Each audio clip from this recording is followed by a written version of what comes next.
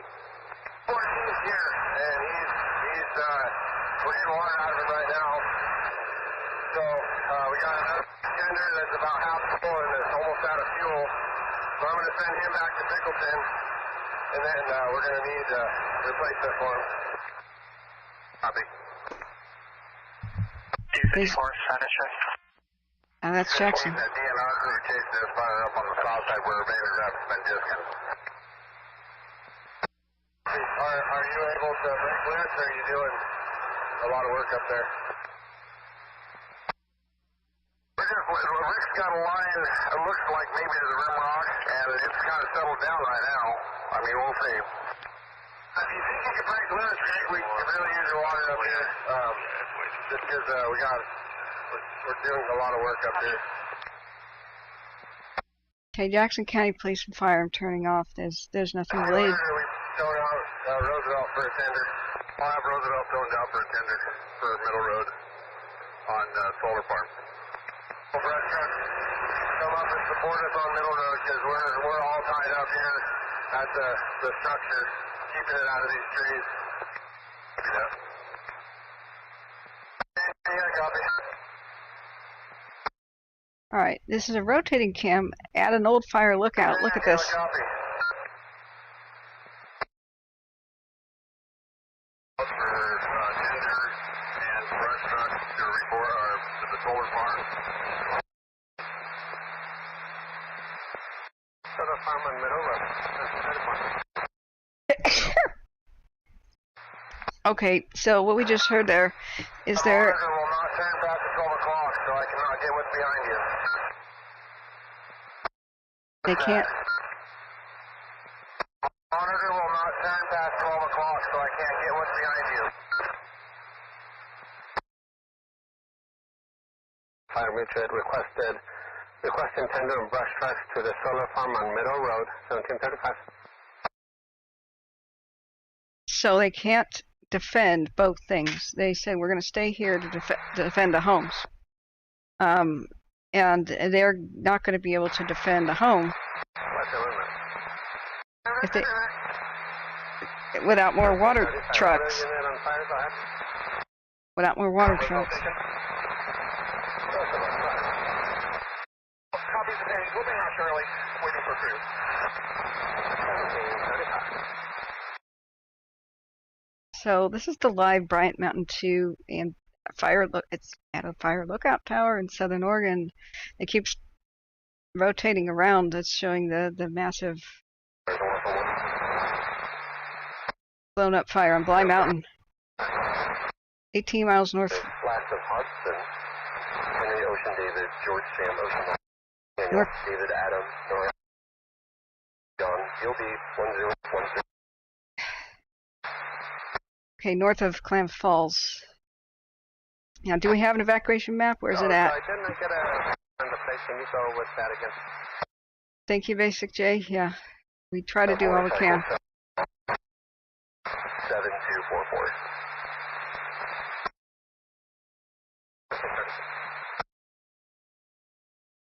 Yeah, I hope to get a better webcam. How far out are you? Just going by Doug Ratner's.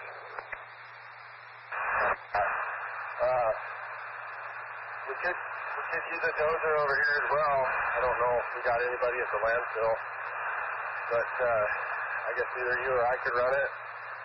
But I guess we probably have to get a hold of Zach. Let me see, work on that. Alright, copy that. We have one coming from the other side, but it's going to be over an hour before he gets here. See what you think when you come in up there by Oscar's old place. See, I don't know what it's doing up there, so, but I'm guessing it's going to hook around us. See, I'll get a hold of Zach and I will go up and check that out.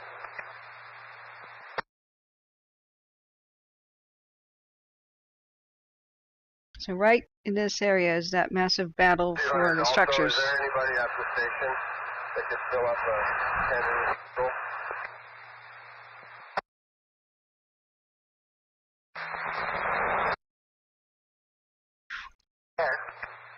Copy, yeah, there'll be a tender headed your way. Just leaving right south, coming up Middle Road. You're gonna need fuel and water. I keep running out of gas and water. So,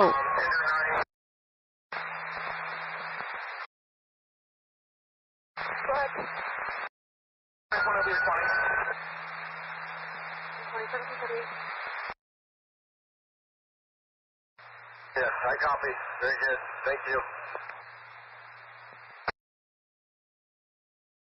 License, valid for two-wheel motorcycle only. I can get the water out of there. Yeah, 10-4. I forgot all about that. That's good news there. so this is the fire up in Klickitat County, Washington, the Newell Road fire. 201, you doing all right in there?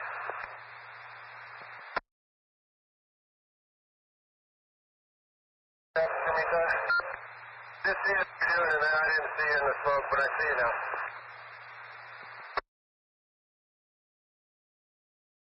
That's one by K Falls. It's Klickitat County, Washington. So we're trying to monitor both of these at the same time. There's not too much to monitor about the fire, the flat fire, until we get updates. And I'm sure they did a morning operational update that I haven't shown the stream yet. But we kind of just can casually see that there's almost no aircraft over there because they responded to all this craziness. We need to do a better job of monitoring also what's going on at Warm Springs Indian Reservation, southeast of Mount Hood, the Skamania fire.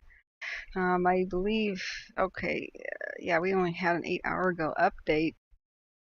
It started yesterday, just after the fire in Klickitat County got out of control, like in a major way. They worked through the night.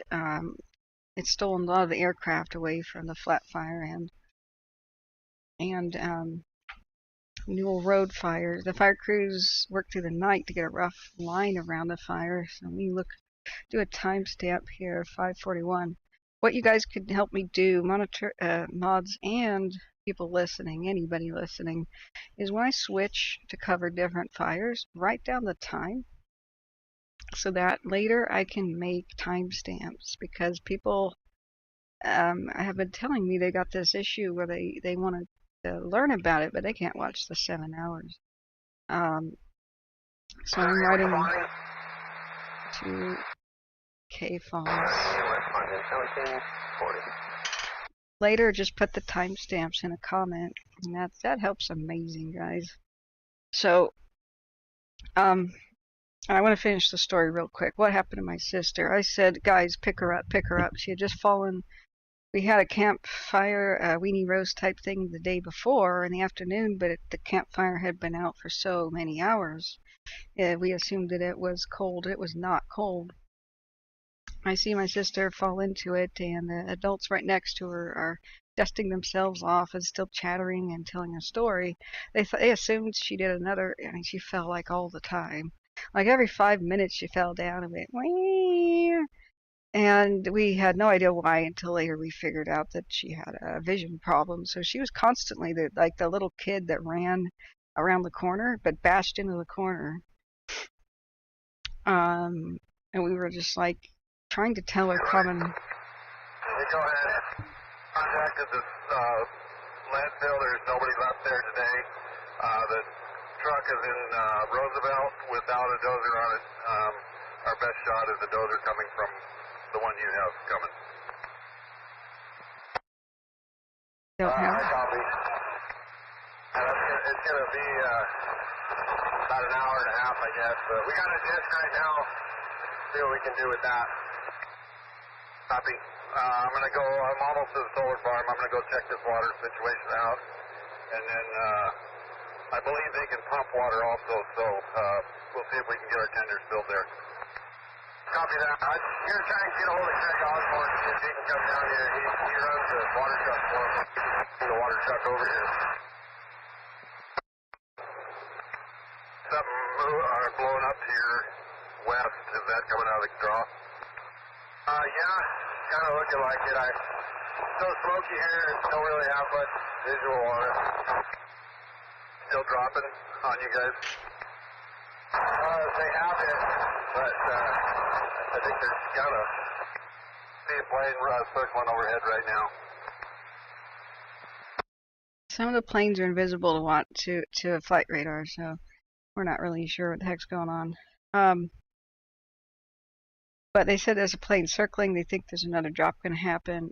When they get to low altitude. The solar farm and all the wind farms are opened up, but the solar farm is still on DC current with the sun's out, so be aware of that. Copy. The sun goes down, the current leaves, so it's safe to go in there. That would have been good to turn the solar farm off so that they don't electrocute themselves by putting water near it. Okay, it's still running, so they're saying it's not safe to put water near it until sundown. Oh my god. Firefighters need to be able to walk up to things like power lines that they see and shut them off themselves. We need to totally redo our grids.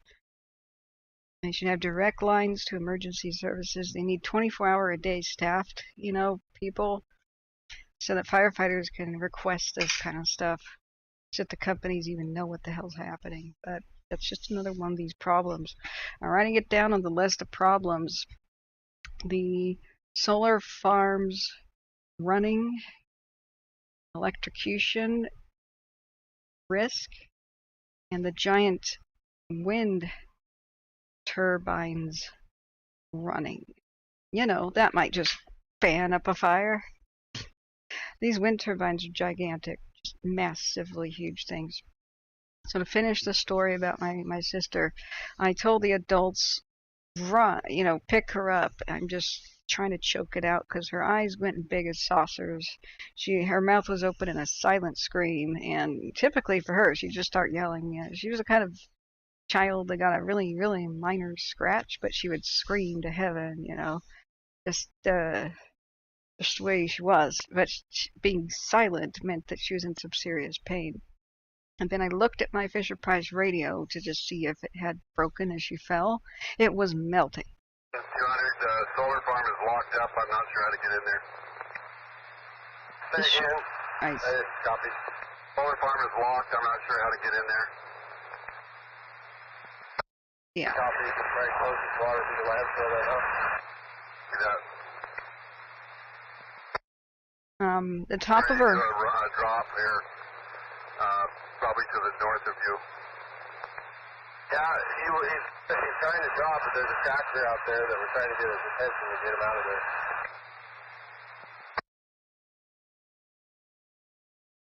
It was one of these, so her protected hand was, thank God, protected by the thing. This thing, as I began to see it melt, it just sort of crumpled and just went, like when you take a styrofoam cup and throw it into a coals of a fire. You know how they just kind of deform and melt? So her right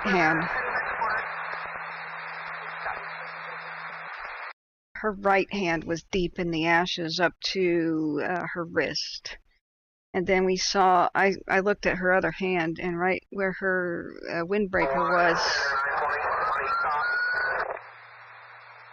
Pickle and base 200. Go ahead. 920 here, just passing the wind, so where would you want me? Just want to just continue on from where you were at this morning by the gas plant up to the first residence on Middle Road. Copy, continue on Middle Road, first residence. There's still chaos in Klickitat County. Lost, MIT. The gate down or cut lock. He says just go ahead and gate on in there. Do that. We'll do that to get in there to get some water. That's something I want to give every rural. 10-0-2, you guys got pretty good smoke in front of you. Not sure what's going on.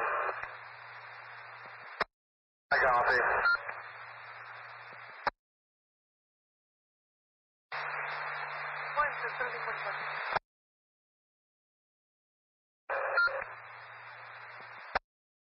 know, you might want to get out of there. I think we're going to have some spots out here behind you.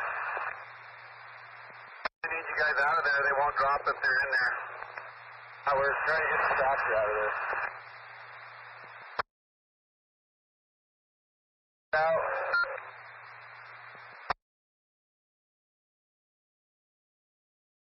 Getting out of there? Is that because of a tanker drop? Do we need to get out of here so they can drop or what? Yes. I think we're good. I think he wants to drop a little to the north is what it sounds like.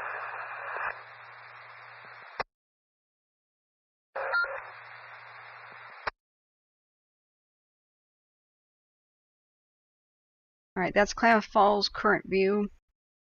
Bly Mountain, 18 miles northeast of K Falls. Do we have an evacuation map of this? Somebody mentioned one. I don't see one on watch duty. Anybody know about that? That would be Jackson County. I can look at Jackson County emergency resources in a second. I was hoping one of you guys could find that for us. So,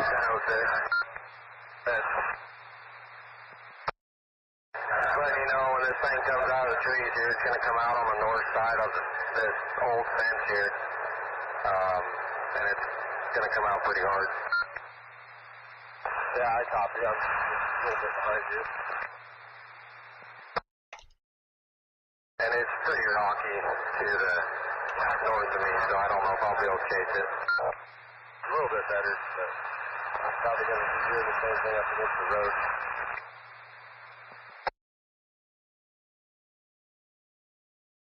this is a rotating cam from a good old-fashioned fire lookout. We still need these. They're still relevant, especially when you consider that fire lookouts have a commanding view, right? They're the best place to put up radio relays for local firefighters when they come in. Oftentimes they have a phone.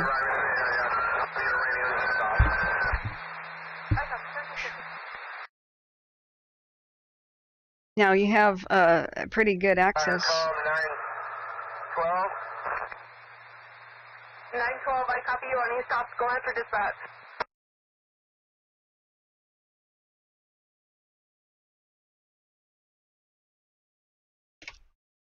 I can barely get a word in.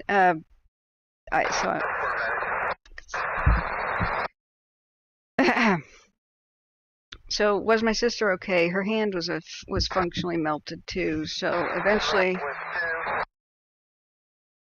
the adults picked her up. We're on the west side of Lake Almanor. There's no clinic or anything that could deal with that.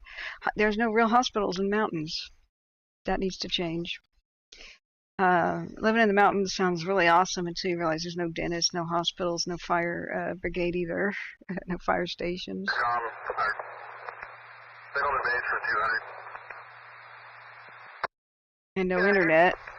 So the Craig Osborne, and maybe he could come down and help with the solar farm. He's running these water trucks down here and knows how to get through the gate or the pumps going. Copy that. I'll work on it. Don't firefighters know how to get pumps going? Okay. That's a big ugly one. Let's go look at the response, the aircraft response down there. And I want to read more about the Skamania fire over at Warm Springs. So there's a huge amount of activity at the K Falls airport. We got big tankers heading over there. I want to look at broadcastify and see if we can ever hear anything of the tankers, but there's no real way that we're going to be able to get two feeds going at once, because that would be chaos on the radio. We'd have to choose.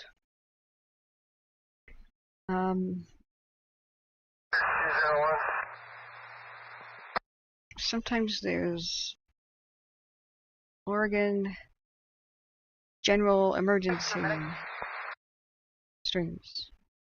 Oh yeah, here in a minute. Tell you what to do with the pump. Copy. You just Control F, search for the word Oregon. Deschutes repeater. Oregon State Police, Douglas County. I'll take you.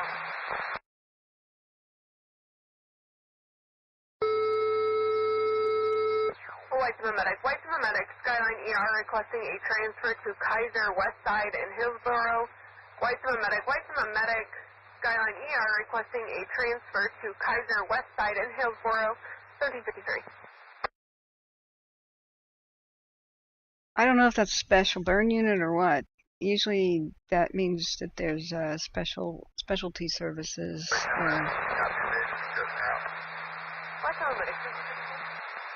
That could be unrelated to the fire. So there's an Oregon Department of Forestry thing. There's a lot of people listening to that.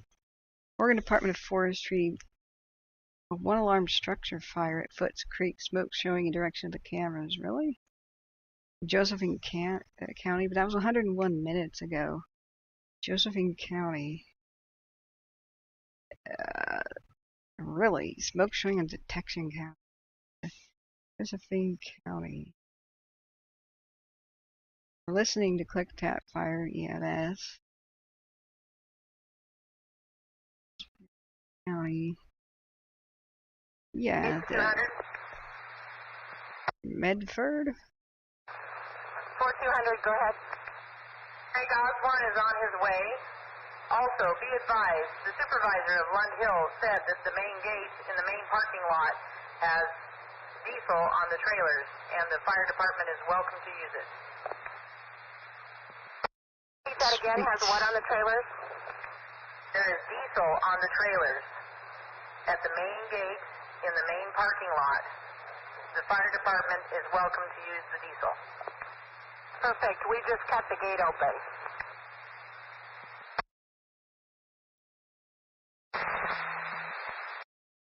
Okay. Go ahead. I don't see anything on these cameras. Whoops. 914, go ahead. Say what camera? I don't see the Cave Junction camera do anything. Smoke shown on cameras. Are they talking about Bonanza?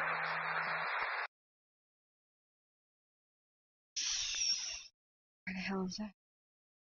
That's Washington.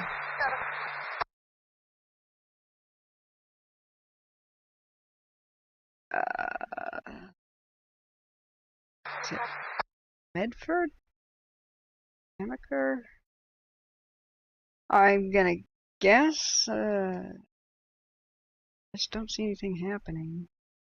Now here's smoke showing on the cameras as Bly Mountain. That's definitely not a structure fire, so whatever. Right. Now we do have some aircraft working over there. Looking at the flat fire. Got eye in the sky planes. I've seen some helicopters go over there off and on. Probably civilian aircraft there.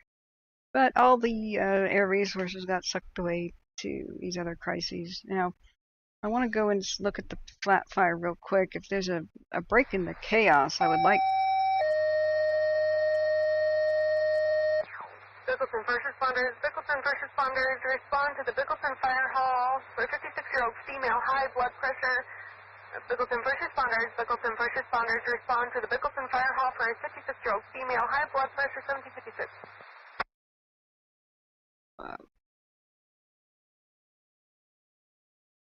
Oh yeah, true cowgirl. Yep. Hold on to your butts, basically. So I want to see what the morning operational update was for the flat fire. And 201, you gonna handle that on your own, or you gonna need some assistance? I got 232 with me. We're being out. Okay.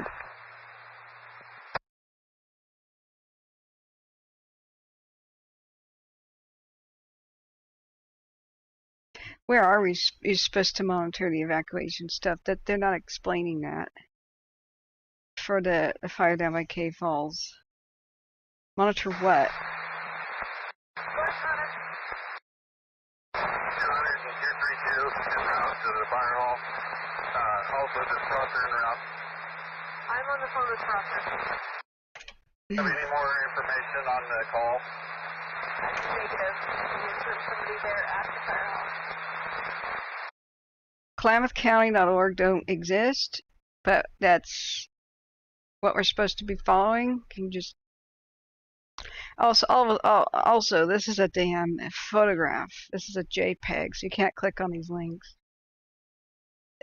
And they didn't put the links in the frickin' post. Did I spell Klamath County wrong? DLAMA, KlamathCounty.org. KlamathCounty.org. I guess I did. Jeez, what a busy web page. Okay. Frickin', never mind the birds. Show us what we need in an emergency. Living and visiting. There should just be an emergency thing up here. We just go straight to the emergency spot. Where? Go ahead.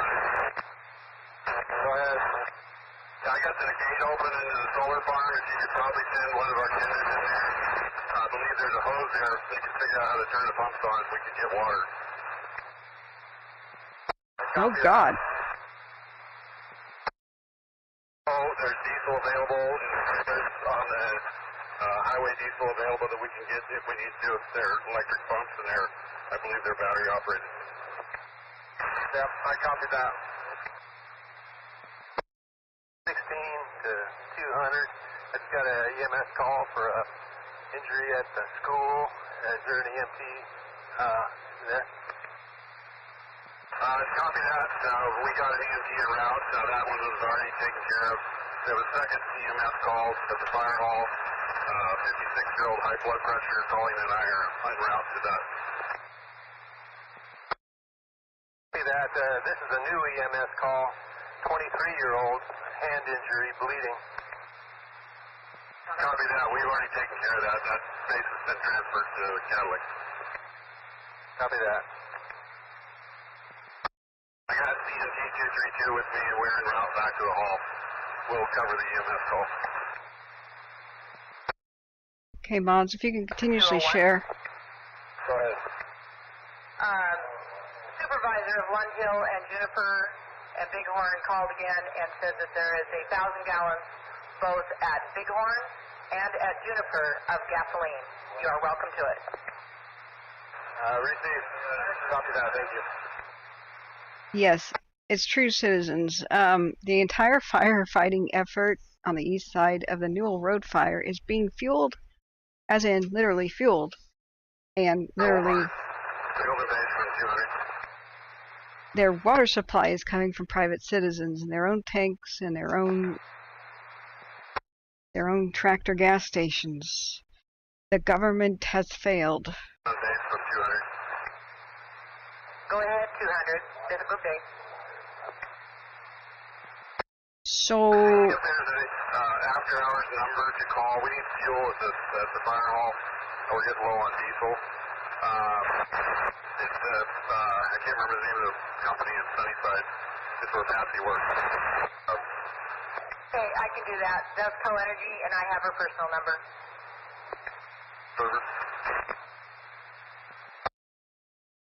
okay, I finally found emergency management stuff for the sheriff's office. They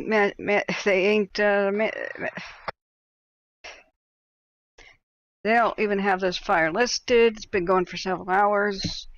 Once again, this is why I have my stream, because you have to dig. You have to dig for your emergency info. This is, I give this an F. Repeat your traffic. What's your location? That patient is Pete's wife. I'm headed to Middleton right now.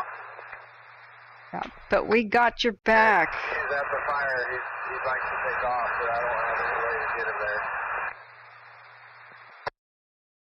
Have him see if he can contact the deputy. We're halfway there. And see if he can run him up there. Yeah, 10-4, Rod, pretty good. The funny thing is, Klamath Falls' webpage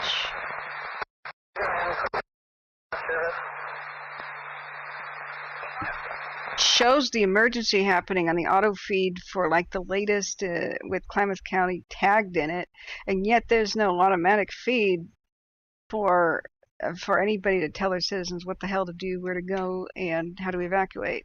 I'm still digging for some sort of an emergency evacuation map. So you could see the crisis here, but you can't get any official. Thank you. Okay. Information on water wells and how to apply for a job, and the upcoming business meeting is on the calendar. This stuff is front and center, easy to find, but not how to evacuate and where the hell to go. Ugh. Maps. Oh, okay. I would click on maps looking for an evacuation map. Is there one? Is there one? Bueller? Welcome to Klamath County GIS. That's cool to have one. Please tell me you've got your evacuation info. Tax lot finder, road jurisdictions, land explorer, public school attendance areas, survey map, voting precincts, smoke map. Is this going to tell me where the hell to go if I'm a Klamath County resident? Where the hell's emergency map?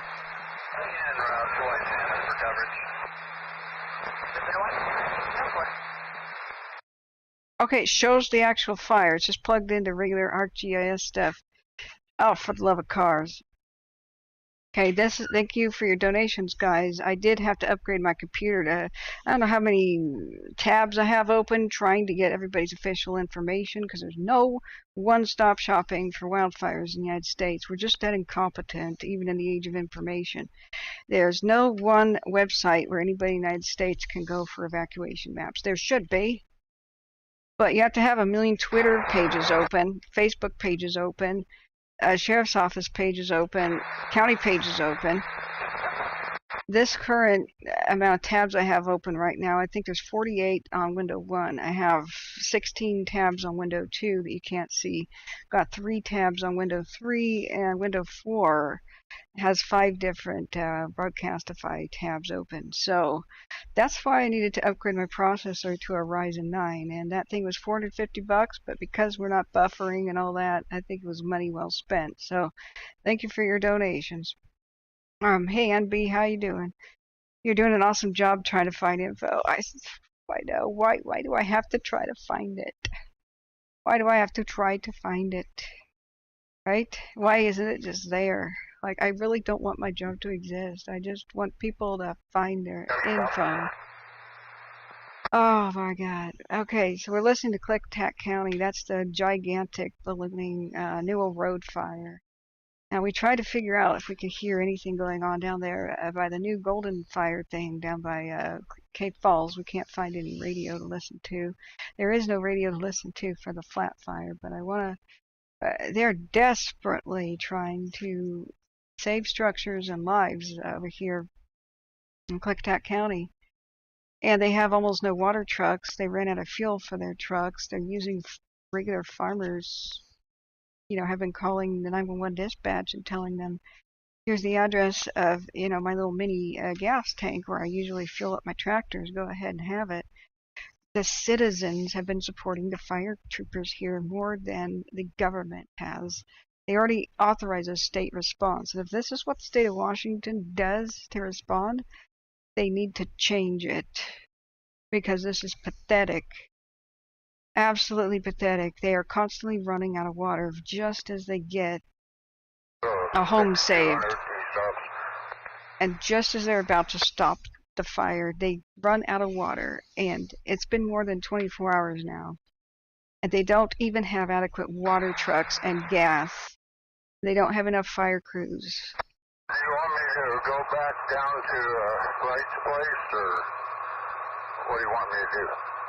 Oh, my head's gonna explode. On Middle Road at the solar farm. Did you contact him to see if he could give him a ride to Middleton?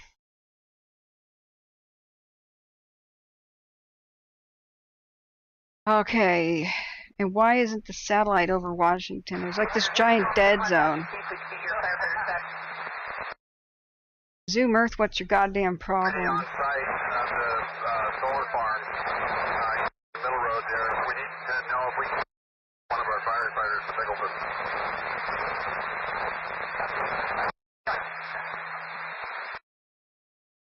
live satellite view.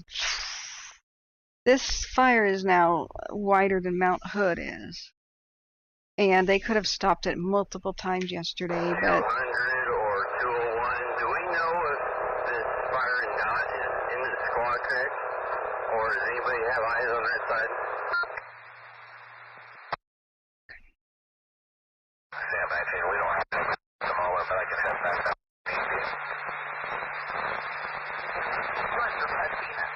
Bring a firefighter from to the Middleton Fire Hall. They had to leave us out of the Goodwill Medical. thank you. Received. I was having Sam 17 take over for me. You'll be at Newell. I see he's moved to Goldendale just for himself, but I'll head east. I'm gonna text. So,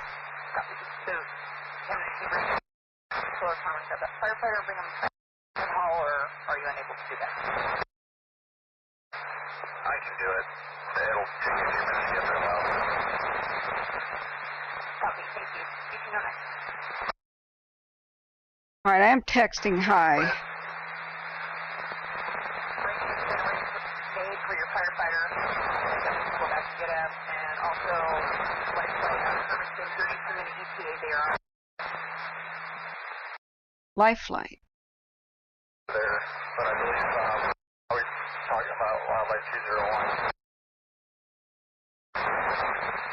745, where's Sam 19? Did you copy that? Copy, disregarding. Thank you, Ray. Yeah, Riley could have stopped it. Last year's on fire. Thanks, Evite. Thank you.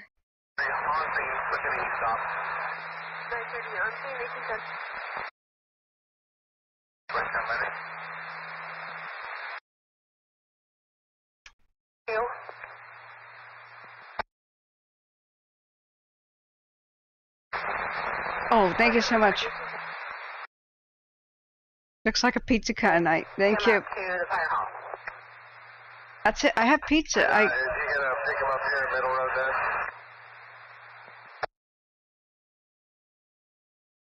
Yes. Thank you.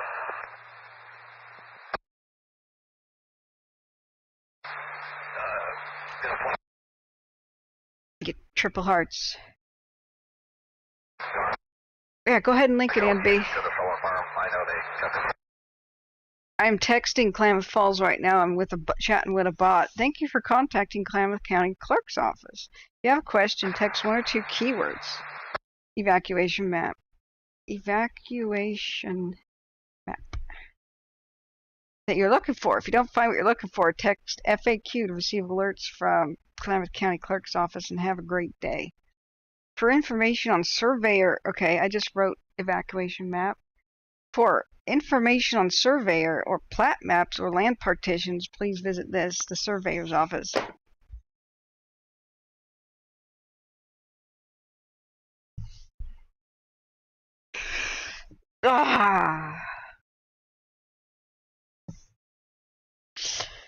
Okay. So right now, if you go to Klamath County's website, it's a nice looking website, but it ain't gonna help you in an emergency. I've wasted enough time on it. Tanker 912 is now picked up. Why? Okay, it got redirected down to Klamath Falls, and it's no longer working on the Newell fire. Newell fire could have been out, friends. It could have been out just a couple of hours yesterday. I assumed it would be because it was crisscrossed by so many roads. Great places to stop a fire. Here. You could, I mean, they just didn't have enough people.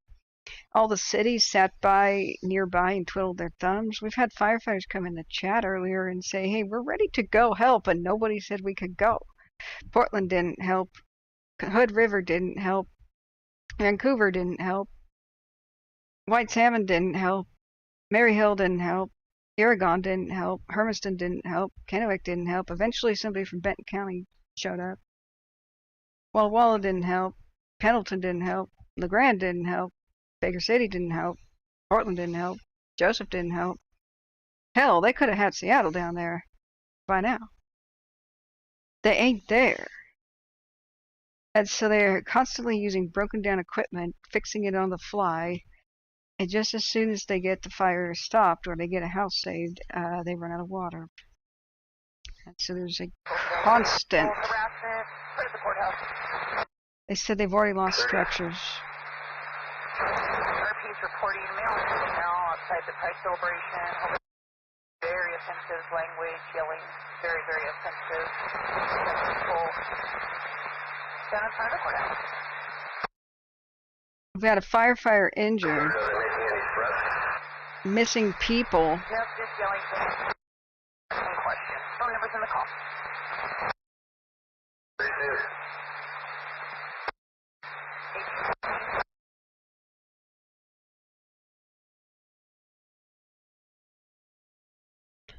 Now, where is the evacuation map?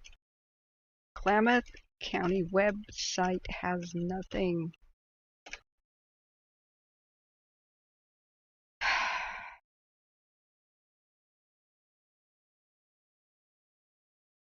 Who knows if we're going to get a response. It's after hours. Like, this is when county people go home. It's also a Saturday. Alright, let's look at the flat fire before I have a stroke, and I also got to eat something. 8 hours ago, Curry County Justice showed the InstaWeb page. But let's look. Once we start the video for the morning operational update, tomorrow at 3, by the way, there's a flat fire community meeting. I got to put that on my calendar. This is really old info. Refresh. Thank you so much for your kind donations. I have to eat in a minute because I'm hangry.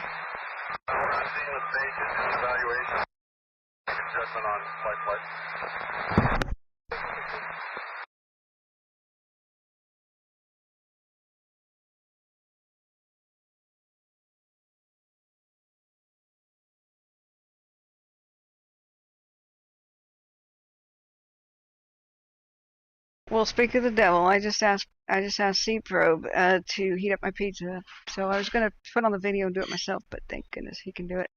So that was, oh, there was one today. Yeah, it wasn't tomorrow, it was today. Jeez, guys, I'm sorry. It was going on, but as soon as I sat down, instead of watching it, we watched the Newell fire explode. So this, how long is this? It's an hour. Yeah, we're gonna do that later. They've got other videos for the flat fire. Where's the morning operational update? That was 8 hours ago. So let's just watch that real quick. Look.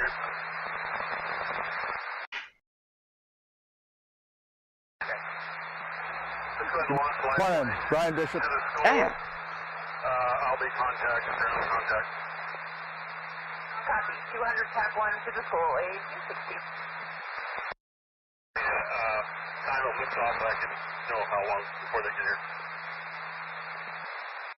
Yeah, All sides, 1860. they have a. They said, hey, we need a dozer. That could do the most good here. Quickly get it over. They said, oh, we don't have another one for you. This is the Klickitat County fire.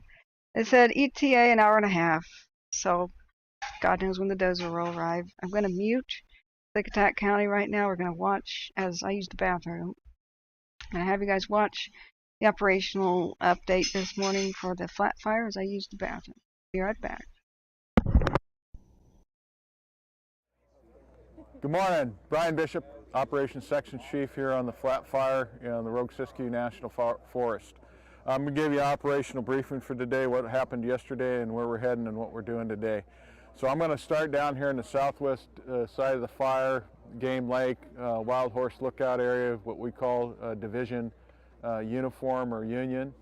And out there, we just got equipment in there yesterday, just stood that division up and started doing what we called preparation along the roads, and getting the roads set up so that we can come in and ideally hold fire on those roads as the fire progresses. Moving on through there on the other side of Wild Horse down into Whiskey.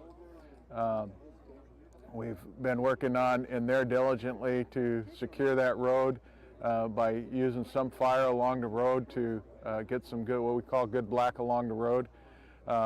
That's been going really, really well. We've got most of that division, which we call Whiskey Fire, as we call it, fired out and secured, and it's looking really good, and we're going to continue to go in there today and work on mopping that up and securing that road and locking it down solid. Coming on off of there, we're coming down into Division Zulu, which is where we kind of drop down into the Illinois River Valley. This has been a key part all week of our, what we call our anchor point. The primary emphasis there is being to provide a lot of good security to the lower Illinois River Valley and the Agnes community area, and keeping fire out of there, and we're having really good success at that. We've got the majority of that line secured in terms of we have fire black all the way up to the the line edge, and we're beginning mop up and securing and locking that down on down into the river. Coming up the other side into what we call Division Alpha, comes up from the Illinois River, again much the same. That's where we're calling our anchor point, and that is even a little bit further along than Zulu in terms of security. We're looking really, really good out there. Our confidence level is really high that we've got that locked down. Nonetheless, we're also still looking out beyond there for any contingencies in case something does go not in our favor. Coming up out of Alpha, we move into Division Delta, and again, that's a lot of road prep, getting around the head of the fire there, or the flank of the fire, and some of those areas the fire has actually made it to the road, and we're working on securing and mopping that area up. Moving on off of Whiskey, we come into Foxtrot. Again, a lot of preparation of the roads out there, and a lot of this is very, very favorable due to the past fire history out here of Biscuit, Klondike, etc. And so we're bringing that on around from Foxtrot out there back around to this southern part of the fire. A lot of the southern part of the fire honestly is not built for firefighters to be in. A very, very difficult country. Nonetheless, we're continuing to look out there, scout that out, get a good handle on where we can find some opportunities to slow or stop any of the southern progression of the fire into the Kalmiopsis wilderness. However, that's very, very challenging ground out there. So still down here in the Illinois Valley, River Valley, and this lower part of the river, and the communities of Agnes, we still have a structure group stood up in here that is working on making sure we have good solid protection in here for all the structures up there. And then along with that, we're still running a full night shift for the whole fire. Of course, it's reduced from the day shift resources, so we got 24-hour coverage out here, especially in those critical places. Thank you.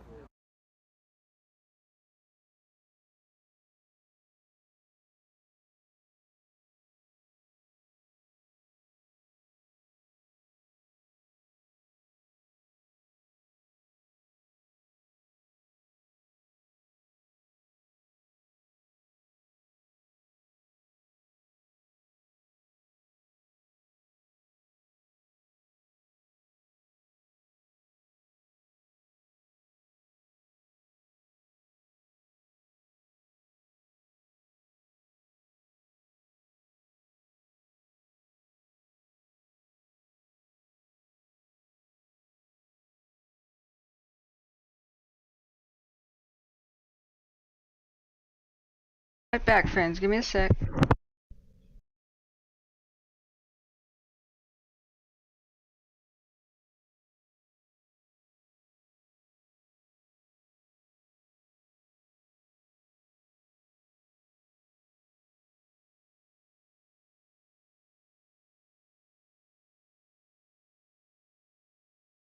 Okay, it just heated up in here. I gotta adjust some air conditioning.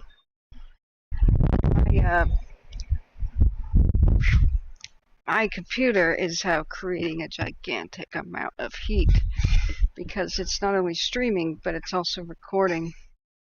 And that's just the nature of this. So I start to bake right next to the computer. Alright, let me get the notebook out of the way. Thank you so much, C-Probe. C-Probe's got us. Can you take this and put that in a Ziploc? Hang on, I can't do that with one hand. Okay, thank you. Okay, I got victuals. Thank you so much for your kind donation to afford me victuals. Okay, take this too. Thank you. When you can. Awesome. C-Probe's over here. Yeah, C-Probe expects a nice tip. Yep. Thank you guys. I do actually tip him. He goes and gets groceries, comes by, and I reimburse him. He uses my super fast Wi-Fi over here for all of his little Zoom meetings and stuff. Okay, let's go out of there. Whoa, what the hell is that? I hate Facebook. Alright, let's go back Good to morning, Brian. Shut up, Facebook. Sorry, friends. Still got a lead playing over here at the Newell fire, but I figured that's better than nothing. Let's go use the bathroom. I didn't catch much, except they're really, really more and more confident about protecting the town of Agnes.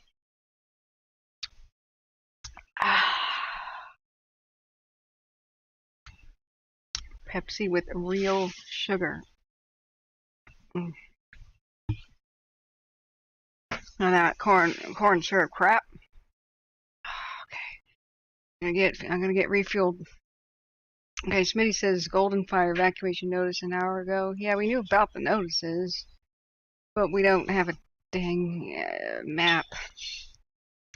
Thank you so much to True California Girl. Thank you so much. Exactly. It's time to start fighting these proactively. Seems these problems are repeated over and over. Yep, for more than 3 years now. I'm really sick of this crap. Okay. So, yeah, Saddle Tramp says, with all the supposed communication, it seems to be even worse when people just had landlines. Well, it's always been actually really bad. I mean, 9/11 woke us up to some of the bad radios when they said everybody get out of, the South Tower or whatever. Half the firefighter radios didn't work, so Congress woke the hell up and did a good thing. Quickly assigned the best frequencies to first responders, and that's why everybody lost their over-the-air TV. And we had to switch to digital over-the-air TV frequencies, and they gave the good ones to first responders. However, that doesn't mean that individual counties can afford good quality radios and hand them to their first responders. The poor counties are the ones with hills and terrain and mountains and stuff, so they're the ones who need constant repeaters on top of mountain tops, and that's expensive. If you go ahead and put, $40,000 worth of radio equipment on different hills and stuff, how are you going to guard it? It's just going to get vandalized and stolen. But I've got a simple answer. Reopen the fire lookout towers, and then nobody ain't going to steal it when the ranger is there. He can point a rifle at you as some sort of a meth head, low-life thief, But since most of the wildfire lookout towers are decommissioned, it's time to make new ones and open them back up again. They are still usually some pretty good,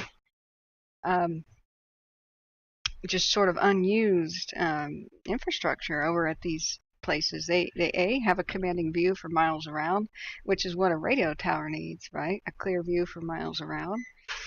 It's elevated.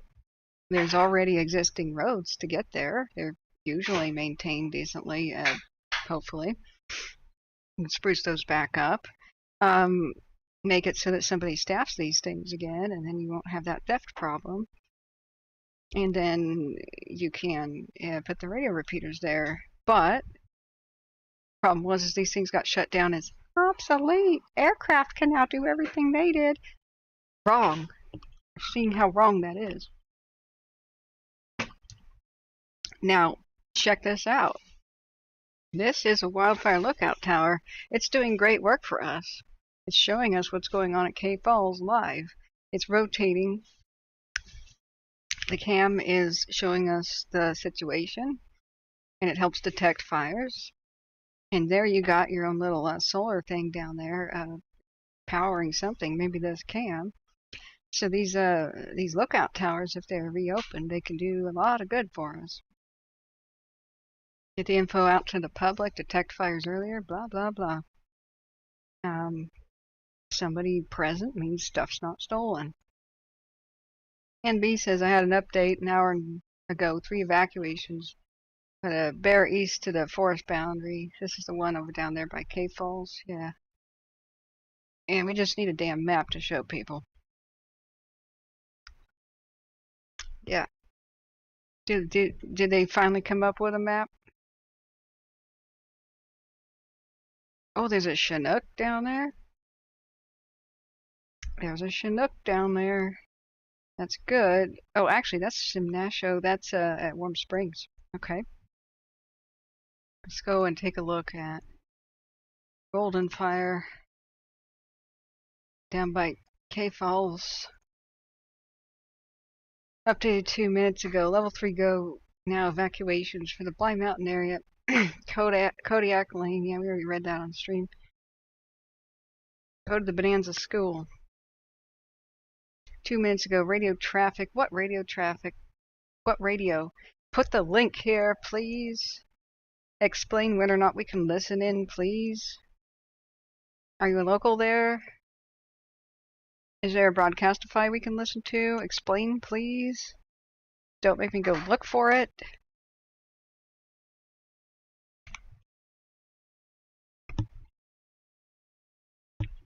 Per what radio traffic?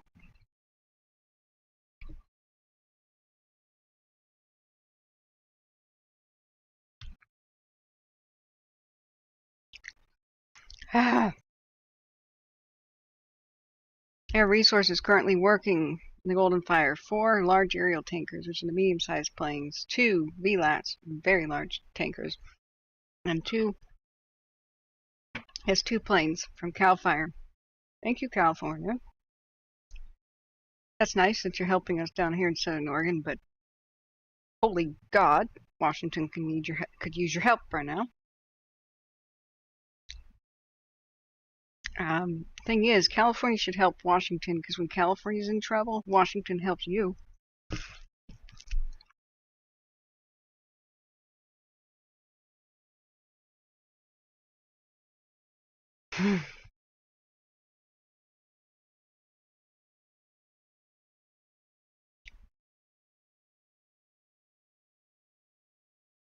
Okay.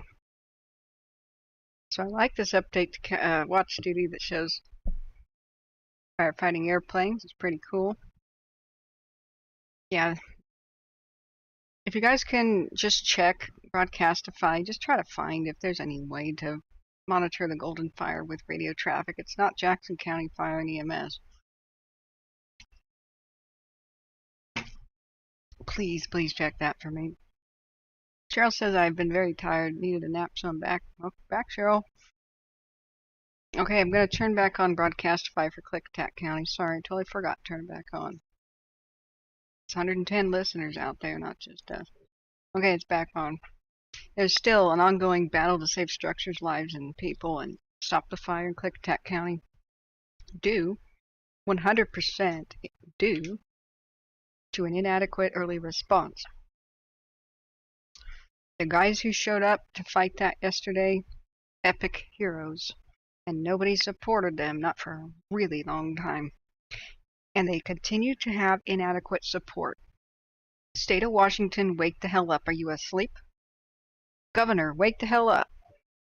Somebody alert the governor. What you doing? Declare some emergencies. Make some shit happen. Excuse my language. Yeah, go ahead. Hey, myself, and one other, we're heading up to go scout the fire like we talked about. I copy. Who are you? What did you say? This is 204, TJ and Craig. I copy.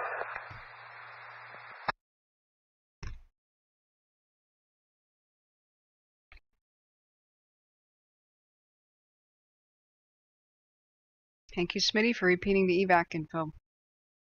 Hopefully somebody will get around to making a map.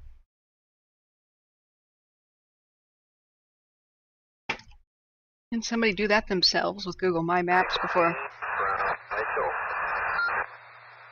the government got around to it? Is that what we have to do?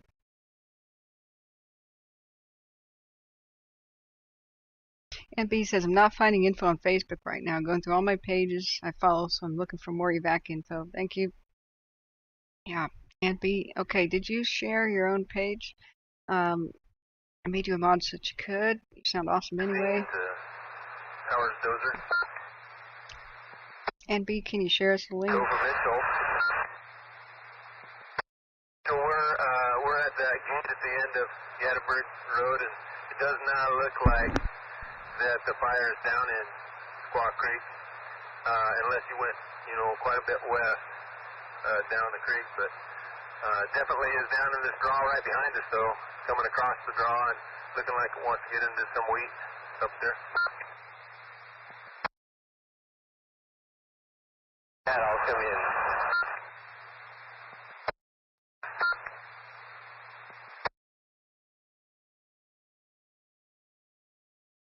Alright, I moved my cam. Is that better? Alright, we're listening to the Newell Road Fire, Klickitat County, Washington, by Columbia River. But we are looking at the unfolding, rapidly expanding fire near the living town of Bonanza, Oregon. It's southern Oregon, right next to 18 miles northeast of Klamath Falls, which everybody calls K Falls. See how the value of these lookout towers?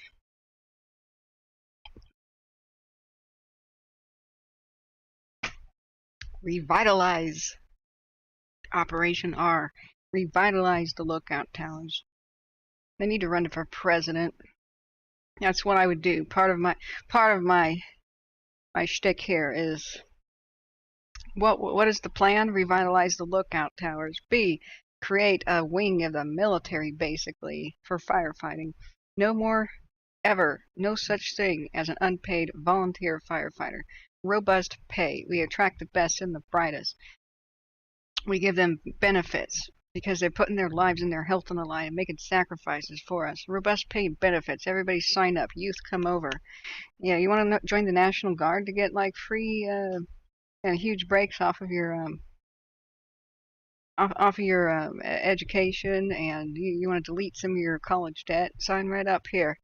Maybe we should just make the National Guard basically a firefighting and disaster response team. Let's do an injection of money for that thing.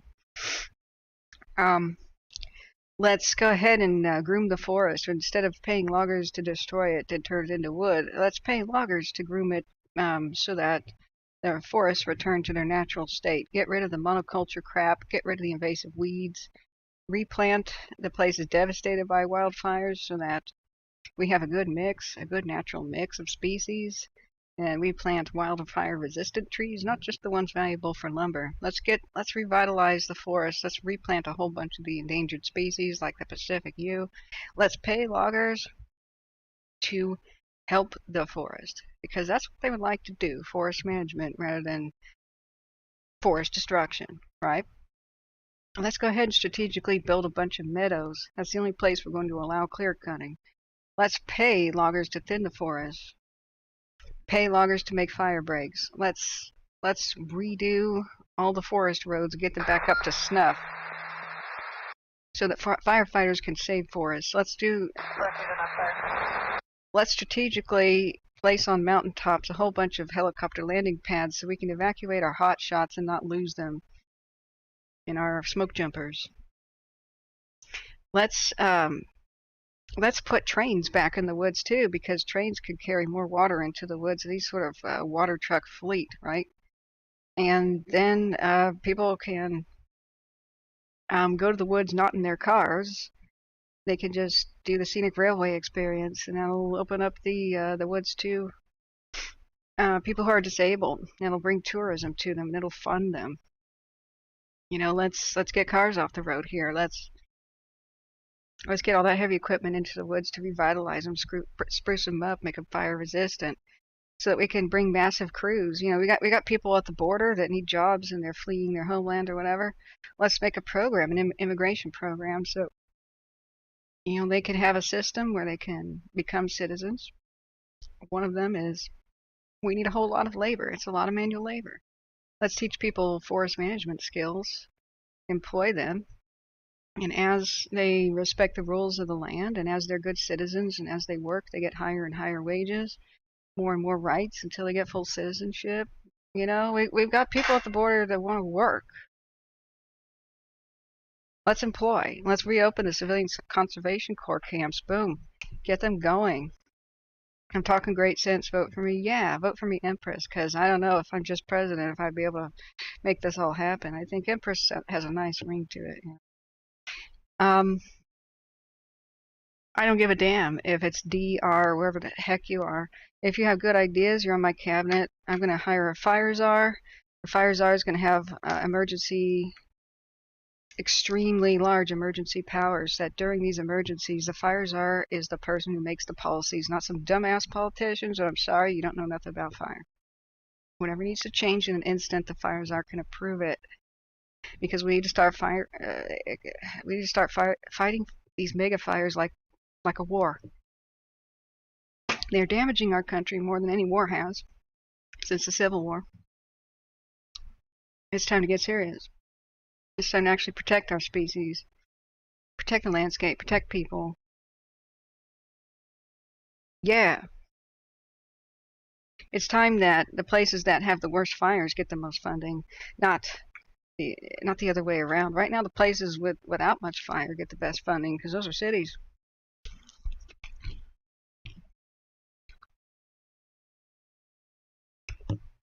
Put the resources where they're needed. It's time to make a new NAFTA sort of agreement. The transport, mileage 124740. Not really a trade agreement, but a mutual aid agreement. Mexico, Canada, United States, Australia. A giant alliance of helping each other during our wildfire seasons. Boom. No such thing as Cal Fire, because California is a rich state, gets all this deluxe thing. It'll be called just everything fire. Go help Canada. Canada goes and helps us. Desertification is the biggest cause of climate change. That's been verified. Mature forests and old growth forests burning up, man. You have so much CO2 that's not going to become oxygen anymore. Trying to get serious. It'll change the weather patterns of the United States. We'll have more droughts and more extreme weather events. If we don't replant and get the forest back in order. Boom. California, they train convicts to be firefighters. Yeah, they should pretty much to put an end to that just now. The California governor's an idiot.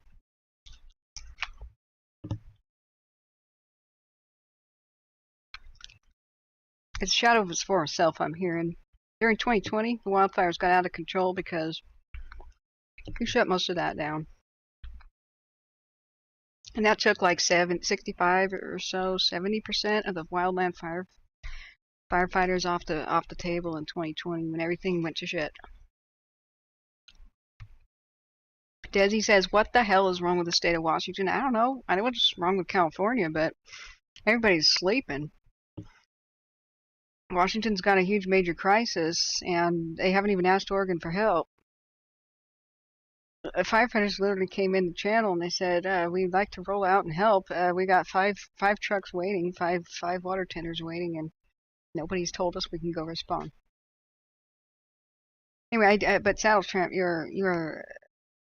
what you're saying is the fire inmate program. It's an awesome one that I endorse. It's under attack by people who call it inmate slavery. Oh, what the fuck ever. excuse my language, but what the hell ever. You know, the idea of justice is when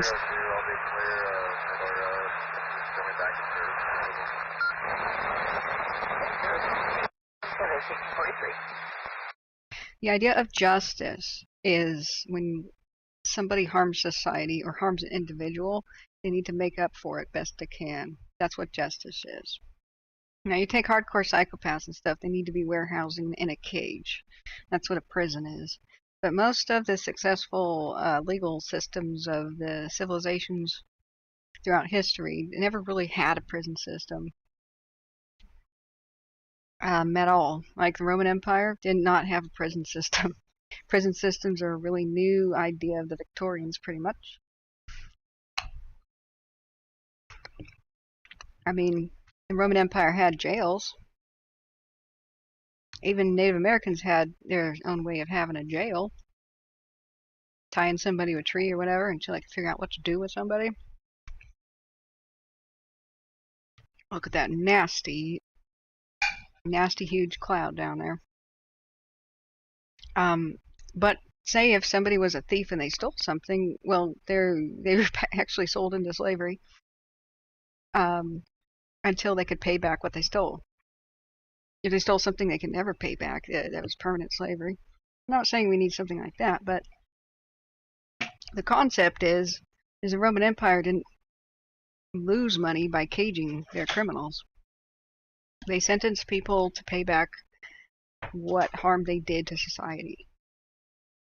And that's what most of the systems used to be like back in the day. Then there was this weird thing around the time of the Victorian era where they decided penitentiary would be best. And the word penitentiary, like penitence, is prayer based. They thought that as long as a criminal was put in a cell and isolated from everybody else and could only talk to God, that somebody in a cell would learn and ruminate on the terrible things they did, feel guilty about it because it would dominate their thoughts. And they would just come to be a nice person at the end of their sentence, 10, 20 years later, because they'd just feel so bad about what they did. And what that did, keeping prisoners in isolation, meant that they went completely insane. Solitary confinement just drives people insane, but that's one of the best ways to torture someone. That's the origins of penitentiaries. Solitary confinement cells with like tiny windows and keeping people in a dungeon with no human contact. That was a terrible idea.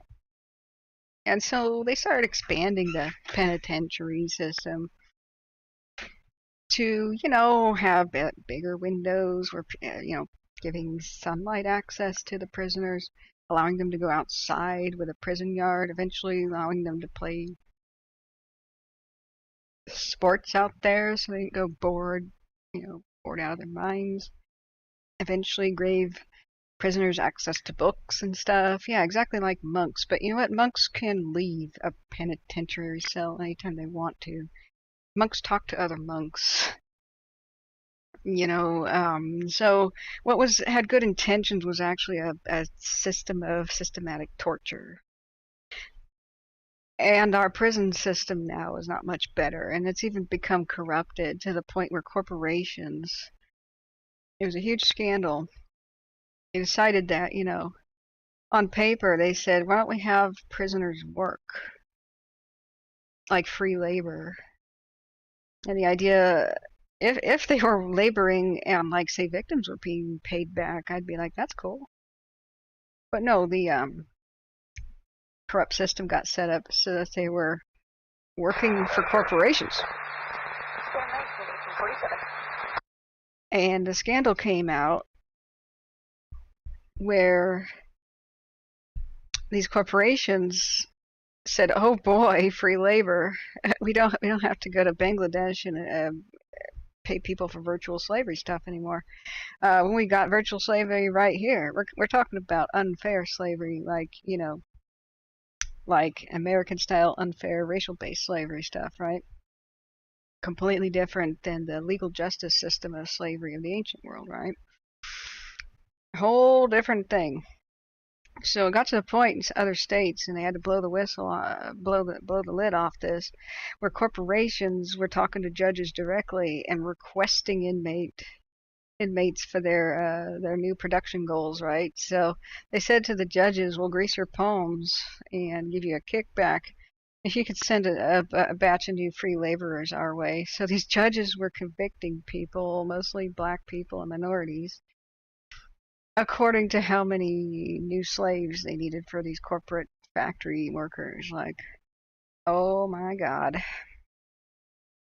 So the crowd of people fighting that massive miscarriage of justice that I can't even believe happened in the United States didn't happen on the West Coast so much, so us West Coasters are more likely to be surprised by this news. People on the South and the East Coast is like, why is this news to you? That has spooked a lot of people. So when you look at California's pretty fair inmate firefighter system, in California, the white-collar criminals and nonviolence were just offered, time shaved off their sentences if they'd become volunteer firefighters. It'd also teach them a skill, and eventually they could sign up if they did their time, got out early. You'd have a skill, and they could be employed by, as wildland firefighters from then on, right? Hey, Ann B says I have over 11,000 on that page. I shared your page on my Facebook page. Hey, thank you. Thank you, Ann B.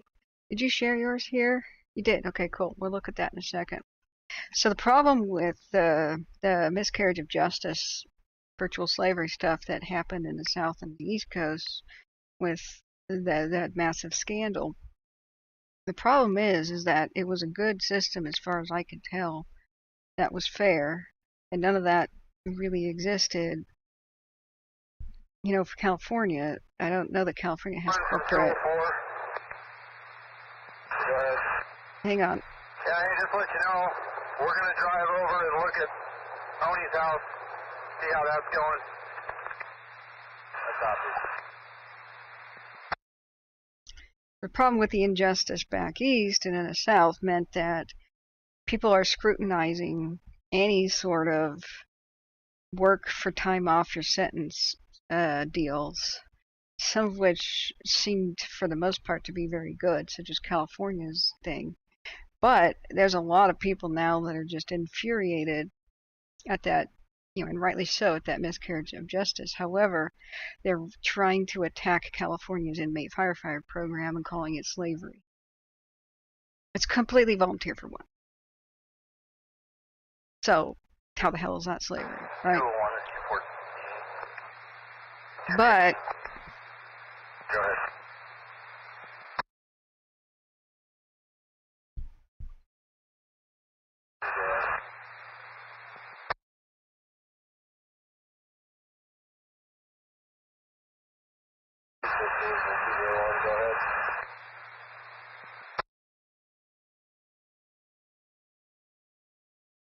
Yes, there's some crews down here on Middle Road, and the flames are up to the road itself, and then there's go through the green gates, and there's flames out in the field.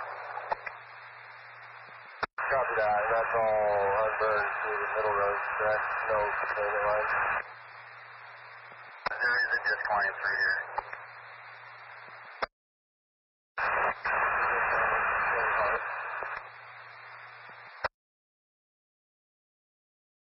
right, Saddle Tramp. Is it burning very hard right now, or is it? I know it's pretty shabby out there. There's two trucks chasing it out in the string road through TJ's gate. Copy that. We can let it burn it up.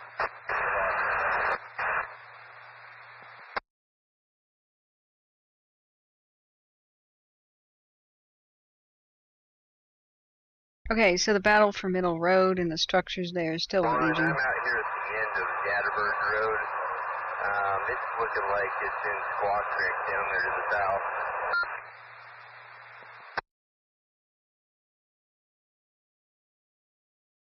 It's in Squaw Creek, is it? God, that's a bad word. But it's still on the landscape in some places. Alder Creek, Six Prong. I don't think he said Six Prong. I thought he said Squaw. I know where Pine Creek, Wood Creek is, Juniper Canyon. There's Middle Road. So I would think right here. Bighorn Canyon.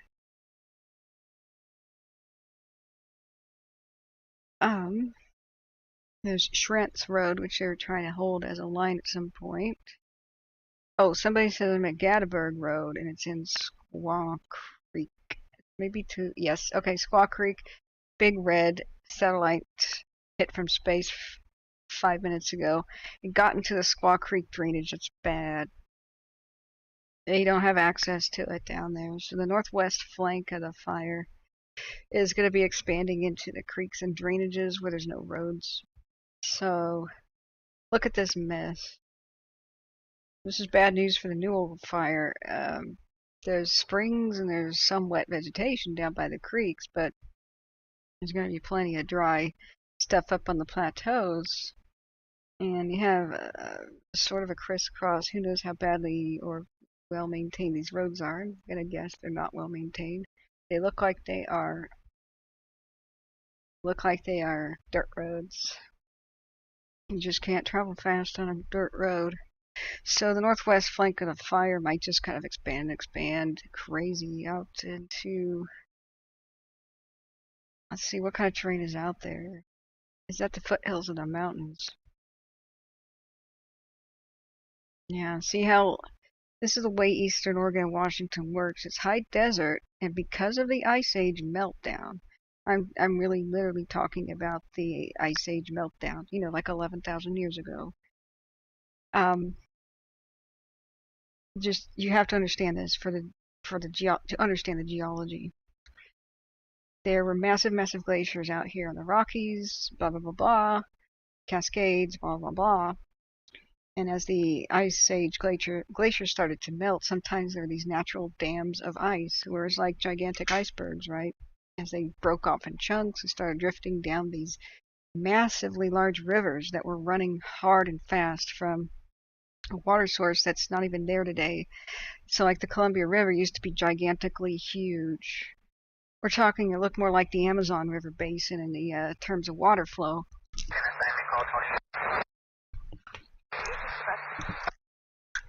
And then as these giant icebergs floating down, some of these ancient rivers don't even exist anymore. Some of them kind of do, like the Snake and the Columbia and the things that feed it.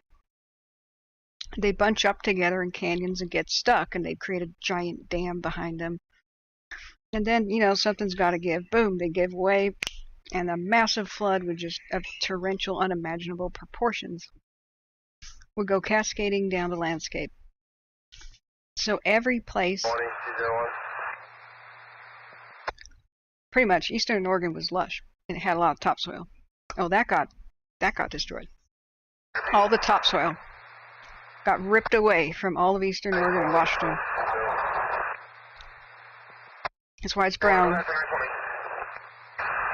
just back in here to send to 214 and top this thing off. We're going to leave it here for a while. That way at least it's full. Back up to tender 214. Yeah, 214 is over here by the house. Okay. It scoured away all the topsoil for one thing. He's afraid it's going to be hit also. Did you get the email I sent you?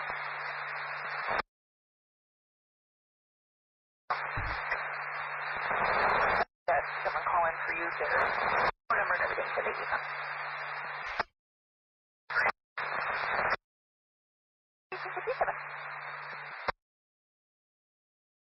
Okay.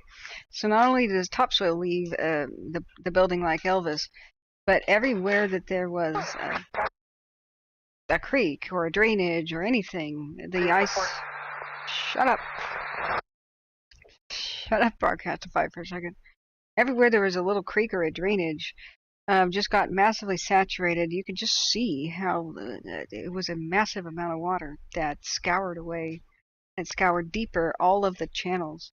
And it scoured away everything into bedrock, basically.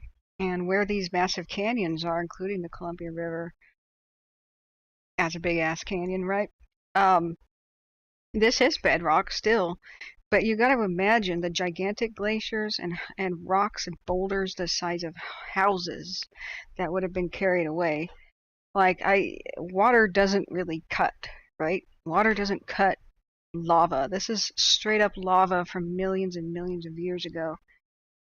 Dinosaur time, right?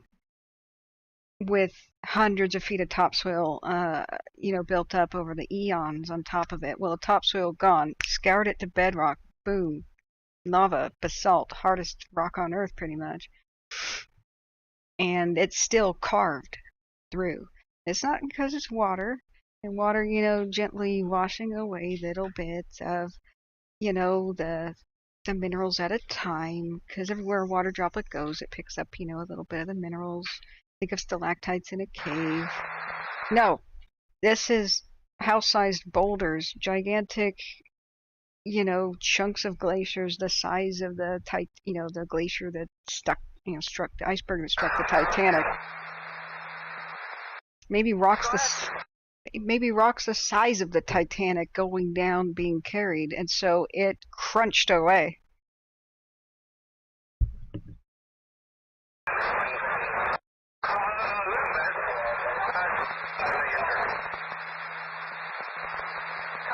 Alan and Columbus for leg injuries. It's going to be on a male.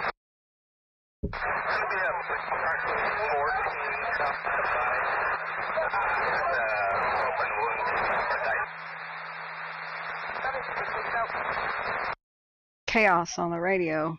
No idea what they're talking about. That's it. I'm about to turn it off. Goldendale medic responded to the Pride event in Allen and Columbus for a 14-year-old male with a leg injury, open wound on the upper side. Goldendale medic. Okay, poor guy. They're having parades and stuff.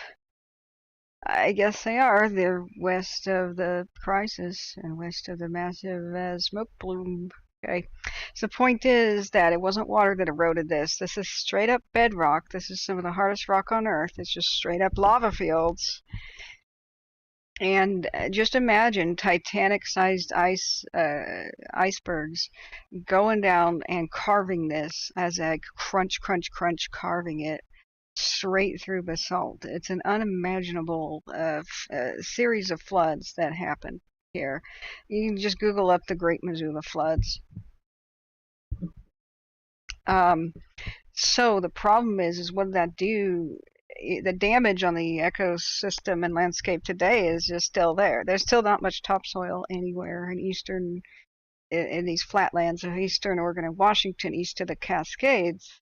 The wind kind of has a tendency to whip it away. Now, modern agriculture and irrigation is starting to rebuild that stuff, but boy, it'll take some eons to get enough topsoil to, say, get forests and grasslands and stuff really up again, like anything like they were before the end of the Ice Age catastrophes. The really bad effect and the way it affects firefighting and everything about eastern Oregon and Washington now is that you still have high plateau areas with very little topsoil, and pretty much all of the water goes down into these gully washes. So when the pioneers came over, especially those by the Snake River, they expected, since there's all of these drainages, to be watering the oxen on the Oregon Trail, right? Yeah, they would have their oxen and animals and horses drop dead of thirst, and people too, because they'd be at the top. They'd be at the top, looking down the really steep canyons, and they could see water and be dying of thirst, because it's 120 degrees or something up here during the summer, and there's no way to get down to the water. The pioneers had massive problems trying to get to and fro anywhere with water. So That's a big thing they don't teach you in the Oregon Trail game. So what we have, the problem today is when you go and you look at the road system in Eastern Oregon, it's mostly north and south or following these drainages and these gullies. And so like if you take the road to Fossil, just get some actual Google Maps here. If you go east on I-84 and you somehow, for some reason, want to go to Fossil, it's called Fossil because there's so many dinosaur bones here. Down here, Fossil, Central Oregon, a town of, 40. They still have a bank. I can tell you stories about this. They still have a bank. But when I did truck driving, you go down 19. It's called the John Day Highway. You see how you're down in a canyon? They have to... Hang on. They called dispatch, but we have no idea why. Okay, anyway, that's probably 911 stuff. Like John Day Highway, for example, they tend to put these highways and these main roads down in the gully washes because look at the nightmare. What if you're going to do it on the highland? Look at the nightmare of all of the bridges you'd have to make. So they just follow down. You could drive this highway and not see the horizon for hours. You're just down in this gully wash thing, right? And so this is where the roads go. If they tried to be up on the high ground, you'd have a commanding view, but they would have so many bridges they couldn't maintain it. So this is the problem where you see all these roads terminate.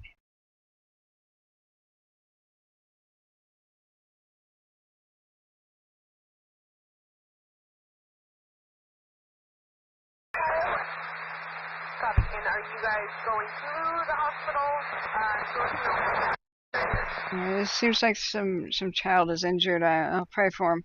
But the problem with this Newell Road fire, God, okay, yeah, I'm going to turn it down for myself too. I cannot understand what's going on the radio anymore. There seem to be multiple people talking over each other. It's 911 dispatch, but the traffic of the firefighters is unintelligible right now.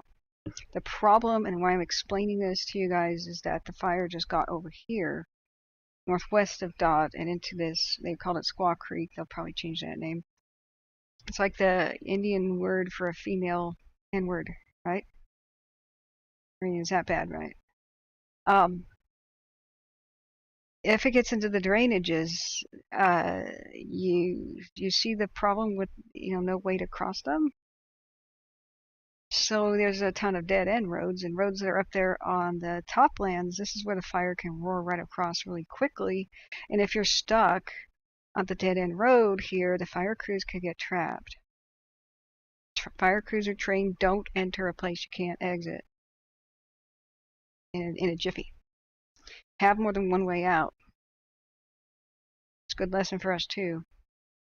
They won't even go here because there's a dead end here, and they're up on the top of a windswept plateau with no cover. They could possibly get killed. We had 2 fire trucks melt down with that same basic scenario. Which fire was that? Southeast of Mount Hood just last week? What was that? The Devil's Butte fire? 2 fire trucks melted down and the crews survived somehow. I'd love to know how, but that's the only info we've got, right? They can get overtaken really quick. And there's this lack of east-west bridges. So that's why most of the roads kind of go north and south. Where are you going to go? Where are you going to hide? What are you going to do? So I bet you one of their main goals, just common sense firefighting, was keep it out of the gully washes out here. But the fire just went in. So we've got the potential for it to go into the Simcoe Mountains wildlife area, and I'd like to get an idea of what kind of fuels are way up there. We could see this potentially, depending on what the wind does, head towards Highway 97, and it could get up here into this wildlife area, and if the west winds push it east, you'd have this major problem defending Bickleton, right? So that's a bad just happened now complication. Okay, going back to the chat. Sorry, I ignored chat for a little bit. Saddle Tramp says Palo Duro Canyon in Texas, the second biggest canyon in the United States. Yeah, I wonder how much the Mississippi and stuff was created by melting glaciers and stuff. I think the Great Lakes were. Yeah, polar vortex. Thanks, sorry, I didn't see that, but it's the west side of that fire. John Sater says, hey, Catley, check out Weaverville, California. Watching a helicopter take from what lake? Lewiston Lake? Lewiston Lake? Yeah, trying to figure that out. Okay. Most of the people in prison are a product of the war on drugs. Yeah, let them out. Come on. Well, even when I was a kid and heard about the war on drugs, I was like, Mommy, do they understand that drugs are not an army? Why are they declaring a war on something that's not an army? You can't win. Armies can fight armies, Mom, but you can't fight a concept. You can't go to war with Tylenol on the shelf. Mommy, what is the government doing? And she said, being ridiculous. Daughter, being ridiculous. Okay. Alright, let's, I don't know why the United States, I mean, I do know part of it. The United States has some of the most people in prison is the war on drugs BS. And mandatory minimum sentences, not required. Which takes away the power from judges to just dish out appropriate justice. The United States still thinks the penitentiary system is worthwhile or was somehow a success, and it's not. It was a complete and abject failure. The idea of putting prisoners in giant warehouses where they learn new crime skills from other prisoners is really not a great idea. It doesn't prevent crime. Now, yeah, you gotta lock some people up away, the violent types, but anybody who's nonviolent, they should just be working the rest of their life and have their paychecks garnished to be paying back whoever they victimized. Let them out and let them suffer the way that anybody else with that does. You know, like somebody with student loans. Make them pay back society instead of being a constant drain on it to pay for them to be caged. Okay. Now, where were we going? We're going to Weaverville. Weaverville. Okay. Now, I'm discussing this because it is related to wildfires. It's not just like, oh, this will be Catherine's political show. It's because we're on the topic of the very successful California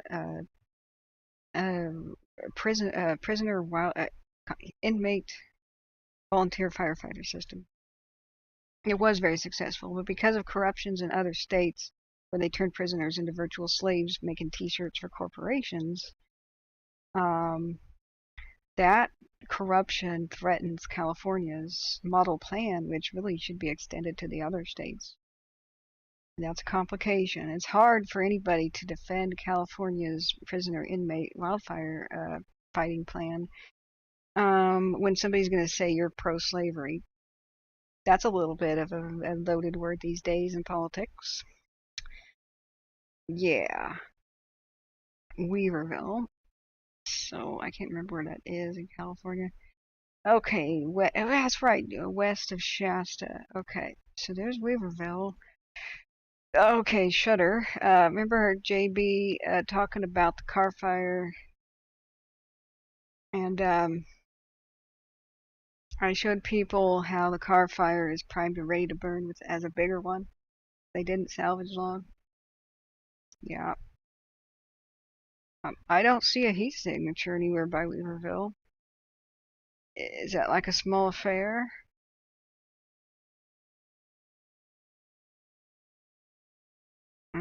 We've got a Bronco. Isn't that a Bronco? The OV 10As. Are they called Broncos? I can't remember. And we got a turbo tracker. Well, where the turbo tracker came from near Redding and Anderson's airport. And this plane is over by Weaverville. Okay. So, yeah, they might just have a little fire there. If anyone want to check broadcastify, let me know if there's any radio chatter. I'm going to turn my volume back up to sort of be listening to Klickitat again. Hopefully I'll turn that radio back on as soon as it's not chaos. It was unintelligible overlapping chaos. What did I miss, Wildcat? Well, when did you leave? So Cheryl says people are dying in Canada due to fentanyl. Yeah. I've got actual people. The war on drugs is just ridiculous. I got actual friends who are some of them actually dying of really bad. A couple have passed on already, but actually dying of terminal illnesses. They can't get their medications. They get a refill, and it's not adequate to last them throughout the week. And their doctors are too scared to prescribe dying people opiates because they think that the feds are going to put them in prison as a pill popper doctor, as a Dr. Feelgood. What was that Beatles song? Dr. Roberts, the doctor that was a fake doctor that basically was corrupt and just provided his clients with drugs for recreational reasons, right? An hour ago. Thanks, Jane Blackbird. So at Weaverville, it's an RV on fire spreading to nearby grass. What the concern is look at the mountains that it could go up into. So let's see if we've got a heat signature. All satellites. We don't, so let's see if we got a cam. Let's look at cams. Alert California cam. Thank you for alerting me to Weaverville here.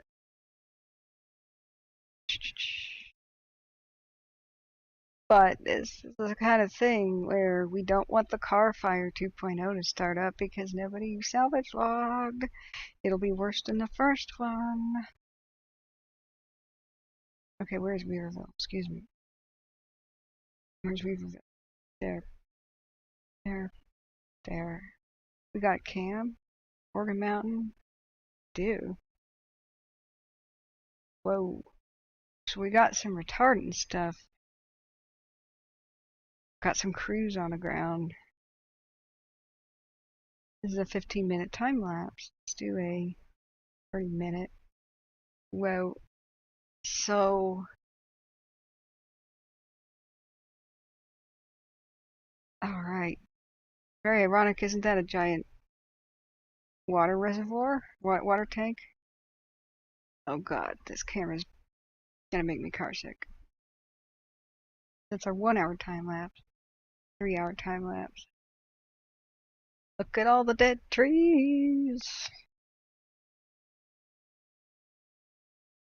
Mega fire ready to go.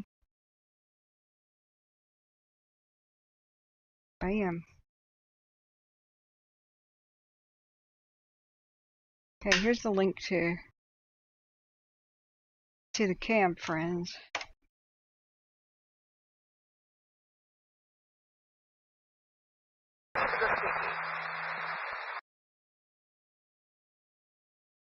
We're still listening. I talked to the boy's mom. She was at work at IPA. I told her she needs to go to KBA. Missing child.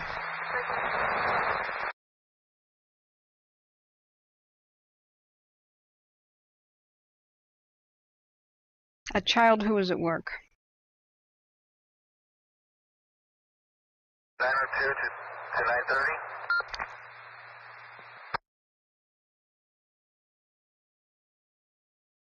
Okay, well, let's hope they get that under control at Weaverville. Look at the vegetation just kind of blowing around in the wind. We got some significant winds there. Look how fast the clouds are moving across the sky. Now, with the blackness of that smoke, they said it was an RV and it's on fire and it's spread. I wonder if it was an RV on the side of the road or if it was like an RV like somebody on their property. Because with that giant water tank right there, I would assume that's like city land. Yeah, let's hope that resolves. We don't have a heat signature. It's not big enough. Now let's look back at what's going on in Southern Oregon. Now I have to timestamp my stuff. You guys, mods and viewers, can really help me by putting timestamps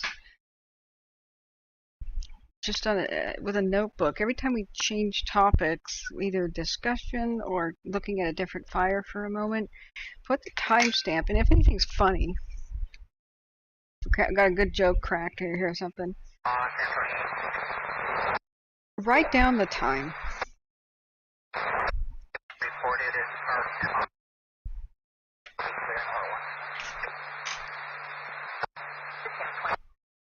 Okay. Very concerned about the vehicle and wanted to know if you got no question. Okay, so we do. Out of PD.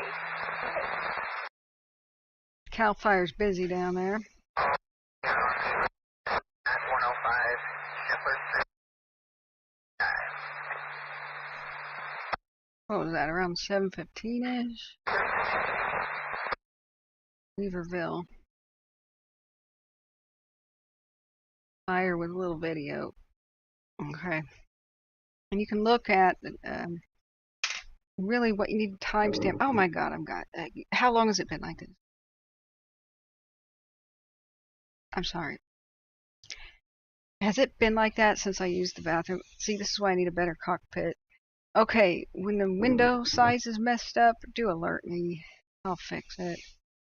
Whenever I full screen something, it's going to change the window size. Yeah, definitely we need, the nation needs some prison reform. There's a lot of innocent people suffering in it. Not news to anybody, right? But right now I have friends who are suffering, and many of them terminally, and they're not getting all the pills that they need. But so a lot of times they're thinking, should I go to a street dealer? I'm dying. Maybe it's going to be fentanyl, and maybe fentanyl is going to kill me, because you can't trust street drugs. But I'm dying anyway. And so for them, they start fueling the problem, going to street criminals, right? To get the drugs that they should be prescribed. The people who actually need it are the ones without it, and they're suffering. And the people, sometimes the people, you would think that a lot of the opiate addicts and types are just addicts. They're recreational users that got hooked, right? No, not usually. The number one reason for somebody buying opiates is they actually have a legitimate pain problem and they can't get it prescribed legally anymore. And then, yeah, that's the way addiction starts a lot of the time. But they still, like, have a back problem. They still have an injury. They still went through the windshield of a car back in their youth and have fused together discs and stuff. And so the system's broke. Right now, if doctors are not going to prescribe adequate pain medicine, I think you should lock them up for that. Doctors are there to alleviate suffering, and if they're going to make their people suffer, hand over your goddamn license, you jerk. But what do I know? Matthew Wiseman, Weaverville fire, probably 15 miles from the western edge of the car fire. Thanks, Matthew. That's not, that's still close. You know? It's 113 degrees in Redding today. That's why I never wanted to live there. It's got some of California's highest temperatures consistently for the north of San Francisco. Yeah. Let's see. Yeah, Jane, we just did the Weaverville thing. It's called the Ransom Fire. Okay. Poor people that just lost their RV too. So Dustin from Designation Adventure, Dustin Porter, had walked right up to the glaciers on his video. It was an amazing video. Which one? Donald Trump says payload Earl Canyon in Texas. Okay, yeah, I've been up here and read this. Okay, Katie says, hi. T-90 and T-91 from Ukiah were dispatched to. Canceled on the ransom fire long ago. And that means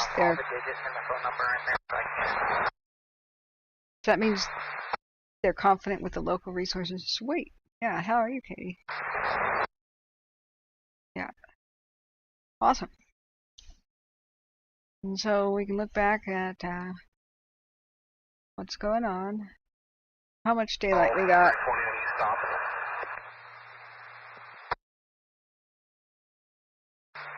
Enough. Unfortunately, the radios are just crackle anymore. Call when you get a second.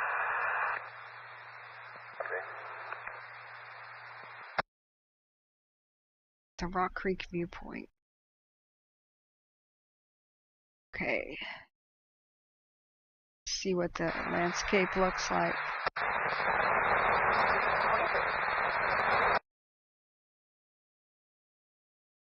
Like that. So the western edge of the Newell Road fire looks like that. This is how big the quote gully washes are, right? How big they can be. The Ice Age floods were something else. Can you imagine? Because this is look at the lava rock, the bare lava rock here on the side of the road. That's some of the hardest rock on earth. Can you imagine the sheer power of a flood and picking up, you know, maybe even hospital-sized rocks and boulders and icebergs to cut the lava rock that deep? Unimaginable power. The poor people who were there at the time, the Paleo Indians, there must have been so many deaths that we'll never know about. Entire peoples obliterated. How can you run from such a thing? Would it sound like an earthquake? Would the ground tremble if one of these giant glacial dams breaks? Could you outrun it on foot? Because there's no beast of burden. There's no domesticated horse or anything. In fact, the horse has basically gone extinct because of the younger Dryas. How could you escape something like that on foot? Because while this was cut into bedrock, remember, that's not where the floodwaters stopped. The floodwaters went over the entire flatland, God knows how deep. These channels just happened to be the ones where they got cut. But the topsoil was hundreds of feet taller than this. Remember, the flood scoured away and destroyed the topsoil and took it out to sea in places like the Willamette Valley.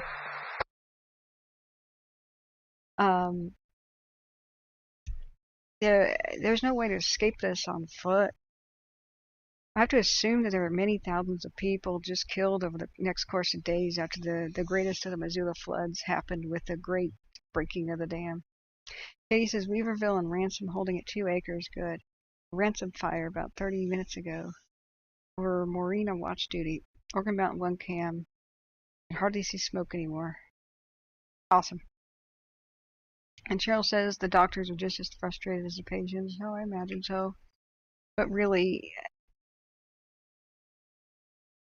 I'm precisely mad at a specific doctor that is choking back the pills and keeps reducing them from a very good friend of mine, to the point where I'm going to call the DEA probably on this doctor.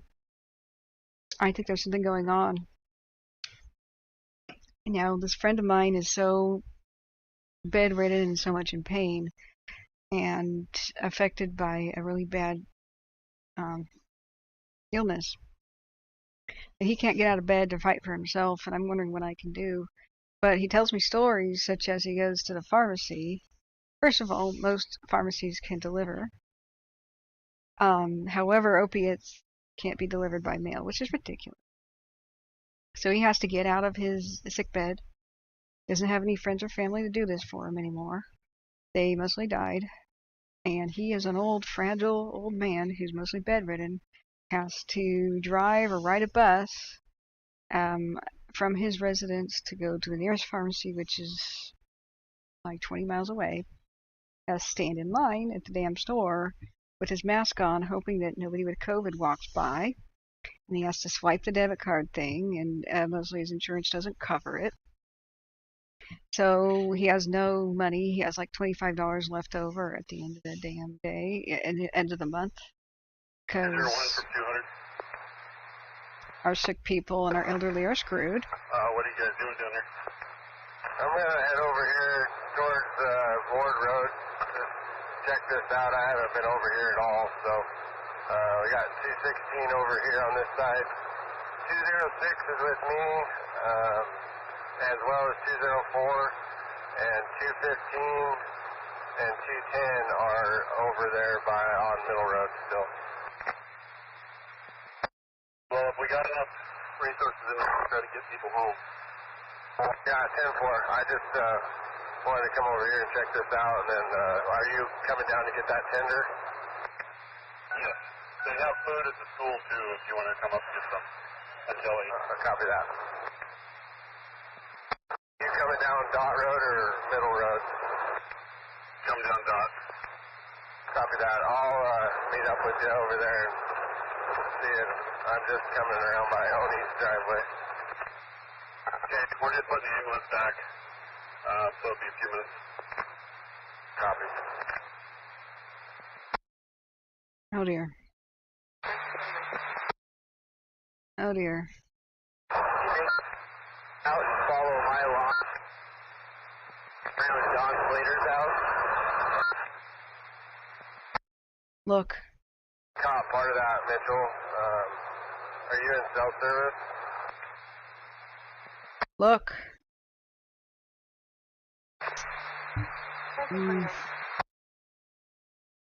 We've got a possible pyrocumulus cloud formation going on by Klamath Falls. Oh my God. Got fire out, some wheat that's looking like it wants to jump across Dot Road, maybe about a mile down from Neil Slater's trailer.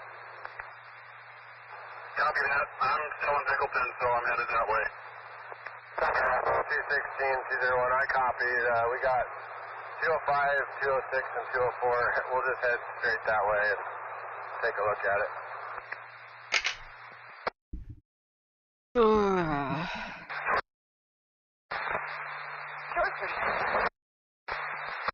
Crap. These are two different puffs of smoke, an incredible amount of smoke. Why does smoke go this high? Higher than the inversion layer right here. See this? See how the smoke was here at this layer? When you get a tremendous updraft of heat, because a lot of stuff just went up in smoke, literally, and you've got this huge. You get the giant smoke columns. Yeah, you're back in service. That's okay. I don't care. These tremendous columns of smoke that can break right through the inversion layer, which is kind of like this cap, you know. And it bursts right through it and goes taller. And when you get that, it found a new gigantic source of fuel to burn, is what that means. And it got more intense, is what that means. And when you see this, we don't have an infrared type camera, but usually there's a twister vortex. It's basically like a tornado of fire and heat that goes several thousand feet up in the air. That's what's in the center of these. We know this because that's what we captured live on the FLIR video cams from the 2021 Dixie Fire and the Caldor. But we know that whenever there's a lot of heat rising, it has to twist. That's something that the laws of physics create, is heat can't go up fast enough to keep up with the amount of heat below that keeps pushing it up and up, unless it goes into a more efficient pattern, which is spiral. So it will spiral up, and that creates a vacuum, essentially. Whenever heat is just being sucked up into the air really fast, and all the smoke and all the burning particles And what that does is it draws air in because air has to replace what just went up to the top. So it'll suck up more air to it, and you'll just get this massive, self-perpetuating thing where because it got so bad it gets worse, and because it's now worse it's getting worse, and because it's now worse it's getting much more worse, and because it's much more worse it's going to get much more worse. The only thing that's good about that, a pyrocumulus cloud trying to form, is the time of day. It's trying to form at 7:35 p.m. That's shocking. That's pretty rare because usually it starts to cool off this time of day. Yeah, it's like a fire tornado. Now, I found out that there's a narrow definition of the word tornado. Tornadoes move. That's part of their definition. It's not just wind speed, they move. So, and they have to have more than 75-mile-an-hour wind gusts to reach an F1 status, right? It's just a twister. Ooh, there's a live picture of it. Oh my god. I'm going to stay on this camera for a minute. Ugh. So, a tornado has to move. It should be F1 status or EF1, whatever the hell that is anymore. Right around 75 plus mile an hour wind speeds. It has to move. So, these pyrocumulus clouds, though, they call it a vortex because you got that same twisting pattern, but vortexes don't necessarily move. Think about water, like if there's a giant drain at the bottom of a dam, and people get stuck in the vortex and sucked down there to drown. That's because if you dropped even wood would swirl around and get sucked down, right? That's a vortex can be underwater too and not moving, right? Just because there's like a drain or something like that, right? Yeah, it looks like a big thunderstorm, yeah. So what is the big problem with this? You get burning bits of debris sucked up, and it really could be, this vortex could be more than 75 miles an hour. So you get burning bits of debris, entire branches sometimes sucked up just like it's a tornado's power, and lifted up thousands of feet high into the atmosphere where they're going to rain downwind. Burning bits of debris just raining all over the place. And when they're on mountain tops, that's the maximum height that burning debris could ever reach. Just like a paper airplane from a, building 1,000 feet tall. If you throw a paper airplane from the top of that building, it's gonna glide much further than a paper airplane on a 3rd-story building, right? So this is when you can just have an incredible fast spread downwind from a literal rain of burning debris. That's when we saw this happen with the Caldor fire at Echo Summit, which was a very high elevation to begin with. When the Caldor fire reached Echo Summit, which was like 6,500 to 7,000 feet elevation, the burning debris went up so high into the atmosphere that it was raining all over Nevada, across the Nevada border. I don't know why you got deleted there. I'm sorry, Saddle Tramp. It's okay. We can be a little silly. It's all right. I don't know what's going on here. Yeah, all it takes is heat. So, yeah, it does jag. It indicates that it's just a couple reasons for a pyrocumulus cloud formation. Is A, it just reached a huge new tremendous source of fuel. B, the wind picked up, and so the new oxygen source is fueling it, right? It's oftentimes all the above starting this. Usually the worst thing that it can reach, when I say new source of fuel, is a bunch of dead trees together. Nothing burns like dead A trees. partner's on the line with a female at the address advising a male named Nick, who's approximately 39 years old, long dark hair, heavy set, came into her house also. See, I can't. We're still gathering. I don't know what. I don't even if we. I don't know. Are still currently in the house.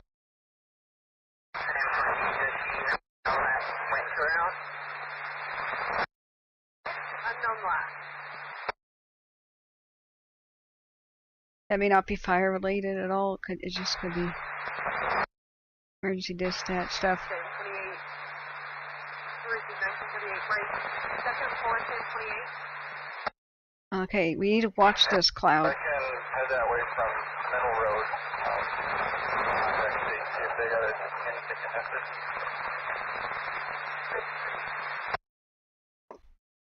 So frustrating that this is rotating. First of all, Response, please. My other units in Goldendale. not a bunch of. What year is this? Looks like living trees. But if it reaches a burn scar with standing dead trees in the landscape, not good. Now let's look at his fire history. 2021 Walrus fire. Okay. Not much fire history. So this could be super dense. Seems like really old imagery. I don't know. Alright, so what's the problem?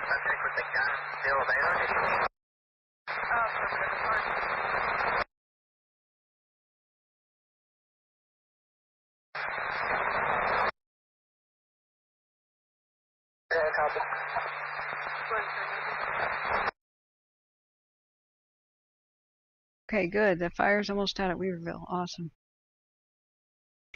So what's the big problem with pyrocumulus clouds? It will collapse, I hope, soon. It's very rare that they can keep going throughout the night. Usually just the worst mega fires have enough heat to continue that. Remember, the heat of the day is one of the number one things that makes a fire bad, right? And so as the sun sets and the temperature drops, and humidity rises. Whoa, look at that. Jeez. Usually these will collapse. What's the danger to firefighters? When the smoke column thing collapses and when the twister stops, right? Then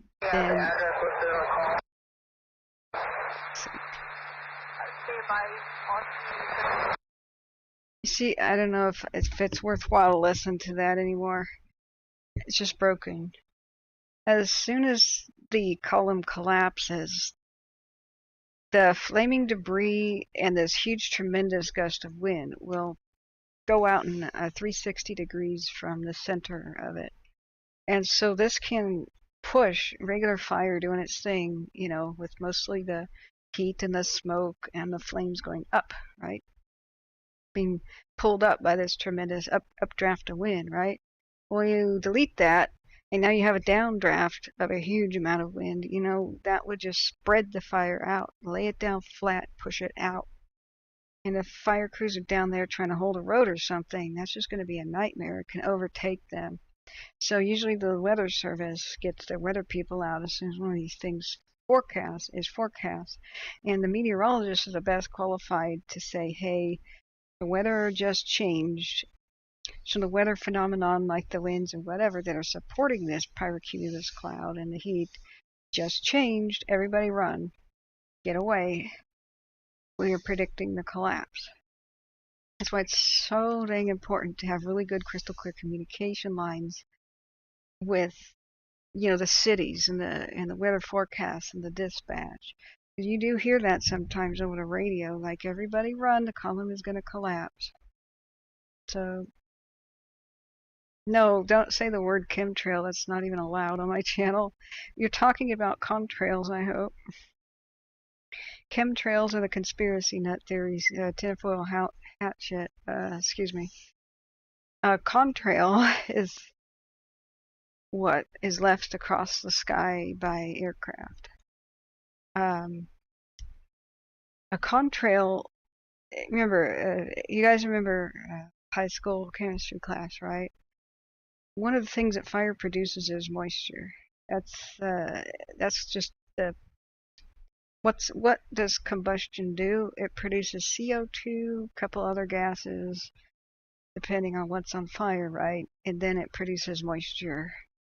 So every fire is producing moisture. It's kind of ironic. Can't do another night out here, so I'm not staying out tonight. We're just trying to see what's going on for the future. Are you coming down Dot Road? Yep. We need to get out of here. They got crews out here, so we need to get our guys off the lines and get them some rest. I understand. Are you coming down Dot Road? I'm just going through Cleveland right now. Okay. We'll hold up here and talk to you and check this thing out, and then we'll probably just head home from here. 215 and 210 are over there, but Jameson's in 215 with Shane, so they might be able to just bring the tender home. I've been trying to call them on the phone. Now don't go deleting it or anything. That's okay. People can believe in whatever they want, but I don't. Go ahead.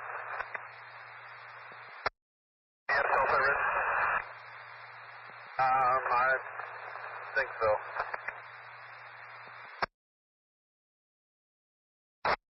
Okay, 7:45, sending crews home for the night. That's what we just heard on the radio. Hang on.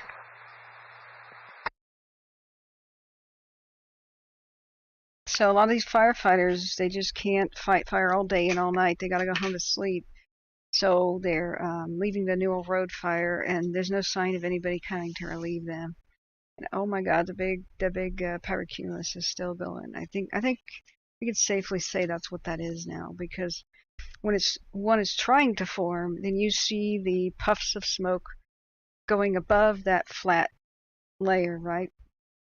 It's been tremendously pushed up, and so sometimes you see little hills like mounds. The submissive gentleman has been staying with his residence for the last 2 months while she's been gone. I'm turning that off. Okay.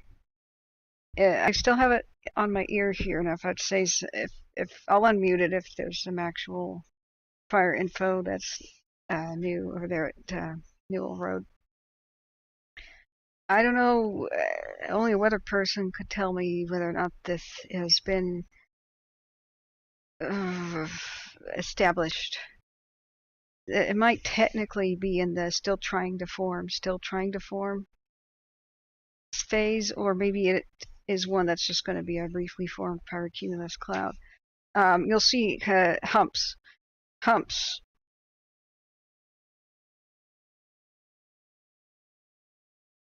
Okay, I'm not unmuting that. There's a criminal mischief warrant out for somebody's arrest somewhere, blah, blah, blah. So anyway, you just constantly, I'm getting angry, just frustrated, not with anybody or not with you guys.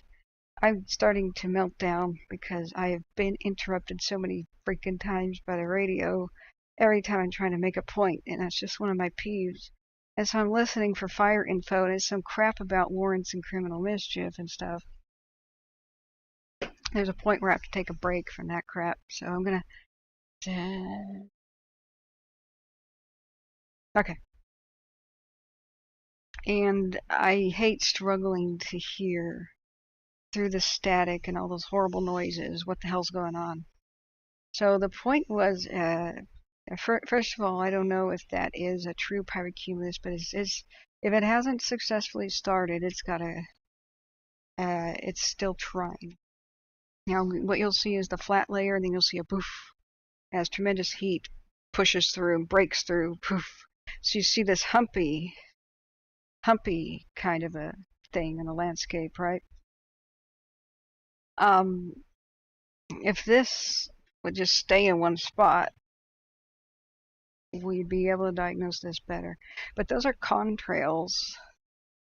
When I was talking about what is a contrail, if you look at combustion, maybe there's like a high school science fair kind of graphic I can get. Yeah, see the poofiness above that layer. I'm going to call that a pyrocumulus cloud. It's good enough. If you look at what is combustion, the chemical reaction, hopefully there's some sort of a chemical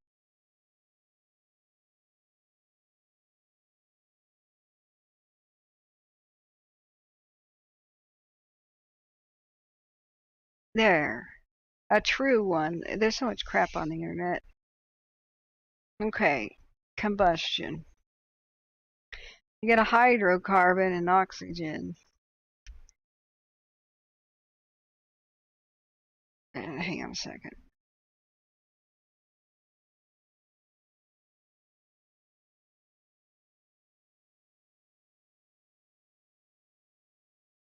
Chemistry explained. Oh dang it, it's a video. Show me the graphic. I just need the graphic. There we go. The graphic. Okay. There's a graphic of a barbecue on fire. Okay. So the fire triangle, you got heat, fuel, and oxygen. In a fire is a chemical reaction, right? So what are the products of it? So the heat and the fuel and the oxygen react. What are the products? Well, heat, more heat, right? And CO2, we all get that one, right? And the exhaust products, which means smoke, right? Smoke is a product of incomplete combustion. So incomplete means it didn't burn 100%. So the soot, black soot, smoke, that's the remnants of what didn't burn actually.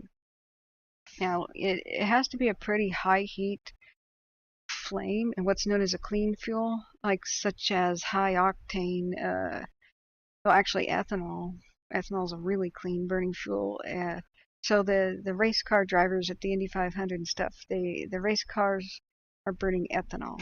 So not only is it a white flame that you can't see, like if the Indy car gets in a crash or it's on fire, sometimes you see the race car driver get out and he's patting himself like this, and somebody, you're like, what is he doing? And somebody comes by with the fire extinguisher and they're hosing him down with fire extinguishers. You're like, what? That's because he's covered in some of the fuel. It's still on fire. He's on fire. He's wearing the fire resistant clothing that they do, and he has his helmet on, thank God. But you can't see the white heat, the white flame of a very efficiently burning fuel. That's some good stuff, you know. But when you take something that has a bit of moisture content in it, like a stick, you know, that kind of prevents there's a whole bunch more to this, but it prevents the reaction from being complete, right? The drier the fuel, the cleaner it burns, and the more oxygen that it gets, also the cleaner it burns. And so smoke is when, for some reason, the reaction is not complete, and usually because stuff's kind of wet, kind of moist. Also depends on what's on fire, right? So smoke is the remnants of what didn't burn, and it goes up, floats on top of the heat. That's why smoke goes up. CO2, yeah, duh. You know, oxygen's depleted in the CO2. But water vapor, that's just part of combustion. Now, don't ask me. I'm not a chemist. Go ahead and research more of this yourself. But water vapor is something that's always being created by fire. So when those people, you kind of understand somebody who doesn't understand the way fire works.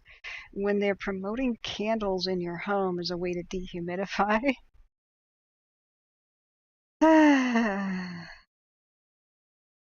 did you know that that's not gonna work, man? anybody who's ever had a car and tried to burn a candle in it or like something when you're camping, you want to sleep in your car and heat it. I remember once I did that with a little like camper stove, and I did crack my windows a little bit, but when I woke up in the middle of the night, like a Coleman lantern, right? My car was coated with water droplets inside out. The inside of the windows were coated with water. I was soaked in water. That was from the Coleman camp stove, right? It's just a terrible idea to try to heat the vehicle with that. The homeless do a lot, which is really unfortunate because that's how they light their vehicles on fire. So what happens with an airplane is like a jet airplane is going by up in the sky, right? Now the low-flying aircraft, you're still listening to the radio, it's just a bunch of crackly crap, right? Now the low-flying stuff, like World War II aircraft, didn't leave a contrail, even though water vapor is coming out of the engine. It's a combustion engine, right? Airplane engines, they're burning fuel, and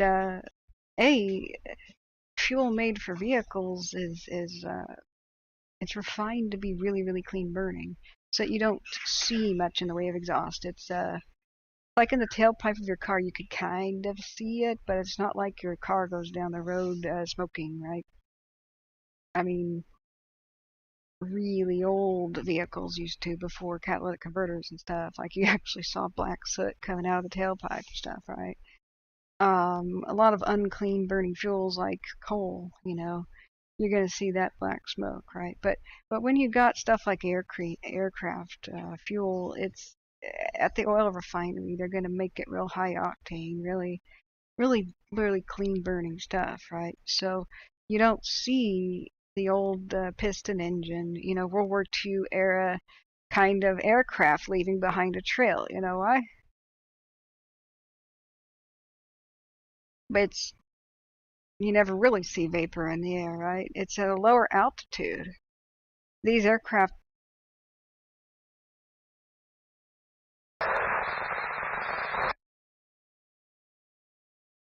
The conspiracy.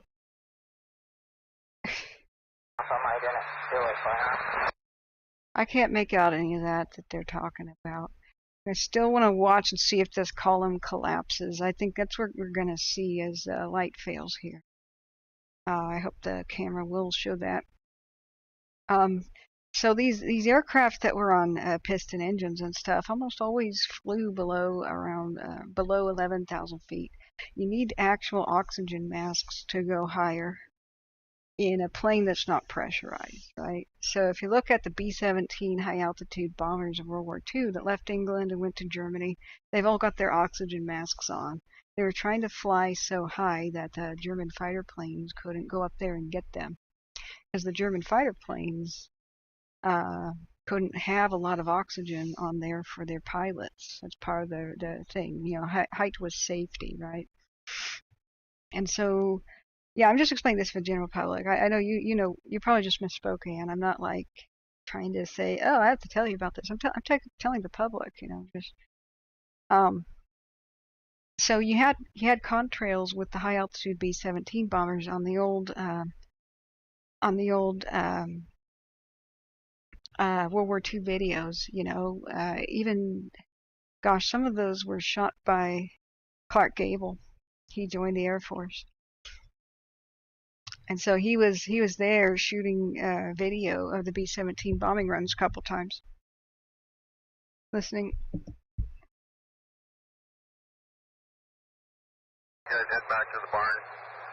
Get it gassed up, fueled, watered up, ready for morning. Yeah. The crews at Dot and Gatlinburg Road are now leaving the Newell fire for the night, and I did not hear of anybody replacing them. 912, 200. Go ahead. You still want to stage at this house, or what? What do you want going on here? Okay. Middle road. All right. Yeah. Show us the cloud. People there other than you guys? Yes, right now, I don't know what's going on, though. Copy. Looks like nobody's replacing the crew. Dang it, show us the cloud. 912, the Roosevelt units can head out. There's the night crew has already been brought in there, so they're good to go home. Yeah. Yeah, so please don't think like I'm talking down to you or trying to explain basic chemistry.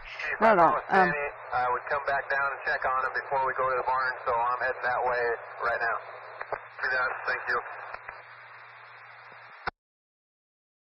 I want to empower people. Oh, for God's sake. I want to empower people through education because Medic 1 first responders respond. I believe the address will be 305 East Main. oh, prayer sent for a 75-year-old male with a stroke, possible stroke. Okay, please. Okay, show us it. Oh my God, yeah, it's a pyrocumulus cloud. It's not collapsing yet. It's not collapsing yet. But you see the sun going down. So I want to empower people through education. Everybody can believe whatever they like. People have differing opinions because they have different life experience, not because they're smart or not smart. Now, if I tell people the way fire works, especially, they're a lot less likely to become A, terrified, and B, frozen thinking that they can't do anything about it. That's why I hate the empty global warming narrative. When I say empty, the one where just global warming's blamed for everything, and they say, "Oh, we just got to expect this. It's happening. Oh, what a tragedy." Well, that's empty. It's not explaining the other factors of what we can actually do right now. What can we actually do to adapt and overcome these situations and react to our changing climate? How can we best help ourselves even though the climate's changing? That's the complete picture where people feel empowered. I want people to feel empowered and create a sort of anger that drives positive change. Anger can be destructive, or it can be the number one thing that prompts us to do positive change, right? Now, so far, pretty much the narrative makes man hate his fellow man, makes people hate each other. I blame you for this. That's not positive change, right? But if you get the complete picture, we can get a cooperative nature thing going on.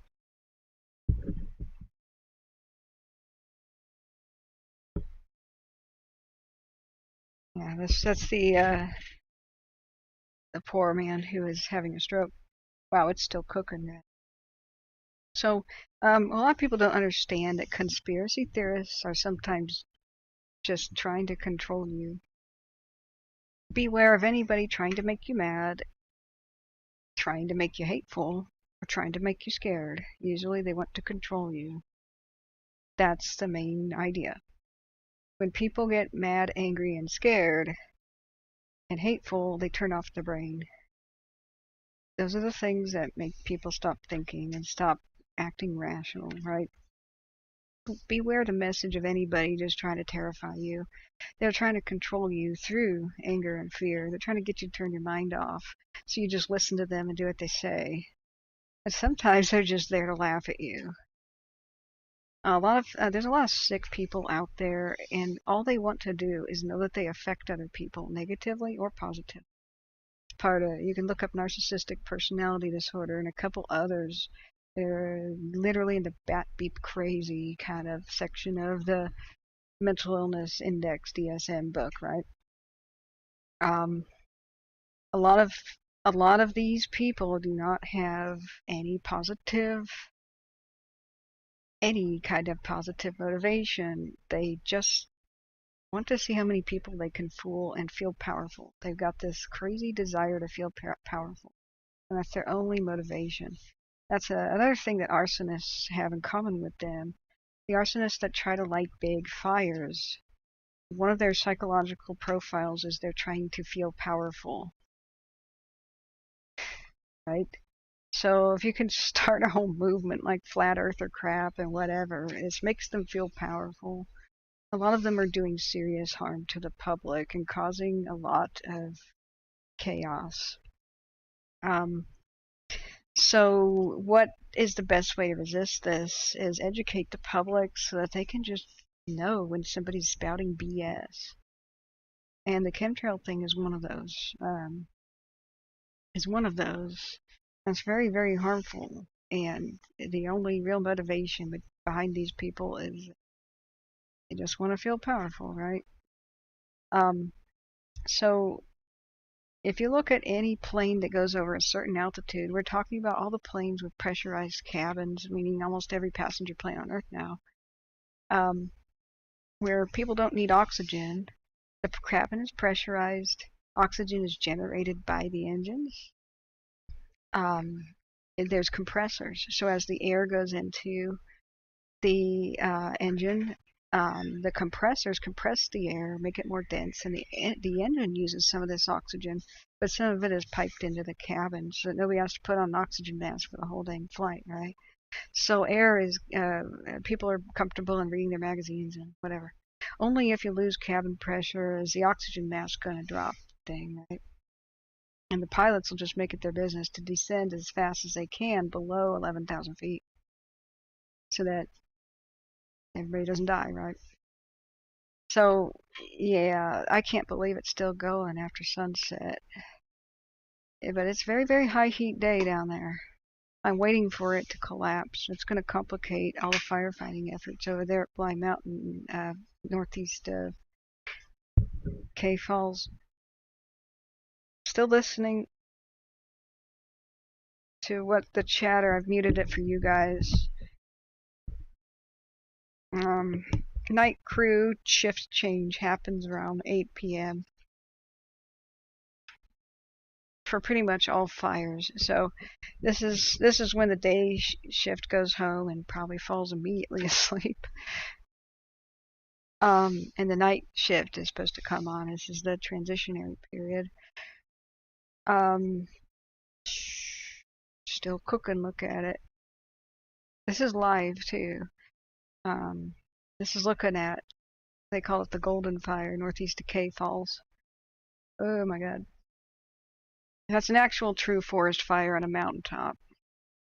So anyway, back to just, I can tell stories better and more succinctly when I'm not distracted by this radio. I'm going to turn it down. They're still jibber-jabbering about unintelligible stuff, so turn it down for myself.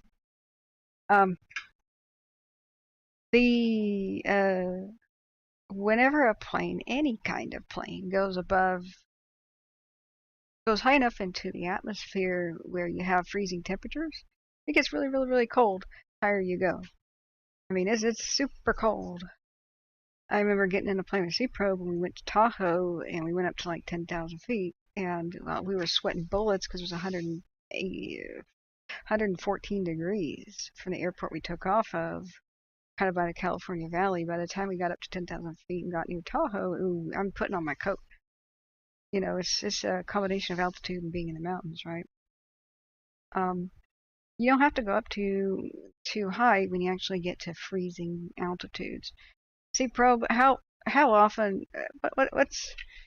What's the altitude you got to be at before you get freezing temps in general? In general, what's the altitude you got to be at before you get freezing temps and you got contrails forming? Don't just give me an average. North America now, here, Oregon. 9,000. 9,000 feet-ish. Right now, we'd be suffering frostbite if we went to 9,000 feet right now. Depends on surface temperature. Okay, whatever. 20,000. I'm going to just throw a number out there. It's going to be 20,000, okay? Well, if you look at passenger jets, they're like 30, 35, 40,000 feet often. So, what are they doing? They're burning fuel. What is a product of combustion? Water vapor. So, every single engine pretty much on Earth that's above a certain altitude is going to have a trail of frozen water vapor behind it, and that's all that is. That's all that is. So, what is the chemtrail conspiracy thing? The people who don't know the basics of chemistry and what is fire, look at that suspiciously, and the jokers and the jerks and the hoaxsters and hucksters tell people it's a chemical, that there's a vast conspiracy worldwide by an evil shadow government, lizard people, whatever the hell they're talking about, that just want to control the minds of everybody, that they are venting this giant chemical that everyone breathes, and as long as we breathe it, we are under mind control by the evil, crazy, worldwide evil government thing. And mostly they speculate that it's a aerosolized aluminum powder thing. But some people believe this shit. This would require every single pilot in the entire world to be in on this conspiracy, and every single airport worker in the world to be in on this conspiracy, and every single airline, like American Airlines and everything from Yeti Airlines or whatever, and Himalayas to be in on this conspiracy and this evil plan to enslave our fellow man's minds. And if you say, there's no possible way that this could be a secret, even as they say it's impossible for more than 2 people to keep a secret in general. Well, this would require millions of people to keep secrets their entire lives, so it's just one of the most depressing things that some people believe this, but anybody who understands what combustion is immune to this BS. Say, whatever. Yeah, the world is flat too. Okay. But what has it done? There's actually been protests and stuff, and a lot of people have tried to ban airplanes from flying over cities and all kinds of ridiculous stuff. Convinced that these chemicals are causing autism and all this stuff, and there'd be no way to ever hide this. If chemicals are being vented out of pretty much every passenger jet on Earth, you'd be able to take any kind of cotton swab and do this to the air and prove it. It'd be the easiest thing to prove, but I've seen some of these rallies, they shut down London streets and, everybody wake up, there's chemtrails and mind control. And so, I don't care. Somebody, believes in this. Go ahead, but I am not going to use my own channel to propagate harmful, divisive hoaxes. Just go do that somewhere else, please.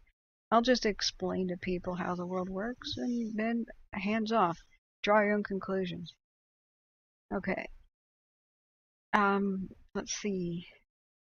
What I've mostly gotten from feedback from, there's a lot of people worried, super worried and super stressed out by these fires. They don't want to hear anything else that stresses them out. So that's why I say, discuss conspiracy type topics elsewhere. And I'll go to your channel and help you debate or whatever, But I don't want people walking in here, bringing them up and stressing people out. Especially the ones who say, hey, your town just got destroyed by evil government lasers. And they try to say that, be afraid of the small planes that have the green lasers at night. They're the ones exploding your town at night. The green lasers are mapping lasers from LiDAR. Every night these fires are mapped. They're like a laser pointer pen. They can't ignite anything. It's a really awesome new technology to help firefighters know exactly where the fire is and get up-to-date maps that are not made 10 years ago, not made 20 years ago, but made last night, right? So that they know the terrain, they know where the fire's been, and they've got really good, up-to-date, timely info. It's nothing but positivity. You see the little green lasers under the belly of a small plane flying over at night? Yay, wave to it. It's not harmful to you. It's all fine, But I really resent the people who are coming in and they're like, you should fear that, Because you know what they're saying? Try to blind the pilots. That's what they're trying to do. And if you ever heard of the laser pointer pen attacks on pilots, it's really messed up. Some of the people who believe the hoax is they're trying to blind pilots permanently with their own laser pointer pens. They go to airports and as planes are landing, they try to shine laser devices at cockpits, and they've actually damaged the eyes of a lot of pilots and almost caused planes to crash. You know what they're trying to do? Save their neighborhood or whatever from the evils of the chemtrail giant conspiracy thing. And it's just not funny anymore, you know? And then these hoaxer jerks were trying to tell people, these fire victims who are already scared, hey, why don't you try to blind the pilots too? They're burning your town down. But this is permanent eye damage that the pilots are suffering. And it's really not funny. Can you imagine causing a plane to crash because of this dumbassery, right? Okay. This pyrocumulus cloud is going. You can see the regular inversion layer and the smoke layer, but as soon as the sun sets, I'd imagine we're going to see its collapse. I'm going to turn up a little bit of the... Can I still hear it? Oh, I hope it's not going to blast me out. Of the Klickitat County Law Enforcement. Yeah, they've just gone silent. It's not muted or anything. They've just gone silent for a bit, and that's normal. During the shift change, you won't hear a whole lot of chatter other than crews reporting that they're now in or out of service. So I just... these are the reasons, right? You know, there's a funny aspect to it, or we can joke, but then there's... A lot of times people actually get themselves killed when they believe these hoaxes. Like the hoaxes where, you know, fur trapping hoaxes, the fur trappers are cruel and they cleave the legs off of animals, and that's not what traps do, I'm sorry. But there was a guy in Portland who decided to try to burn down a furrier store by using himself as a human torch, and he died. You know, these... thought he was going to be saving the animals, right? I mean, I lost contact with a friend of mine in Australia for a bit, and she explained that somebody who believed the hoax of the 5G internet, you know, making everybody's immune system weak, and that's why COVID is spreading, 5G internet hoax thing. This guy took his personal vehicle and he rammed down the nearest cell phone tower of the town, and I don't know if he survived the car accident.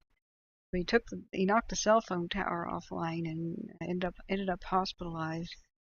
You have the guy who got in the RV and didn't he go to Texas or something? Loaded it up with tons and tons of bomb, like flammable material, and used his own RV as a bomb. Blew himself up.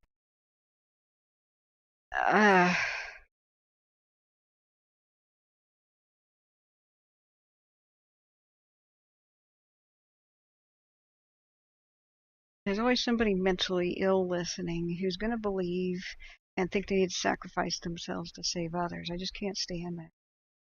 So looking back at the chat, what's the best way to defend ourselves from misinformation, BS? Well, I'm just going to say it, hoax and evil propaganda. Is already be educated enough to know what they're talking is nonsense. Now let's look back to the chat. Yeah.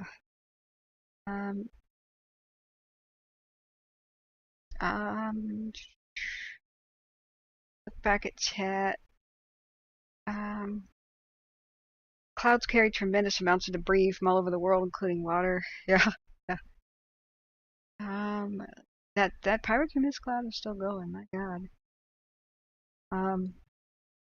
Polar vortex says when high pressure moves to low pressure, it can leave trails called contrails behind planes or jets. Well, that's any time that the contrails will be any time that the air is cold enough at an altitude to freeze the water vapor trail behind. So cold fronts especially. Now, you'll see sometimes passenger jets don't leave these behind. And like C-Probe was saying as a pilot, that means, you know, when there's warmer weather and warmer weather coming in, especially like tropical storms or something from the Pacific or Hawaii, And that can heat up different stages of the atmosphere. So sometimes you could see a lot of planes in the sky not leaving these behind. Well, that's probably because that layer of the atmosphere, there's kind of like a warm thing moving. So you don't get this stuff, say around Hawaii, kind of like you would in, say, northern New England in the autumn. So, let's see here. There's a big funny thing where there's a pilot. C-Probe showed it to me. Pilots joke about the chemtrails all the time. And, there's this funny thing like fake buttons and signs for your cockpit. It was a decal sticker, and it said, oh God, what did it actually say? It said something like,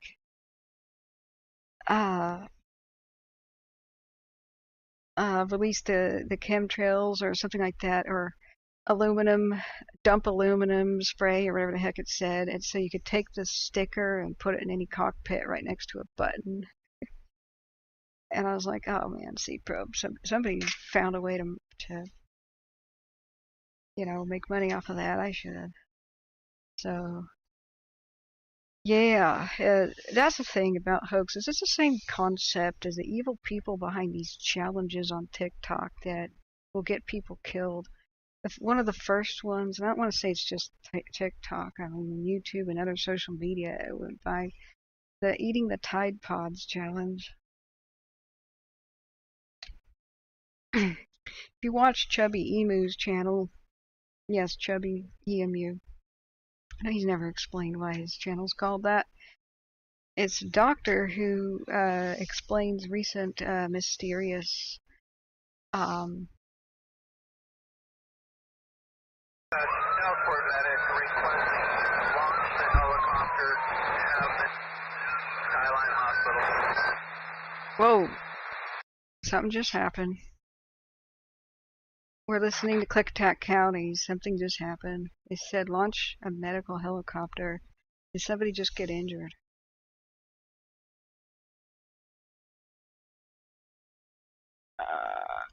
Yeah, Anby, thank you so much. Sorry. You brought up a good topic to discuss, which is cool. Thank you so much for your service. Having another disturbance down at the courthouse.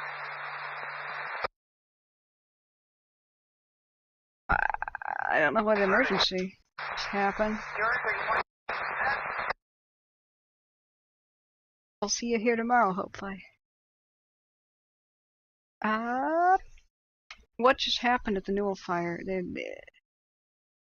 It sounded like an injury. They were calling for a lifeline. We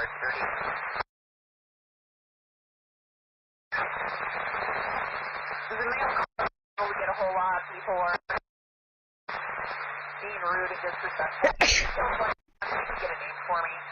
Lot of background noise. So he stated they were wanting to fight with him. What? Now we're hearing Rigo EMS dispatch too, so it could be completely unrelated, just somewhere in the county. But they said. Where do you want Lifeline to go to?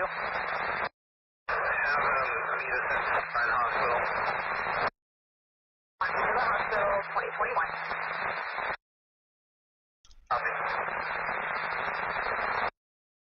Thank you.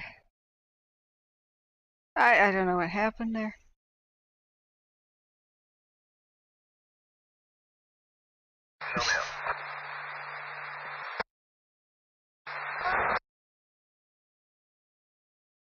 Oh, I wish this camera just stayed on the fire. Okay. I'll unmute that if some intelligible stuff comes down the pipe. I have no idea what that was about. Man, it's sunset-ish. Yeah, it's right before sunset, and that still is cooking up there with an active pyrocumulus cloud still cooking away down there. Let's see, I think probably the aircraft are going home. From most fires right now.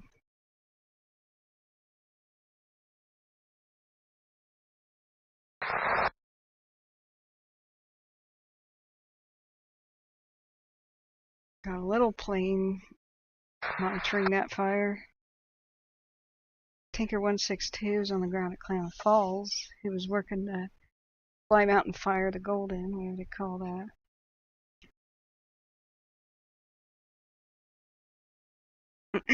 No planes currently on the flat fire. And they got a little bit of daylight, but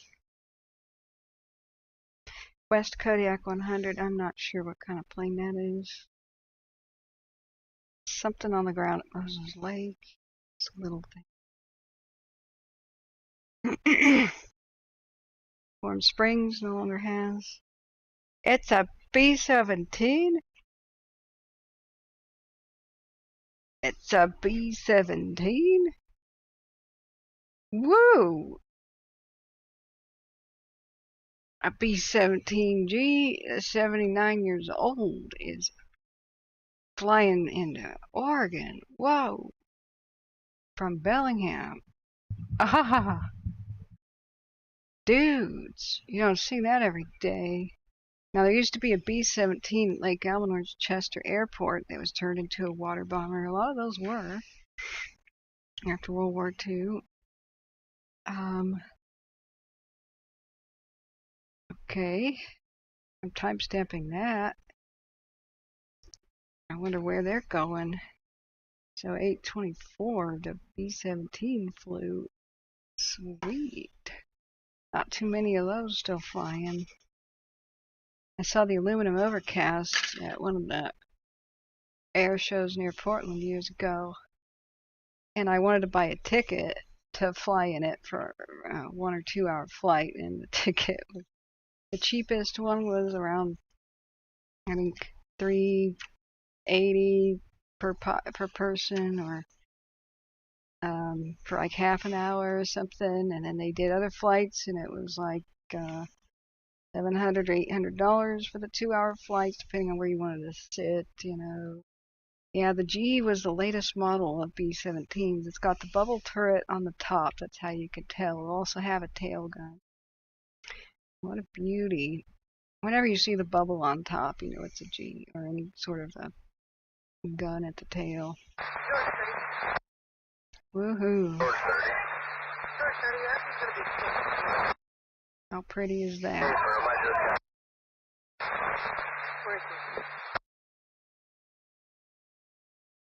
Yeah, I think they have chin turrets too. They just added more and more guns all over the place as a thing. Yeah, Riley. Yes, L-Tramp. Where's Riley? Yeah.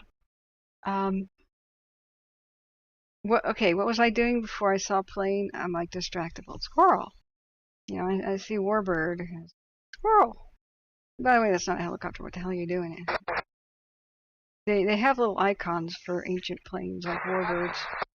I guess Flight Radar is using the wrong one. Okay, there's still something. A Quest Kodiak 100. What is a Quest Kodiak 100? A little bitty plane, eye in the sky type thing. Oh, that's a smoke jumper plane. That's the kind. Wait, isn't it? No. Yes. 2026. It's the kind skydivers can get out of, because the wings are at the top, so you're not jumping out on the wings, right? So it's frequently a skydiver plane, I think. It could be the kind of thing where smoke jumpers are parachuted in or just transported in. Huh. I haven't heard anything. We'll have to check our resources, but it also just could be an observation type thing. Let's see here. Alright, yeah, go back to the cloud. And we've got some serious heat detections north of Klamath Falls there. It's still going. Beautiful sunset. Pyrocumulus cloud is going, but after sunset, that might be when you have the biggest Likelihood of collapse. Okay, let's look at my radar for a sec. Look at the weather down there by K Falls. Whoops, wrong screen. My radar. Radar. Be alert. Radar. Be alert. Where'd it go? Guess I closed the apps on accident. There we go. Let's go down.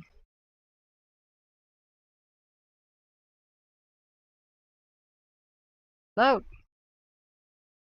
Come on, VPN. Let's go.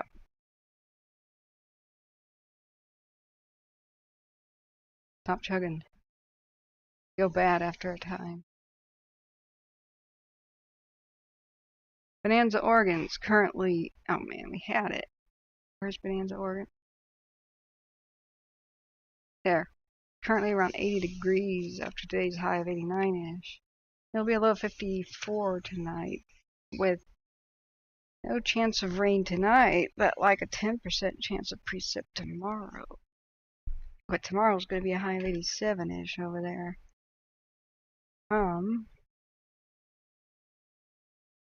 Air quality index is good. Yeah, right. Not trust this anymore. Skies mostly cloudy, becoming partly cloudy. Low temp at 58, winds 12 miles an hour from the northwest, changing to 6 miles an hour from the north by northwest. Upcoming, skies partly cloudy, becoming mostly cloudy. Highs of 87 tomorrow, winds 3 to 13 miles an hour from the south-southwest, changing to 18 miles an hour from the southwest tomorrow. Oh God.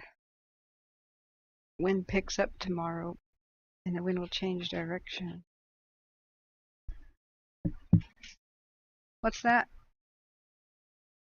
What was that sound? He broke. Whatever. I think that was him. Now, J-Cat or anybody listening. 914 returning 2029. He just bought some radios off of Amazon, so I don't think he even used my link. So, tomorrow it's going to be windy. Delta, medical Delta. Go ahead. Life flight will be on the pad at Skamania at 2158 with 2158 left at 955 2058 Copy, thank you. I don't know if this life flight is for a firefighter injury or what, but it sounded like they were talking to firefighters. Yeah, look at that going. Okay. Yeah, Smitty's saying B-17s, they use those as target drones and for weather and lifeboat dropping long after they were bombers. Yeah. Night off. Night into DNR 441 common. You copy.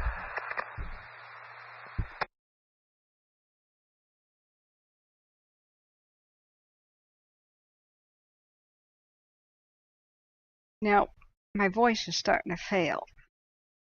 It's hurting. What we could do is watch the community meeting somewhat soon. Give me a little bit of a rest. The community meeting for the flat fire went on for like an hour today. So that could be helpful. Still really dang hot in here because of my crazy heat that doing a stream makes from my computer. We gotta see if I can turn it down.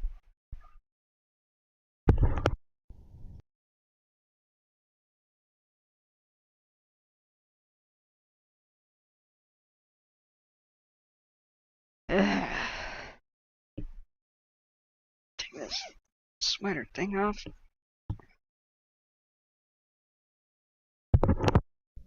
Hang on, I'll be right back. Gotta change my shirt.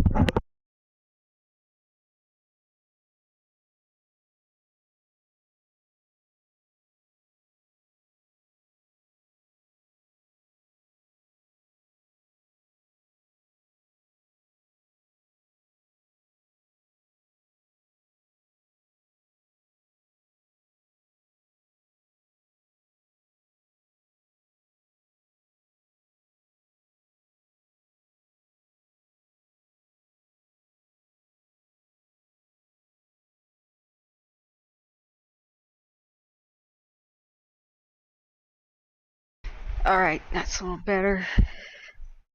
So, what's our pyrocumulus looking like? What is on the floor? A headband. Means it came out of my own hair. Oh yeah.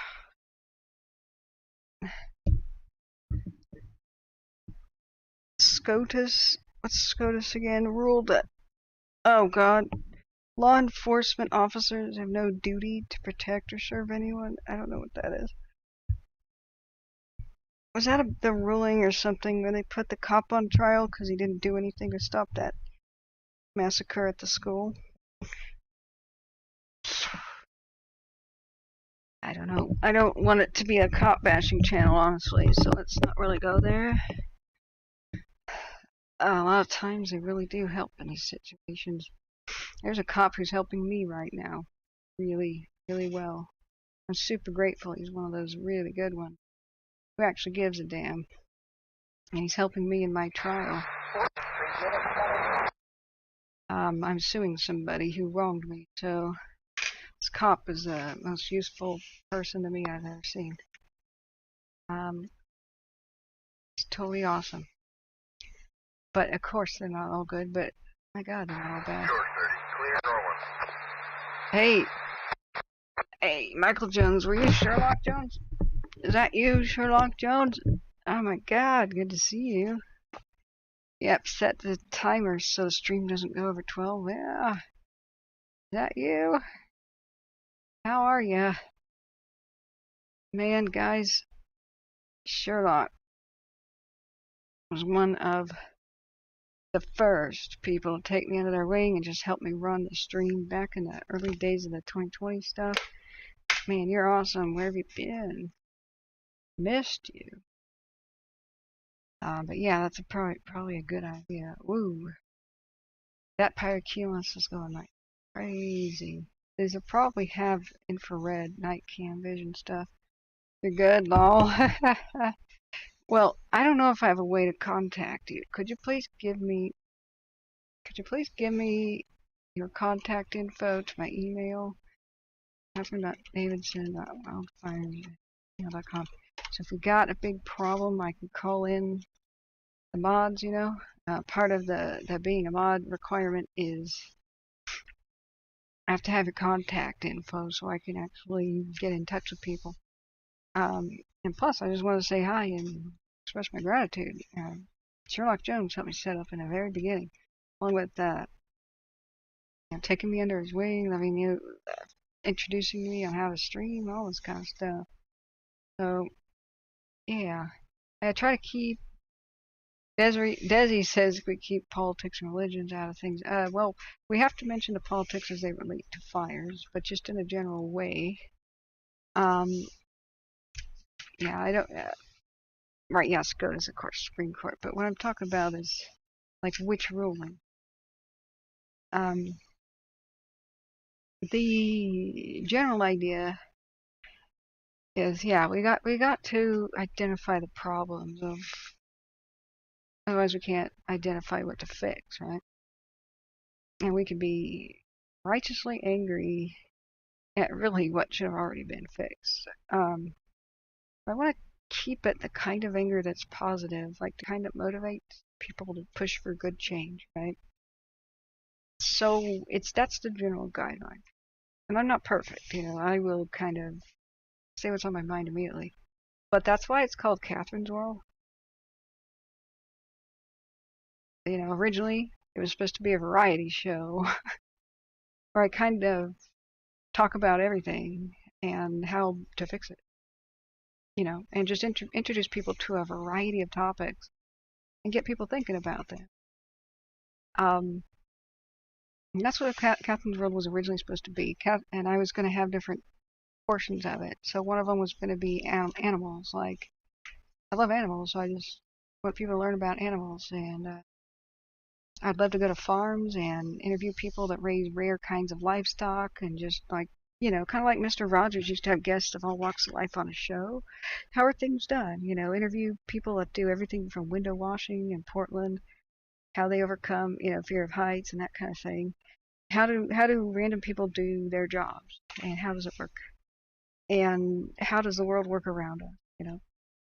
What's the new, and especially an emphasis on the exciting new technology that'll help us have better lives in general, right?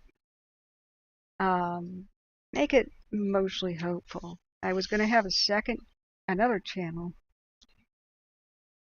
that is about disasters. It's going to be pretty dark, and I think my working title for it would be Catherine's Dark Tales. And with that, I was going to dress up in black and have the black lipstick and look like a Victorian Gothic and host it like Elvira, not like, big hair 80s Elvira, but like Tales from the Crypt, kind of introduce dark stories that I narrate for the purpose of what can we learn here? What can we learn from disasters? Not just limited to fire ones, but ships that sink and things. And not your typical one, but really an emphasis on what specifically can we change to prevent mass death type tragedies. What specifically can be learned, and even interview the people involved, and with the questions like, how did you survive? So that the dark part that a lot of people don't want to hear at all is in its own little section.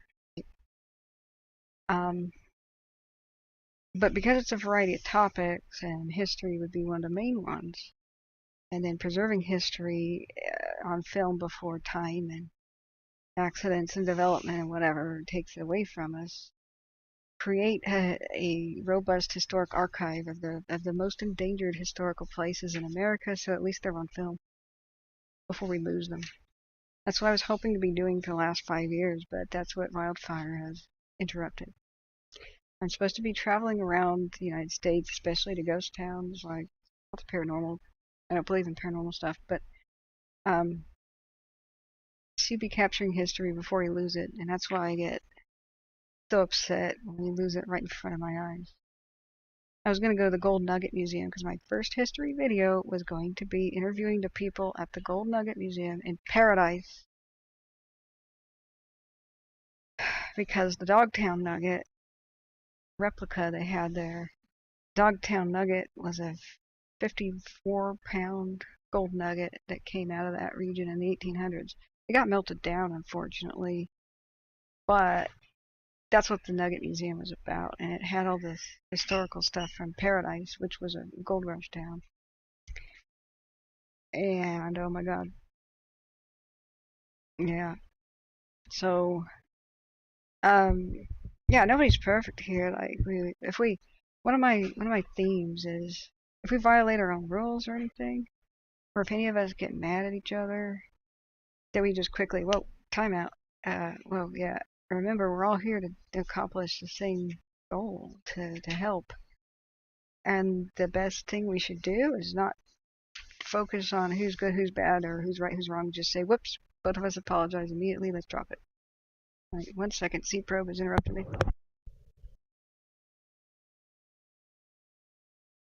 I'm going to take a quick bathroom break real quick. That pyrocumulus cloud is still going. Wow. So the radio's on. Nobody's talking. Let me make sure. Yeah, it's on.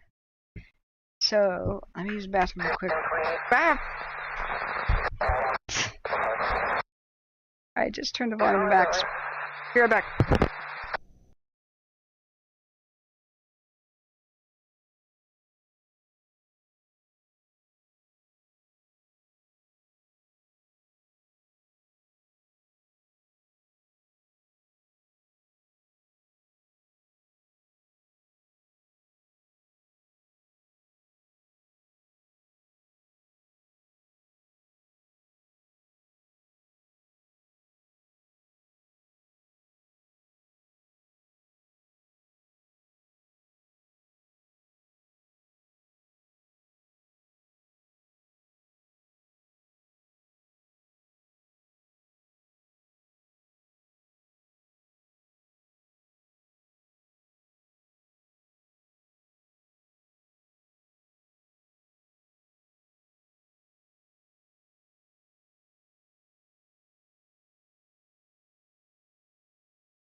Medicate. Medicate. We did our meet with Dallas Forward. We are clear returning up. Clear return.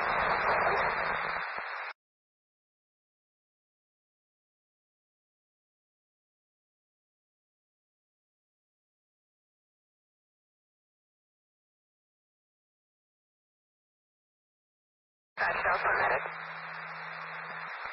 Dallas for medic. Team reach Skyline 3 with 1. 2.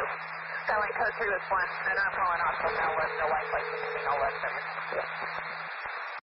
Thank you. 2044.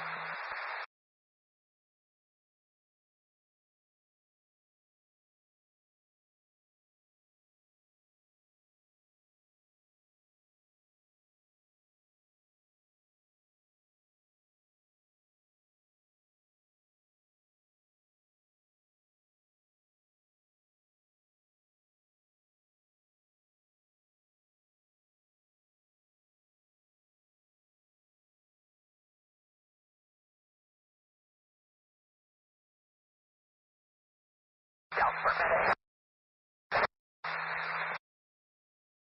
Thank you. Anytime, 2044.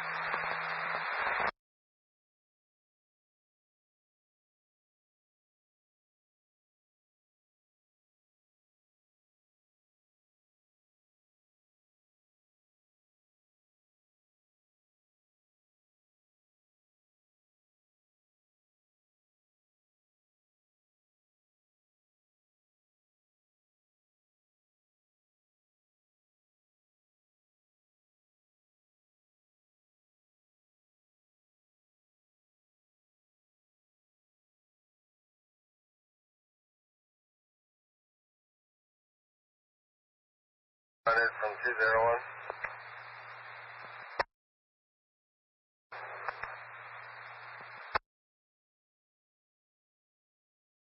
Go ahead. Are you headed back towards town? I'm just turning up, headed towards Bickleton on Middle Road. Going past Hooker Road. Big fire station, on Middle Road.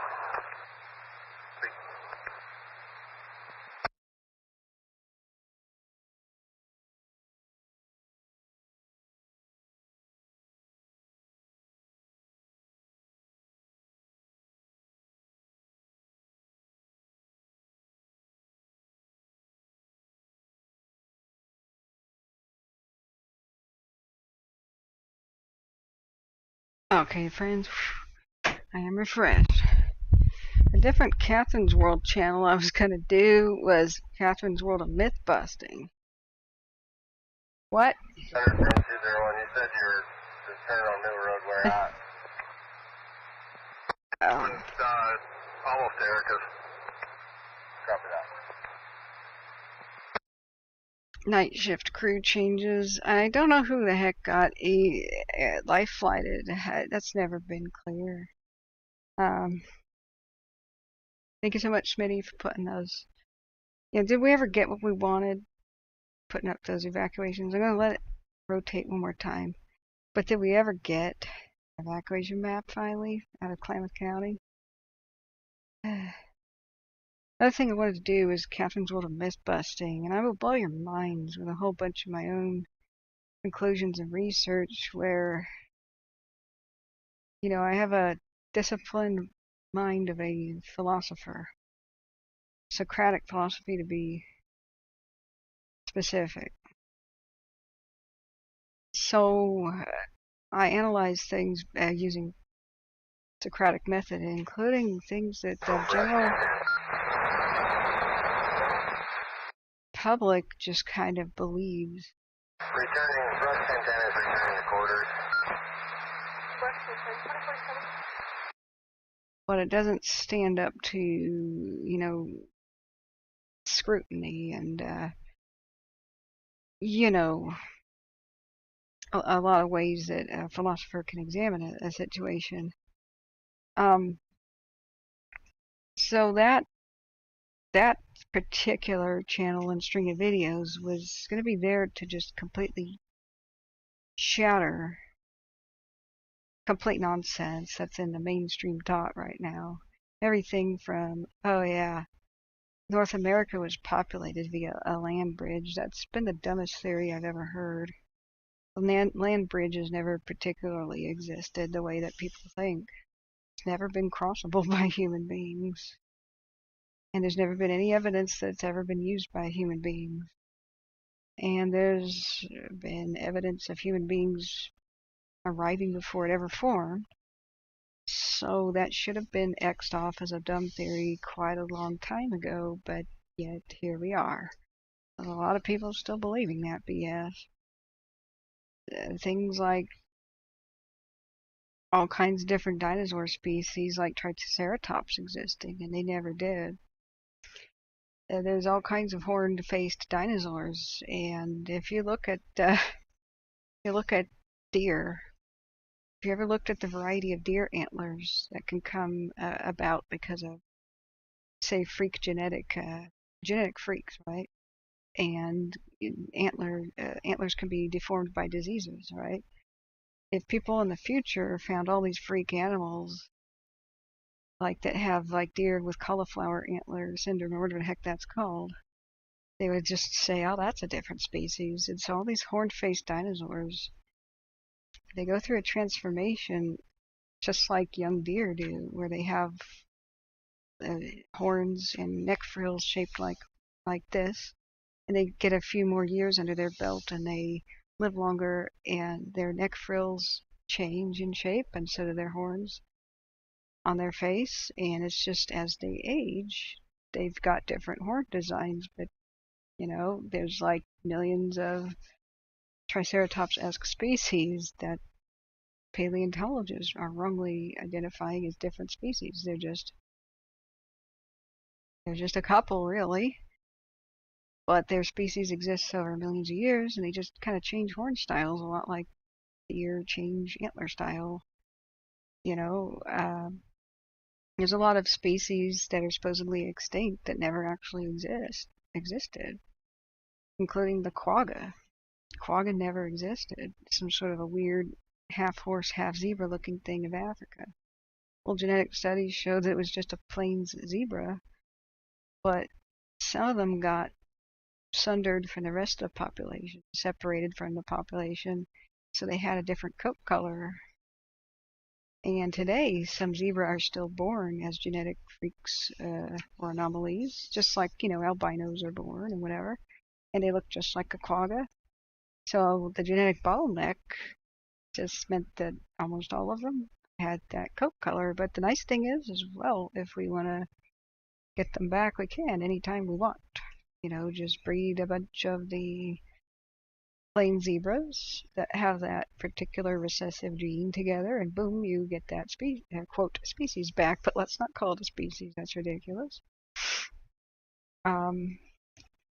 You know, the dumbass idea that human beings caused the megafauna extinction, that's ridiculous. Remember the dumbass idea that the Easter Islanders destroyed their own environment by building rolling logs and making too many of their statues? That's just a racist BS view. Let's get rid of that, you know. That African Americans built a bunch of pyramids and stuff in Central America and Mexico, and because that they were the Olmecs, they just kind of look similar. But today, in the same area, that's just the general facial features of the Native American. They look like that now. So that's just a weird BS thing. Let's stop telling Native people your ancestors could not in any way have built these magnificent architectural features, because obviously your ancestors are just too stupid. You know, like, let's stop being racist like that. It would take a white guy or an African to do this, actually, you know. Oh my God. There's other mainstream things that people believe that, you know, like human beings just rape the earth wherever we go, and we don't care about things. No, we live in perfect harmony with the planet. and have always cared about the environment. We've always tried to stop species from going extinct. And far from becoming a rabid, crazy, like the theory goes like this.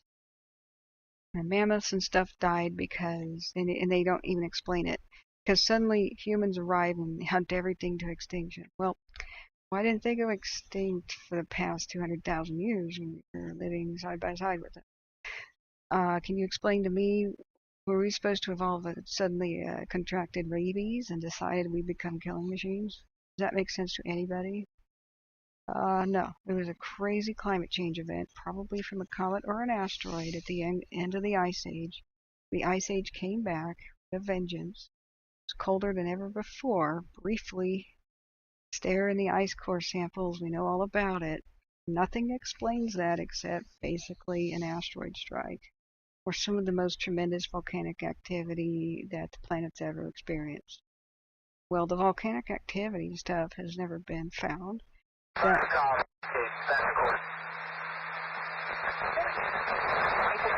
There would have been an ash layer, right? But it's not there. So what is present? Iridium dust, which comes from space. Same thing that they found with the K2 boundary with the asteroid strike with dinosaurs. That sort of stuff. There's nanodiamonds from asteroid type strike embedded in the tusks of many dead mammoths all over Canada. Interesting, huh? So the amount of dust that would have been stirred up and blocked out the sun meant that probably 10, 20 years went by without an actual summer planet. Yeah. So a lot of these prey animals like mammoths, they survive by migrating north in the winter. Can you believe that? Migrating north in the winter to survive? But that's what mammoths did. And on the tundra back in the day was this really prolific specific type of plant that was a ground cover plant, highly nutritious, kind of like a moss, kind of like a grass. I can't remember what it's called now. Rare now. But it was very prolific in, say, Canada, Alaska, northern Montana type areas, Siberia, blah, blah, blah. And so what happened was this and grass and other plants, as soon as the winter came down in the Ice Age, that plant was flash frozen, and it just like flash freezing in the farmers' fields today for everything from peas and carrots to whatever. If you flash freeze the vegetables, they keep much of their nutritional value. So that's why we do that. We flash freeze now, freeze really quickly right after picking, instead of storing and then eventually freeze. You lose the nutrition, right? So all of that, right just below the snow layer, is all this infinite food source for mammoths. All the mammoths, males and females, they had a tusk. That is still a pyrocumulus cloud. They had huge tusks because they were big snow shovel tusks. That's why they grew in that particular pattern. So when they migrated north, they just swung their head from side to side, moved the snow aside, and they had all this lush green frozen stuff to eat, right? Well, all these plants grow during the summer. So what is a mammoth to do if there's 10 to 20 years without a summer? Elephants have to eat a huge amount of food every single day. Otherwise, they go into starvation mode really dang quickly. And so what if the snow's just too deep to get to it because there's no summer for several years? A mammoth can't dig down 20 feet of snow. So what if you spent all these calories getting up into the north like every mammoth would with the big migrations and to find nothing to eat? The reason they went north in the winter is because there's nothing to eat in the south either during the winter. Everything's just dead, but has almost no nutritional value because it's not flash frozen, right? The summer was pretty dang short. So you could have mammoths die off in 20 years. The majority of the mammoth population may have died off in as soon as 20 years. And then you have the complete collapse of the rest of the ecosystem. The prey animals, it's pretty dang easy to figure out why, cave lions and cave bears died out. They're really big predators, need a lot of meat, like 50 plus pounds of meat to feed a normal African-sized lion today. They don't eat it all on the same day. They skip a couple of days meal and then make up for it by, eating, say, 200 pounds of meat a day or something. But you know what I mean? Averaged out, it's like 55 pounds of meat a day. So they'll survive for a bit scavenging off the frozen carcasses of mammoths all over the place. But then what you gonna do? If your really slow-moving gigantic prey animals are gone, you can't just evolve fast enough to be chasing after the ones that lived. Pronghorn antelope in the case of North America. Deer. You just can't be a giant dire wolf and be as fast as, say, a little timber wolf. They're going to get the deer, you're going to be screwed. So, I mean, you don't have to explain why predators died. If they lose their giant lumbering slow food source and you're a giant lumbering predator, well, you're screwed. And you lose things like the giant sloth and stuff too. It's just, okay.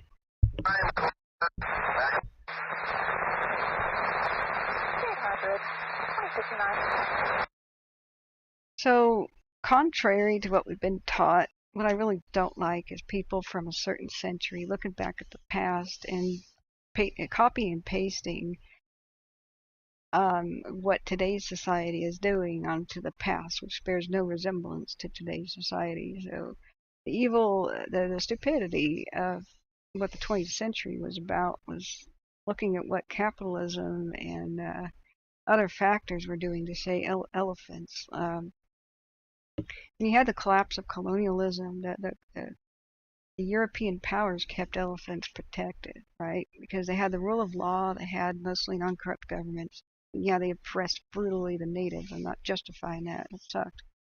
But they actually had rule of law. And because they made money off the ivory trade, they limited it to a sustainable level. And they policed it. And they went after poachers and they punished them.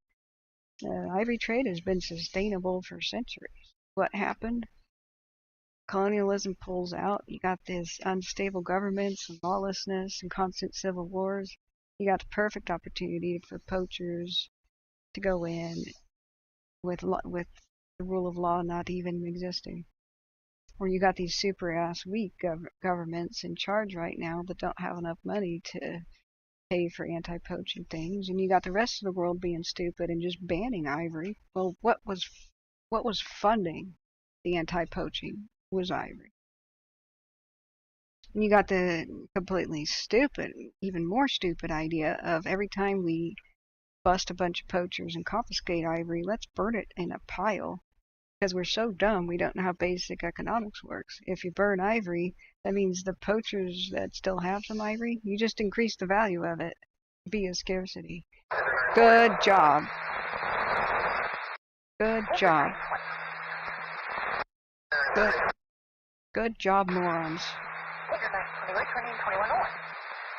Instead of fixing the problem, which is, help stabilize the government so there's no lawlessness crap, and half these civil wars that Africa got plunged into, the ivory was taken in an unsustainable manner to fund the wars, right?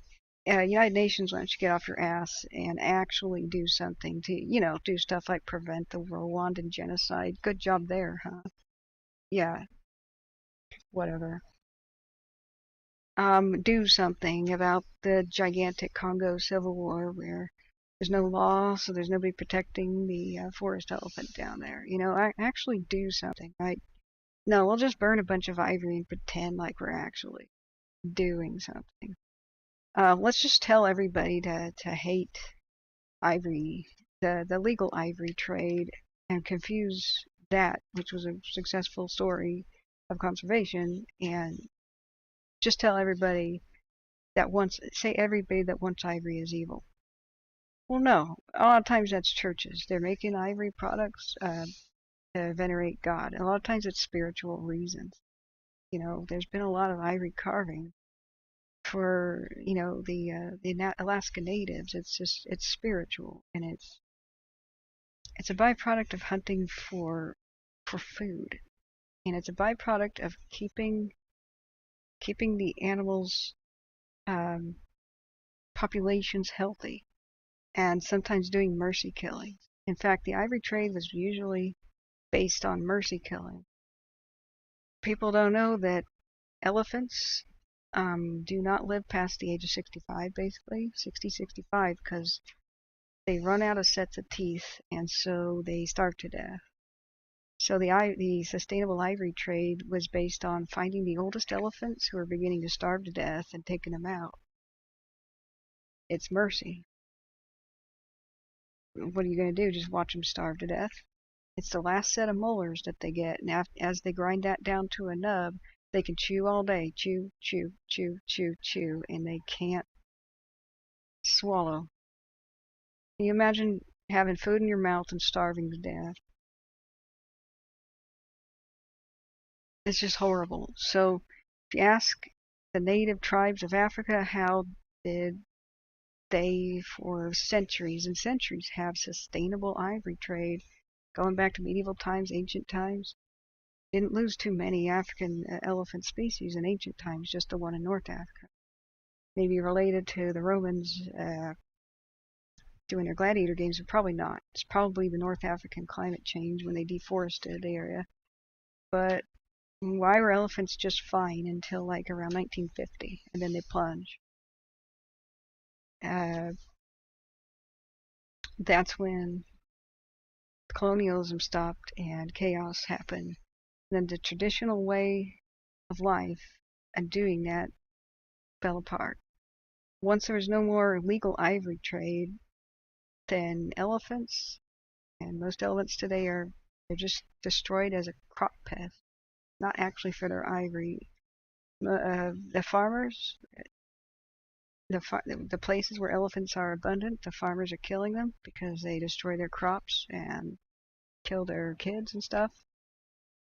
They actually kill a lot of people every year.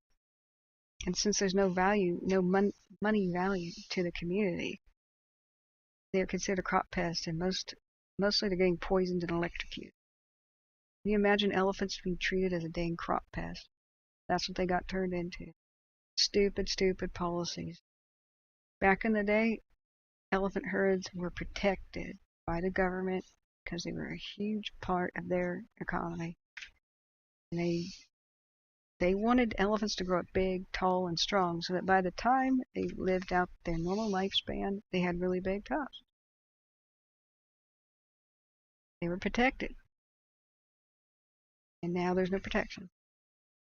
So you just part of the education thing is the world's got to wake up to this stuff before we lose all the elephants and all the rhinos. You have to realize the real factors going on right now. Even if we jailed every ivory poacher in the world right now, the elephants would be in steep decline because they are a crop pest. Got to rethink everything.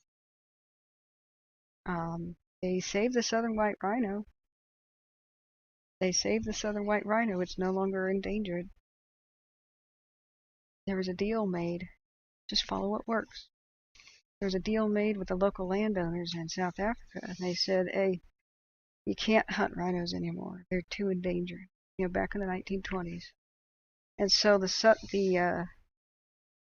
they could have been treated as a crop pest and eliminated, right? Can't hunt rhinos anymore, can't sell their horns anymore. What good are they? I mean, this is the way capitalism works. I'm not justifying that at all. But they said, wait, please don't kill them all. In fact, please take some of your private land and protect them on your private land, fence it off, do poacher patrols. And the farmers said, well, why would we do this at our own expense if we can't get any money out of the rhino? And they said, well, you will eventually. As soon as they're not endangered anymore, we could do some hunting of the males that are so old their teeth are falling out. You know, the ones they can't reproduce by this time either. They go sterile. So they actually convinced most of the landowners of South Africa to agree to this. They had a completely awesome conservation success story. Southern white rhino is off the endangered species list. And the only ones that are hunted now are the mercy killings, the ones where their teeth are falling out.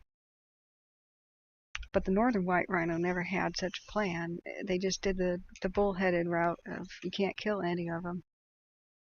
So they became a crop pest, and the locals see poachers going by. Are they going to turn them in? Are they going to call somebody and turn them in, or are they going to go, man, rhinos stampeded through my crops, and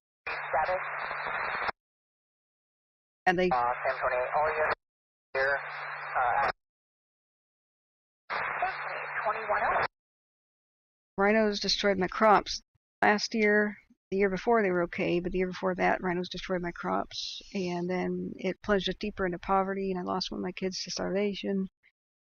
We never got compensated for this.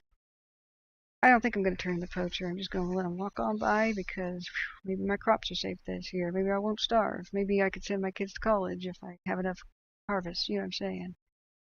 So there's no cooperation with the locals. You have to have that. So northern white rhino just basically went extinct. And as much as I would never want to see a rhino or an elephant killed, I wanted to be a elephant handler. I wanted to be an elephant handler. Not really at zoos, but just maybe at a rescue center or something. I would never want to see one killed. They're like, other than the walrus, they're my favorite animal. They are really intelligent. They can think, can reason, like a 2-year-old child in some ways. Man, no, they shouldn't be hunted like deer. No, just a mercy killing at the end of their lives when they live wild and free out there. But yeah, they can't be allowed to starve. As much as I would never ever want to see one killed, I don't want to see one starve. So I changed my attitude about that. But the world needs to as well, and really fast before we lose them all. When you have a system of hate, like let's just hate poachers, let's hate ivory, let's hate everybody who wants to carve it, like let's just hate ivory. When you have a system of hate, a hate machine, it's not a system that works. Ivory products are beautiful. There's no getting around that. But it has to be taken as a mercy killing only. You take Alaskan natives and people struggling to survive, they get by on carving ivory. But people just want to ban it and say, screw you. I don't care how your people are struggling. That's not a good way to go about it. So life's complicated, but when you explain what works, it's not too late to save these species. It may not be saving the species the way you want to. You gotta save them the way that it works. Like one time I actually met an ivory smuggler who smuggled ivory out of Alaska. And the dude had gone to prison, yeah.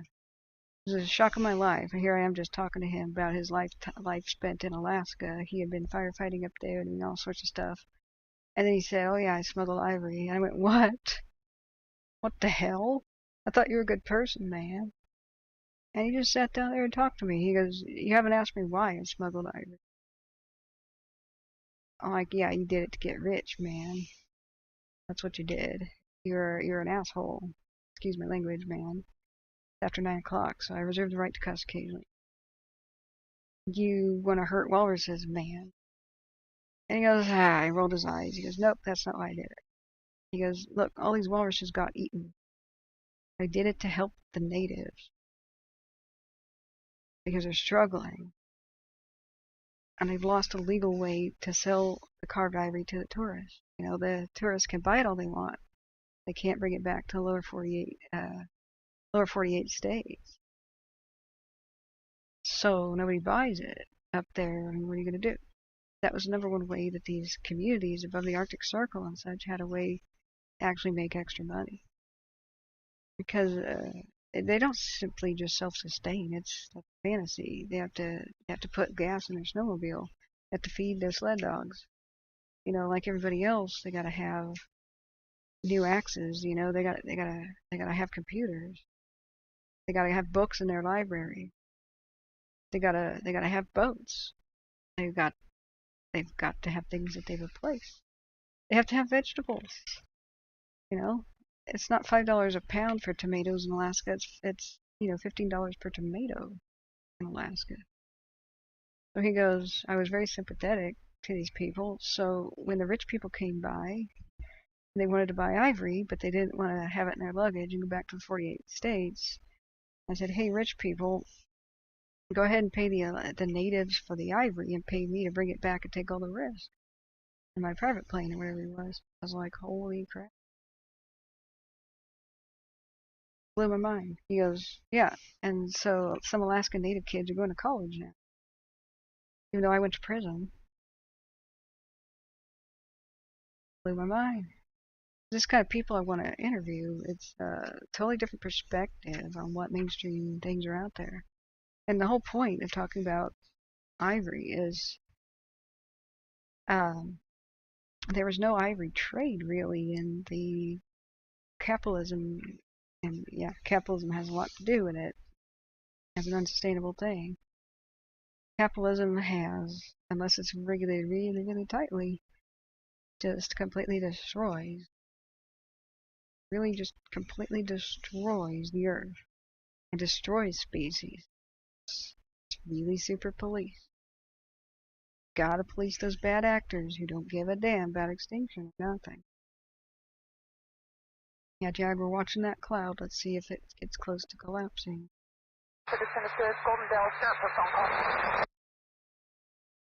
Come on, show it better.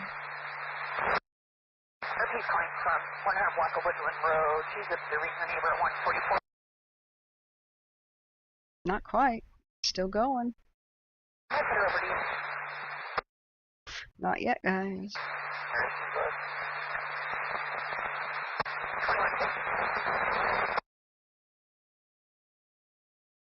Not yet, guys.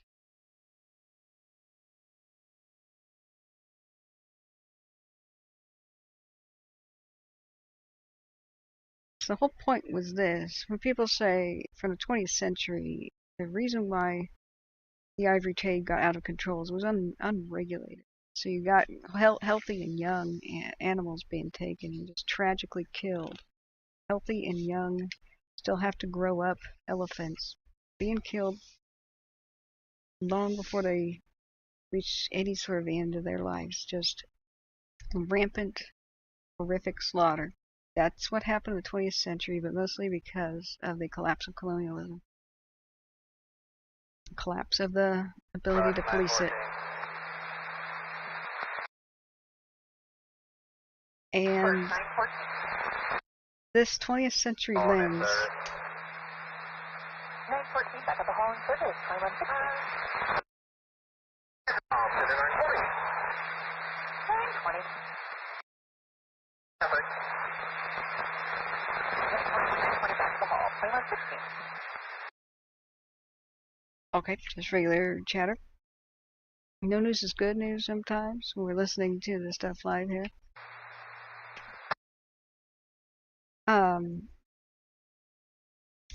You take the 20th century lens and it's unregulated capitalism. What's that called? Gangsterism? Is why the elephant population plunges, because there's a gigantic international smuggling black market for it.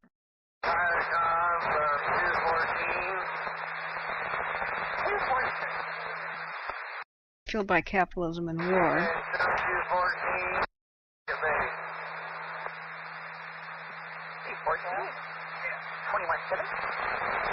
Oh, that's gonna be driving me insane, guys.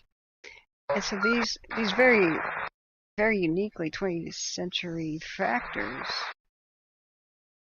I'm sorry, Fire Unit, can you... Shut up. That's good. Back at home. 2117. Yeah, they always have to say what time it is when anybody calls and does anything. I hear 2117 again, I'm gonna scream. And that tells you there's a 2-minute delay.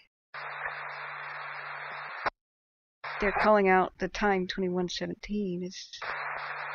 Well, really are being talked to her about it. She's not concerned anymore. They told me to call it. Something about an RV.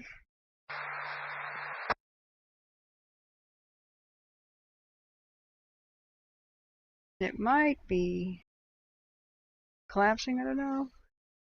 Hey, thanks for the little hearts, guys.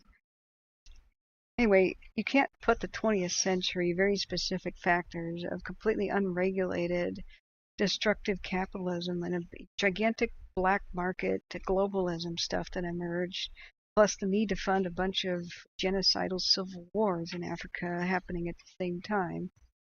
With the explosion of the African population, people fleeing the civil wars and for the first time trying to farm on elephant habitat, you get these very, very specific 20th century, what do you call that, perfect storm stuff for rapid elephant decline. But that does not mean that's not what human beings are about.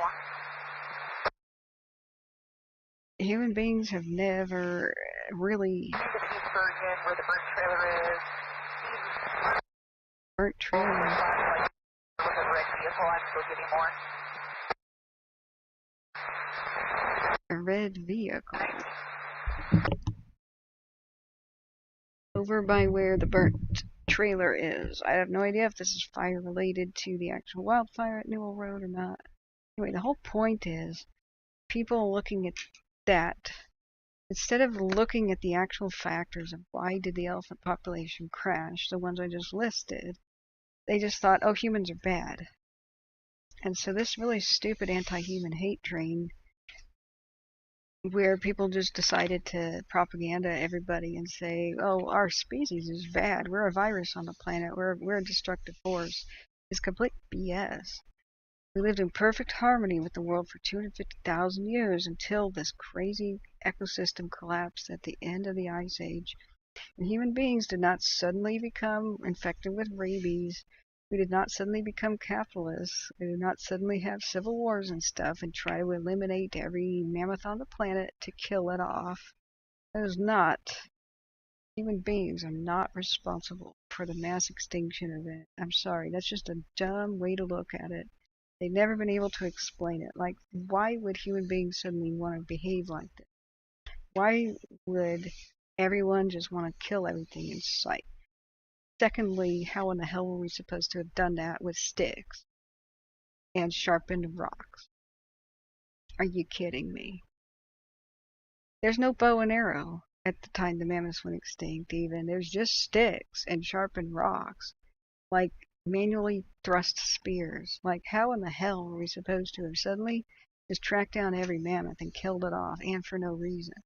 Why would we kill an entire herd when one of them would have fed probably 3 different bands of people for 3 months, for the entire winter, and into the thaw, right? If you preserved some of the meat and dried it out.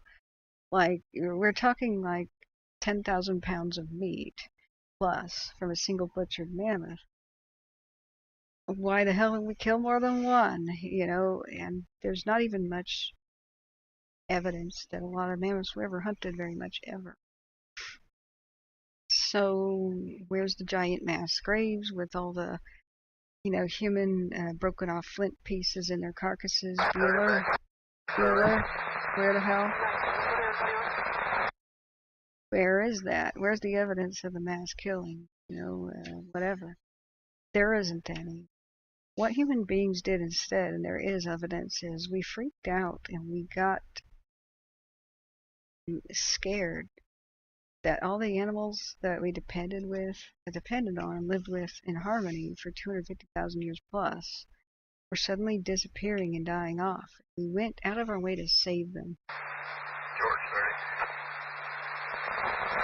Because we've always cared and we've always given a damn. The males are still on scene. We always cared, we always gave a damn. She saw them in the trailer. Where is she? You can show me out. I'd love to know what the hell they're talking about. So, This one's all the red car. we're trying to... Copy, 2122. What is this? What am I telling here? It's a good, positive story. What we did, even as prehistoric man, is we went around trying to save as many species as possible. All camels basically died in the entire world except the 2 we domesticated. We saved them. That's what domestication was. We tried to save the animals we depended on and prevent the ecosystem collapse from dominoing even further. No camels and camelid species survive today without our domestication. We decided that they weren't going to make it on their own, and so we took them under our wing. We have been saving species and environments forever. You look at all these awesome rescue videos, elephant falls in a well in India, and people are risking themselves to go save it. We've done that since the dawn of time. I'm sure there were plenty of rescues of stuck, mammoth calves in tar pits, and, mud bogs. Fools were about to take down a female and her calf. What would we do? We'd kill the dang wolves or drive them off, because wolves are not our food source, but the mammoths were.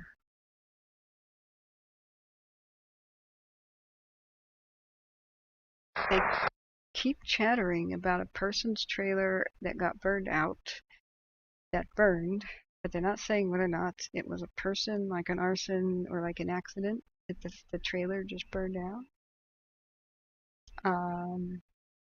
Or if the wildfire just got it, or if it's part of that domestic violence call that we were hearing earlier. And this drives me nuts because I can't tell what the hell's going on.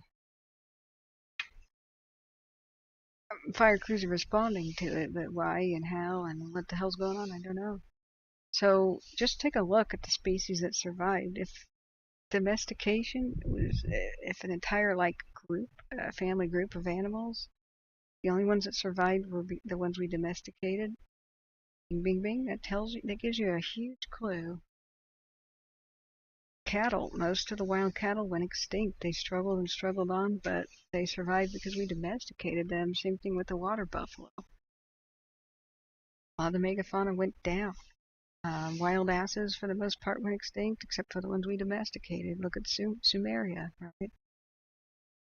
And there's a lot of animals, even in North America, which I think once were domesticated and just went feral, such as the American turkey. I think they were completely domesticated. But the civilizations that benefited from that, like Cahokia, Mississippi Mound Builders, they disappeared. Address is 451 Southeast Wire. Okay, still don't know what they're talking about.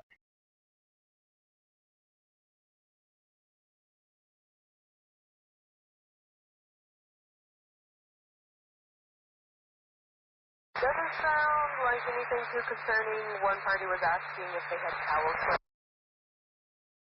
Still have no idea what the hell's going on. Alright, show us the pyrocumulus cloud. Show us the cloud. I'm gonna mute that. I'm gonna mute that.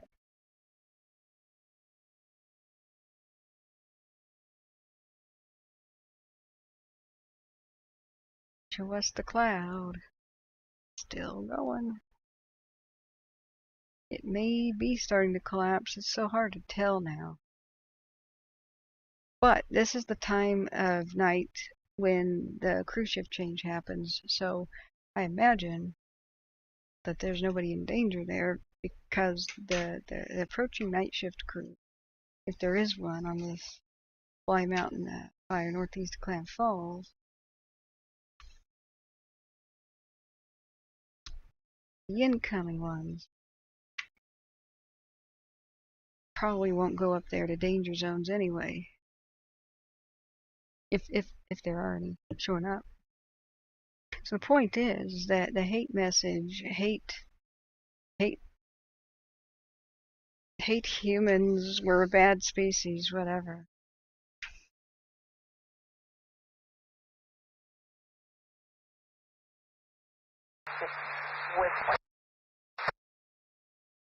What's coming up close? The fire? Klickitat County is what we're still listening to, but it's just so broken and messed up. I'm just supremely frustrated by what I'm hearing. So they said, it's coming up close, and they just read off an address. What's coming up close? The fire?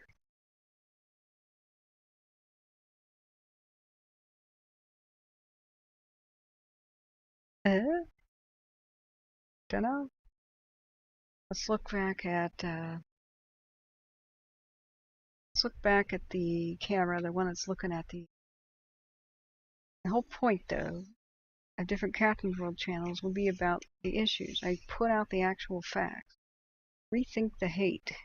You just want to hate ivory and think that doing that's going to save elephants. Didn't work. The entire 20th century, it didn't work. We're losing them faster than ever.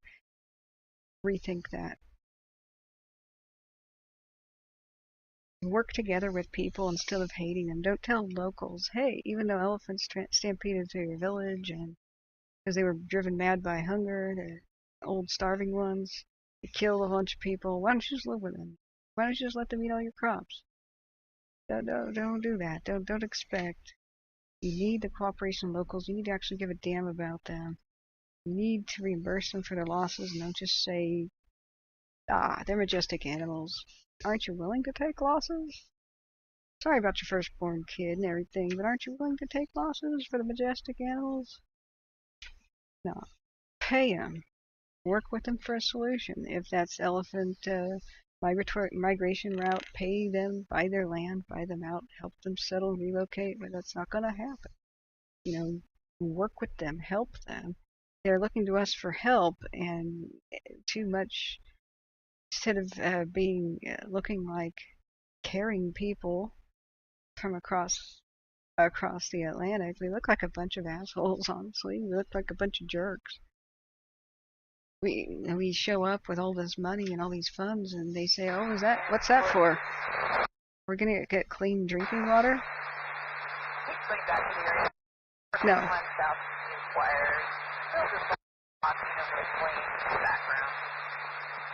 Flames. Where? My phone says down 28 in the area. 2130. I know.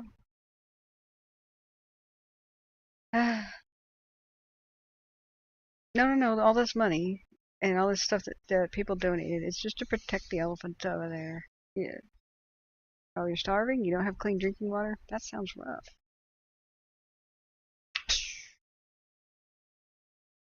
No, how about we'll help you. We'll help you out, and when you protect elephants and help us protect them, your quality of life improves, and then you can actually like these giant beasts that are dangerous. Okay. Ivory is still used for medicine too, not as much for ornamentation. I think you're confusing that with the rhino horn. The dumb, stupid, that will stop as we just increase our medical things. The uneducated masses in China still believe that powdered rhino horn is going to cure cancer and powdered tiger bone. So there's actually some good technological solutions to that. I mean, educate people that doesn't do anything, that rhino horn is made out of a keratin, which is a fingernail.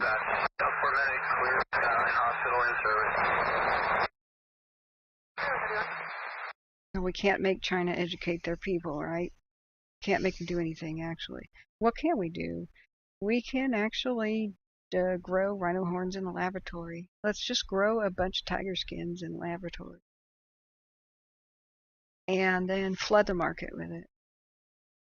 Airdrop it right into China. Just give it to China and say, here's all the rhino horns you want. Death-free. Right now they grow human ears in a laboratory, getting ready to... we're on the cusp of being able to, like, for example, when a firefighter loses their ears to fire because they burn off. I've seen all kinds of human ears being grown in a laboratory for transplant.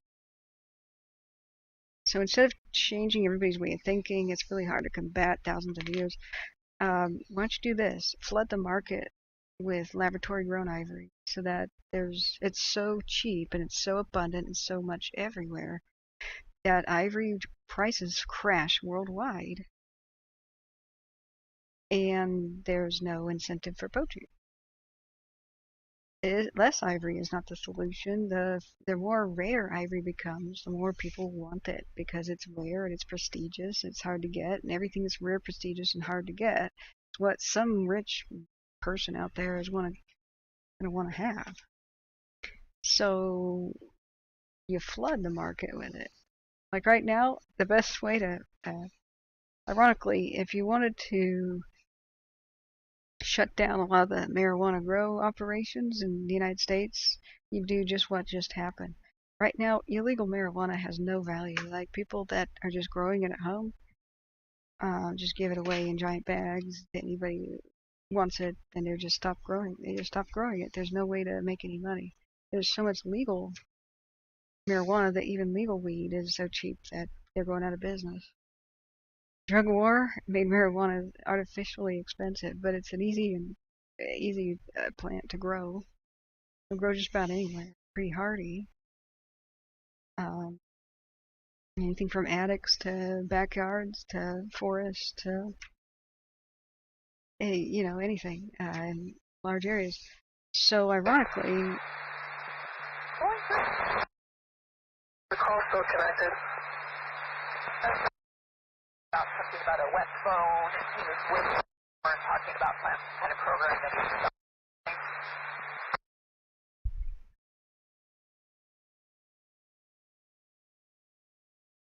anyway, I contacted the individual. He went. They were looking for a towel to dry it off. He can show me clear one. is this some domestic violence crap? I don't know. Just gonna mute that. So if you just look at the fundamentals of economics and capitalism, the more abundant something is, the cheaper the price is. That's called commodities 101. You want to help the planet, do a whole bunch of electronics e-waste recycling by yourself. I teach a lot of that. I haven't gotten the videos up, but every ounce of gold that we throw away because, oh, my charging cable died, I think I'll throw it in the trash. Hell no, that's mostly copper and a bit of gold. Every bit of gold and copper you throw away needs to be mined as a replacement. So recycle, right? And then there'll be fewer mines that are opened up, because the more abundant the material is, like the more that's recycled rather than mined out, the more abundant the material is, the lower the price is worldwide. So if a mine company is going to think about opening a mine, they're going to first figure out how expensive is it to operate that mine. There will be a threshold. If copper is at $3 an ounce or higher, a pound or higher, then the mine will be profitable, right? But if it ever goes below $3 a pound, we are losing money. So then they count the beans. How often since copper changes drastically in price, how often does copper go below $3 a pound? And if it does that too often, too frequently, and for too long, then there's no way we're going to open this mine. It's going to be a huge investment failure. So what is your job then if you want to help the planet? Copper mines are pretty, they can be quite destructive, let's just say that. And they're smelting even more so. Very polluting. In fact, over there by Shasta County where the car fire was, I showed people that wasteland forest that's now there. There's a giant copper mine in the distance, which I'll show you in a second, actually. And California's still dealing with the cleanup from it. It was operating in the 1800s, early 20th century, and they have to capture the toxic runoff from the smelters and stuff up there and what's leaching out of the mines, so it doesn't go into Lake Shasta. So Lake Shasta was polluted by it for a long time, and even before the lake existed. So California's still dealing with the toxic legacy of unregulated mining there. So metal recycling is a hell of a lot more important than anybody realizes. So I teach people how to do that. So what do you want to do? You want to save tigers like immediately? We need to flood the market with legal and guilt-free tiger skins. Everybody who wants one can have one. Don't make it elite. Don't make it posh. make it completely common, ordinary, and nothing special about it, so people get bored with it in general. Same thing like back in the day, I remember it was called lucite. Acrylic was a new invention, called it lucite. And it's so common today. It's the same plastic that was on CD cases, CD and DVD cases, where they all shattered and broke all the time. But the higher qualities of it were called lucite. It was like a really amazing plastic version of crystal. And boy, were people running out to buy that when it was new. And now it's just so common and stuff. Nobody gives a damn. Lucite, ha ha ha, whatever. The same thing like rubies used to be something only a king, queen, nobility could have. Now I kept seeing rubies on strings, bead strings, actual grown in the lab rubies.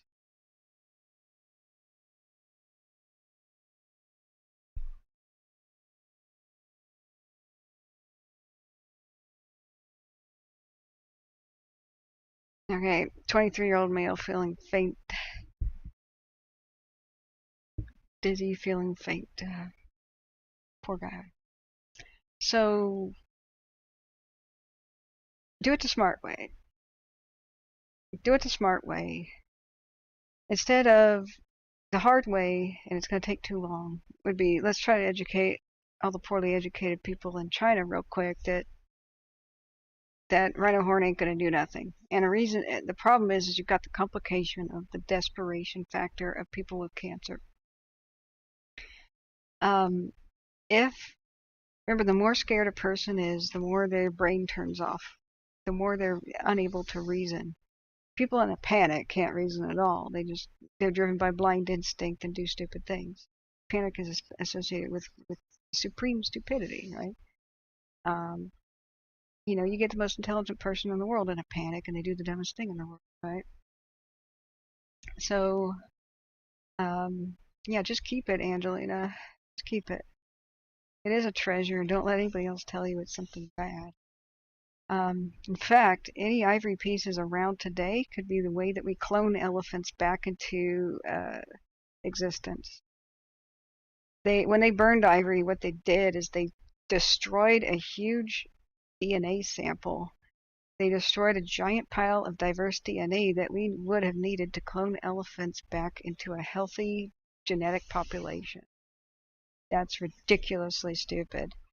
Right now they're bottlenecking so hard that even if we save them, there's a bunch of different populations and subspecies of elephants that might just go extinct anyway because they're all brother and sister and uncle and mother and daughter that are reproducing.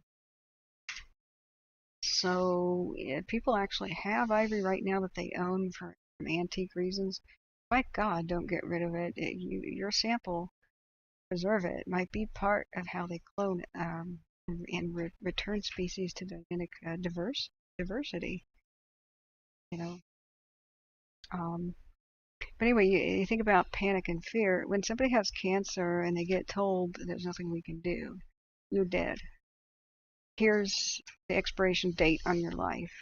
And then somebody else says, well, you know what? They say powdered rhino horn can do something about that. They say powdered up tiger bone can do something about that. Well, that's what your casual neighbor might explain. That's the traditional medicine thing. But there's always going to be the jerk that says, oh yeah, I cured my grandpa. If you look at liars, and just people in general, a lot of times, turn off the air conditioning here. Just look at anybody. There's people that always do a false vouching for anything, right? No matter what the rumor is, get a big enough group of people together and watch out for a couple individuals that will show up. It's a psychological profile, right? Doesn't matter any culture, it's just a human being thing. There's a whole bunch of people interested in a topic and they're not sure if it's true, and there's a rumor mill. Somebody will raise their hand and step forth out of the crowd and say, I know it's true. Everybody looks at that person because they just said, I know. Especially if it's something that people want to believe. That person people go, what? How do you know it's true? And that person will say, oh, I personally witnessed something, or one of my own friends or family members, blah, blah, blah. They're completely lying. They are making it up off their top of their head, but they want to be believed, and they love that attention. That's what they're after, attention.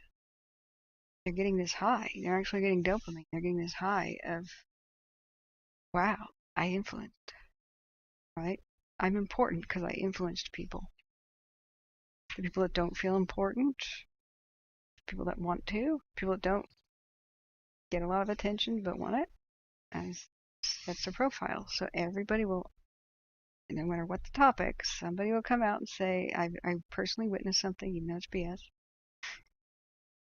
And say things that get people to believe them. It'll always be either I personally witnessed, or it happened to a close family member, or one person I know, and it gets it started. So there'll always be somebody that goes, yeah, my uncle was totally terminal. He was death rattling. In fact, he went down to 25 pounds. I'm just exaggerating, but they'll say he was like, there's no way that he was going to recover. And then all of a sudden, somebody gave him that powdered rhino bone tea, and he perked up. He gained 85 pounds in a week, and then he started, bicycling again. And then within 2 years, he bicycled the entire Great Wall of China, and he's doing better than ever. Now he's in the Guinness Book of World Records for doing it, because he also won a weightlifting competition. There's always somebody that's going to do this crap, and you and I, who are not desperate, who are not dying, are not going to believe this crap. But what about the person who has no other hope? That's your last hope. Well, a rhino died, but maybe I could live. So that's the thing there. There's a lot of incentive for really nasty persons to make a huge bunch of money off of a cancer patient, off the dying. It takes the most despicable kind of person out there. They're going to trick that person, and they're going to sell them something. And you see this happen in the West too, with people tricking people to doing something really harmful, but saying, I'm going to cure you. I have a cancer cure, and the reason you could trust me, even though I'm an evil charlatan, is they are out there. They know the cure for cancer, but they're suppressing it. But I know the secret. I know that this particular plant's going to cure you. And so people will pay a huge amount of money, even their last dime, to get these fake treatments out of desperation. It's just a thing that happens in society. So you can't fight that, is my point. You can't fight that. No matter how much you reason with a person who has been told they're terminal, oh, just accept death. Just accept death. Just accept death. That's not what they want to hear. They want to keep fighting. And Angelina says, okay, there's still, okay, this is like, I don't know that we're going to be able to see anything anymore. Thanks, Smitty, for putting the evac info up there. I'm pretty sure we don't need to do that anymore, because there's been adequate time for anybody to go door to door. It's not a big, highly populated region. So did they finally get a map? They finally did. Wait a second. PBS. Warn, Alert, and Response Network. It's from PBS.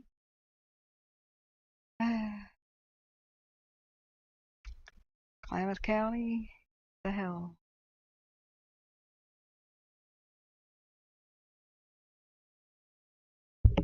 You are unreadable is what's being said on the Newell fire.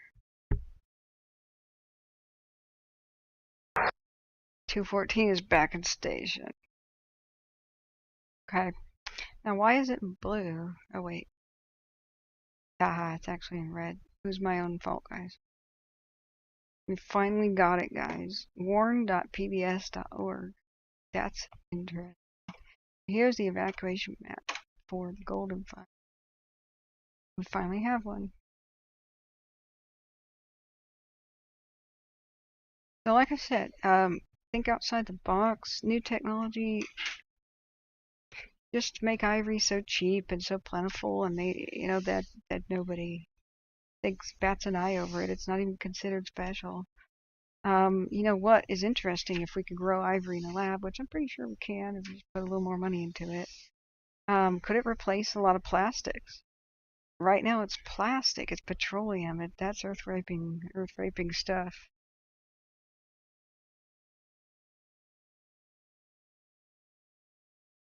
Yes, it's after 9 o'clock, it's almost 10, so that's okay for that.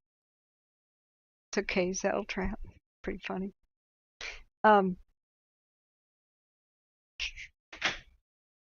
Wow. Make it ubiquitous, right? Nothing special. It's like plastic now is nothing special, but it was once so amazing. It's the latest and greatest thing, right? How much plastic could legal, ethical, grown in a laboratory ivory replace? Maybe pool balls, pool cues and stuff should be made out of that again. Maybe instead of plastic, we should make pianos made out of it. Patient.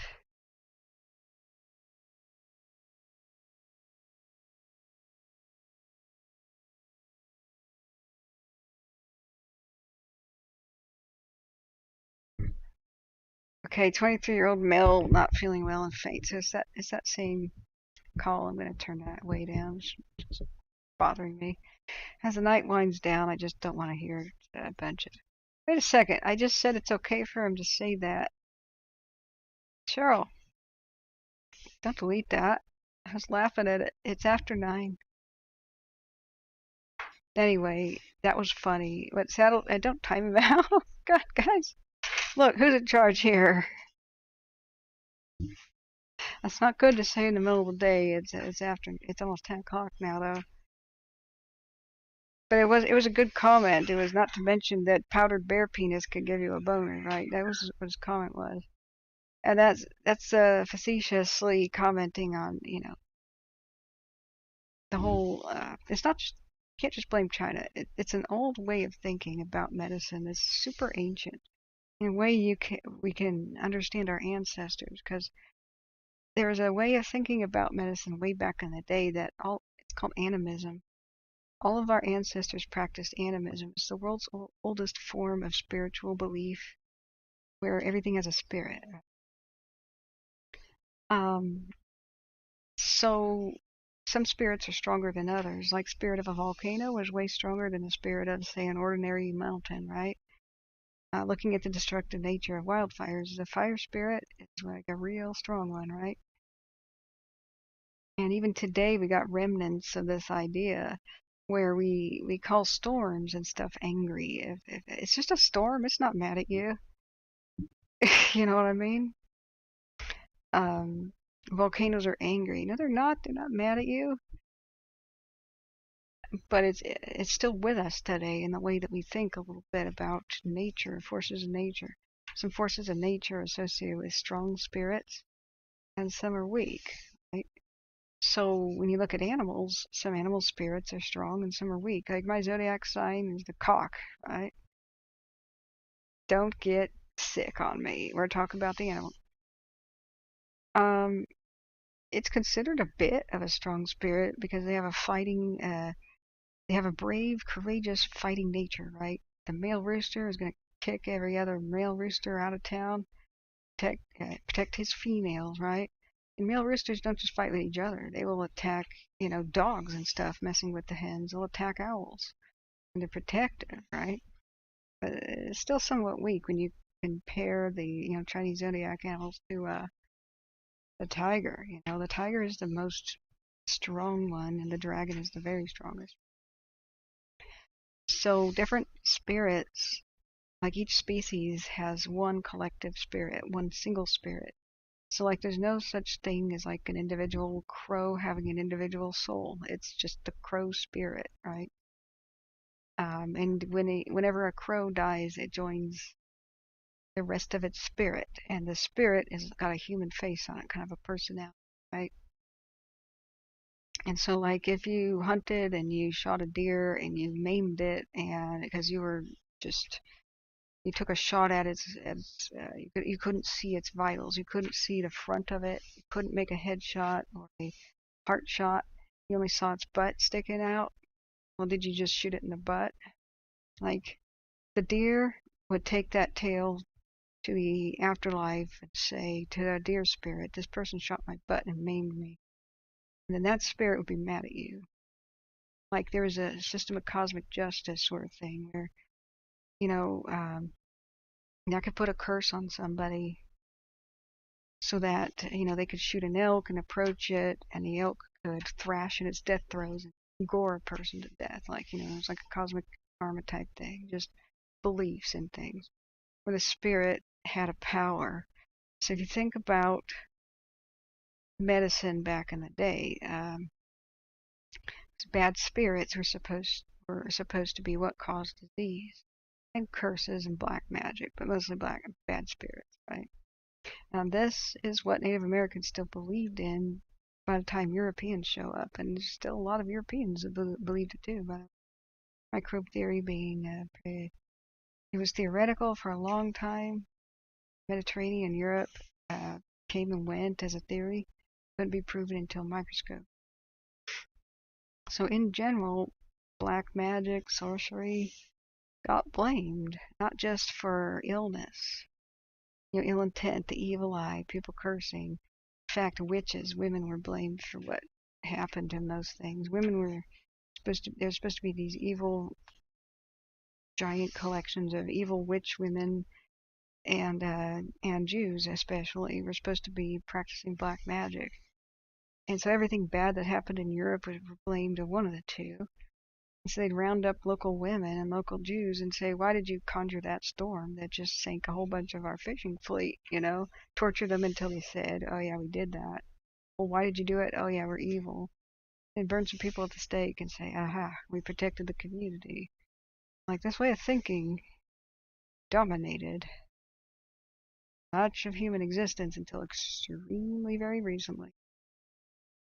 We should just be feeling very fortunate that we've got something called an education. Just shake our heads at this stuff.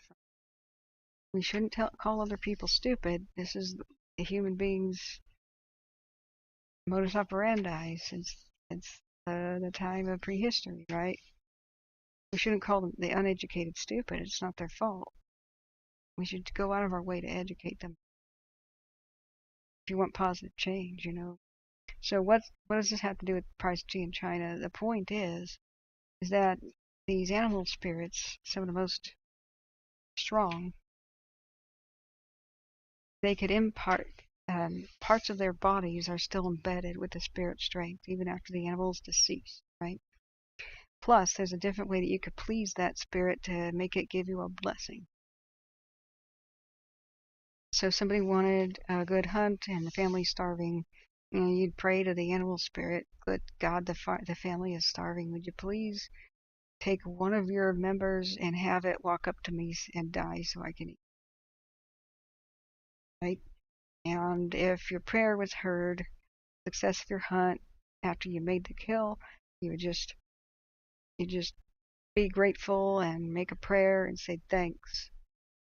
And that's still the way a lot of hunting and gathering type people operate, is they make a prayer to the animal spirit before and after the hunt, say thank you for the sacrifice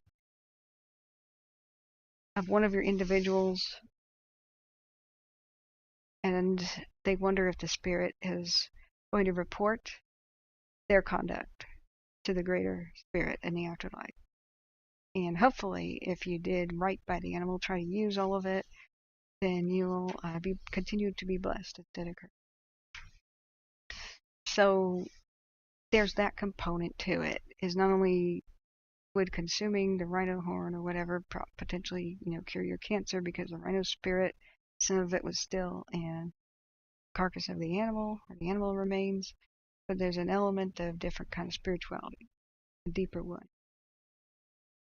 So what's the best way to protect rhinos that cure cancer, actually?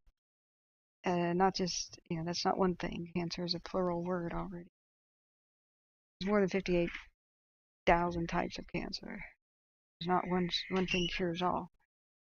And that's another thing we got to get the word out, is educate people. There is no, quote, cure for cancer, because there's that many out there. They're all completely different. It's one concept that it's unregulated cell growth. Cells going nuts and growing where they shouldn't be and destroying other body tissue, right? Whoa!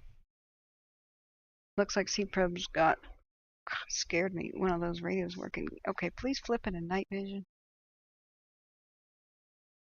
Please flip into night vision. That can give us some really good information about what's going on in Klamath Falls. It's still in day view. Just gotta wait it out. Just gotta wait it out.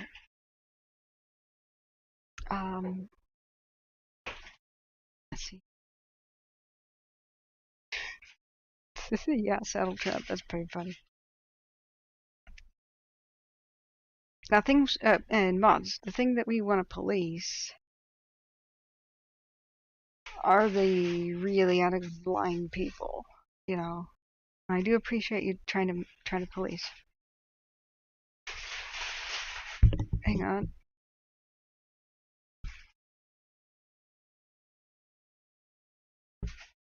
Hang on. Hey, Broken Fish. Hang on. I'm listening to the Klickitat County thing.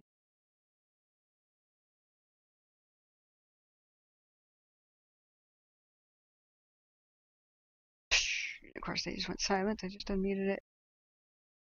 I don't know if that's relevant. I would think this camera would go into black and white by now, or infrared. It's frustrating. There's a giant fire in the distance that we can't see anymore. But the infrared will make it be super visible. So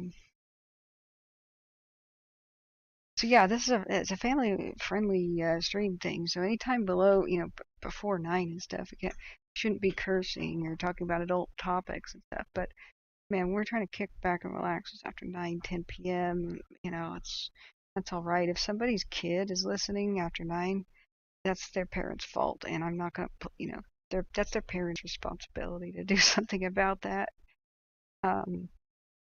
Besides, right now,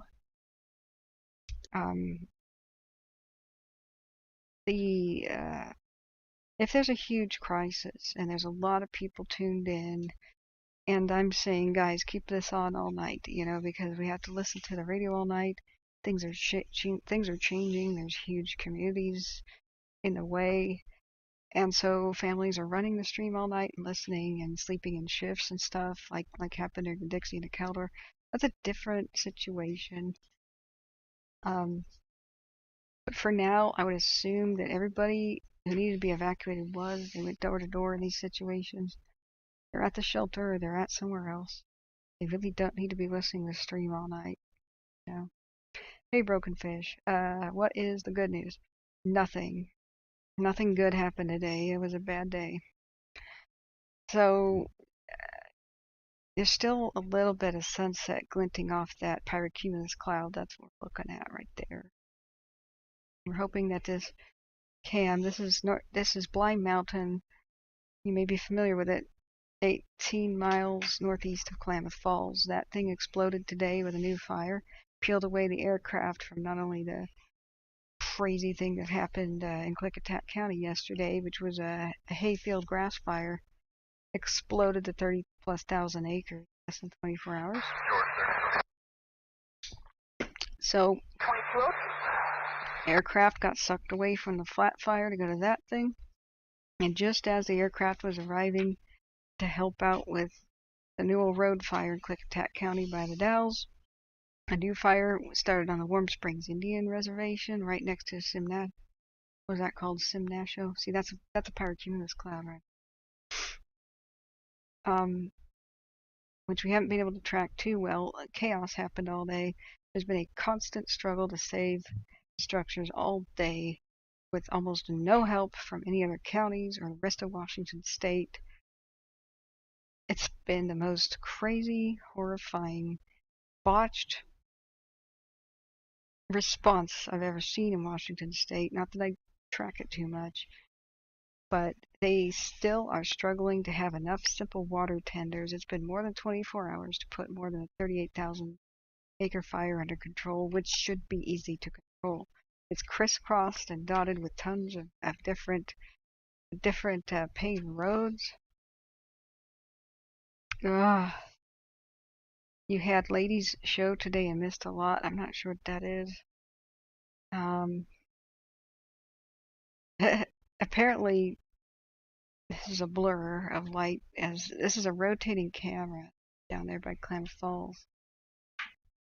So not only do we have a whole bunch of new fires break out today, flat fires, air resources got sucked away to those.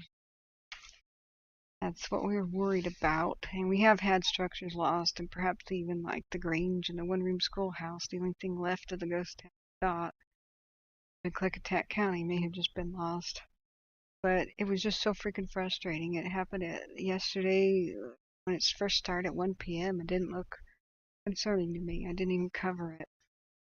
I mentioned I didn't cover it, but I looked at the flatland there. They got plenty of water by the Columbia to dip into. I figured aircraft would just turn out and put out this hayfield fire. Little did I know there was like 10 guys to respond to it.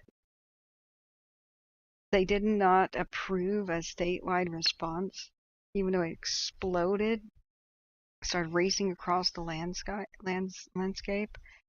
They didn't approve a state response.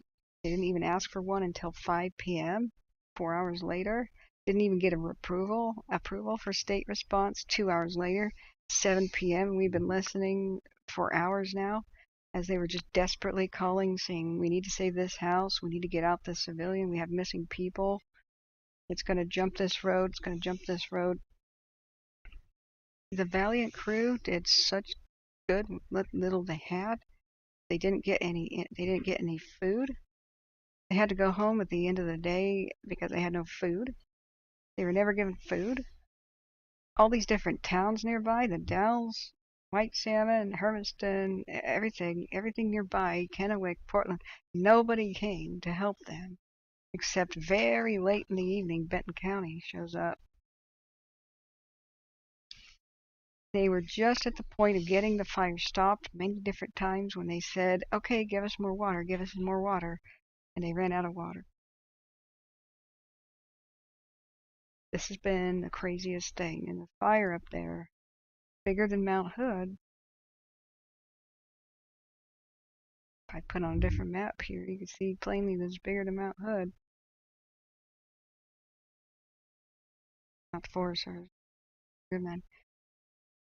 Where's a good one? Actually, global imagery is better. See, there's Mount Hood. See that white thing right there? That's the Newell Road fire. State of Washington, heads need to roll. What the hell? They desperately called for help, and I did the calculation. I could have driven from where I'm at in Portland. Night Division to operations on E-stop. Can you copy me on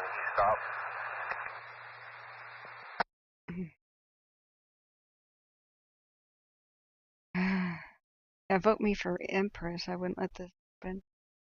Oh, man.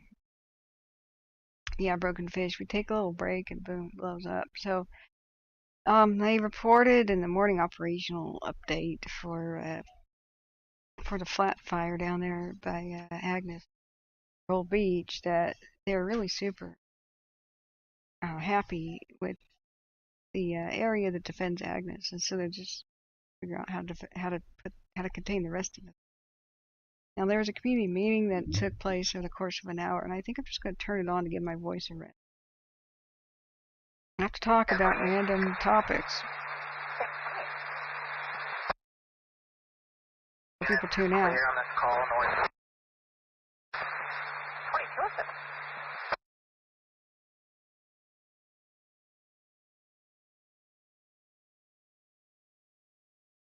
I have to talk about random topics, and that's why they come up. Otherwise, people tune out. Stuff for medic on scene.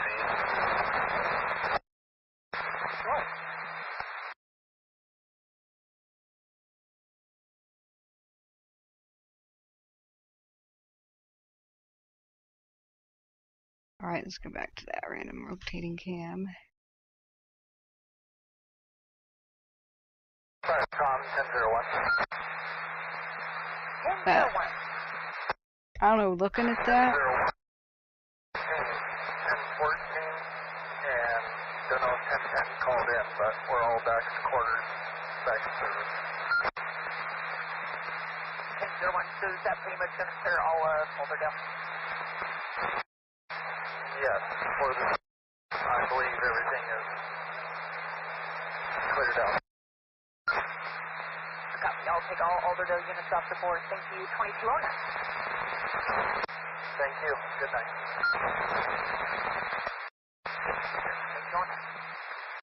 this dispatcher lady has been awesome all day. I think it was her entire shift we've been listening to, which is great. Brad P says, is the Buck Mountain cam still showing flames? This is Bryant Mountain?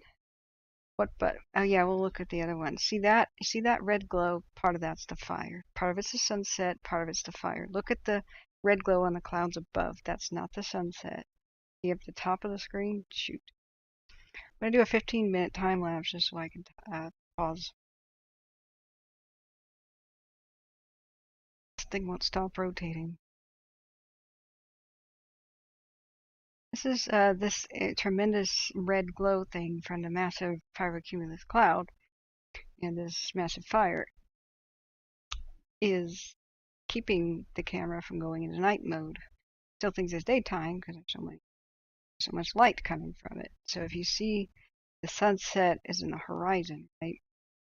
That light strip of red, what's above the horizon here? That's the fire.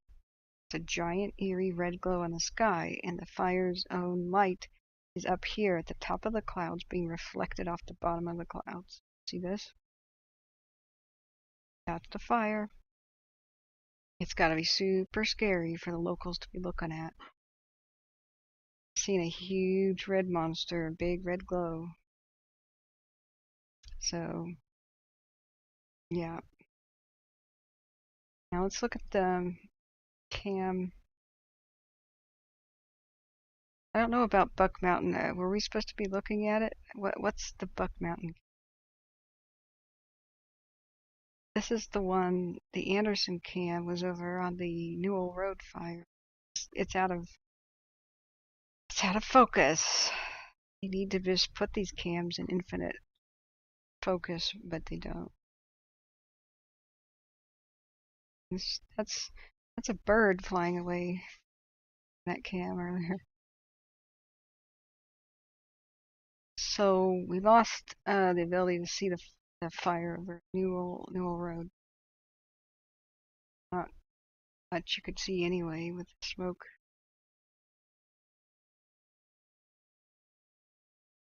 So I think, what should we do? Should we play the 1 hour long community meeting for the flat fire so I can rest my voice?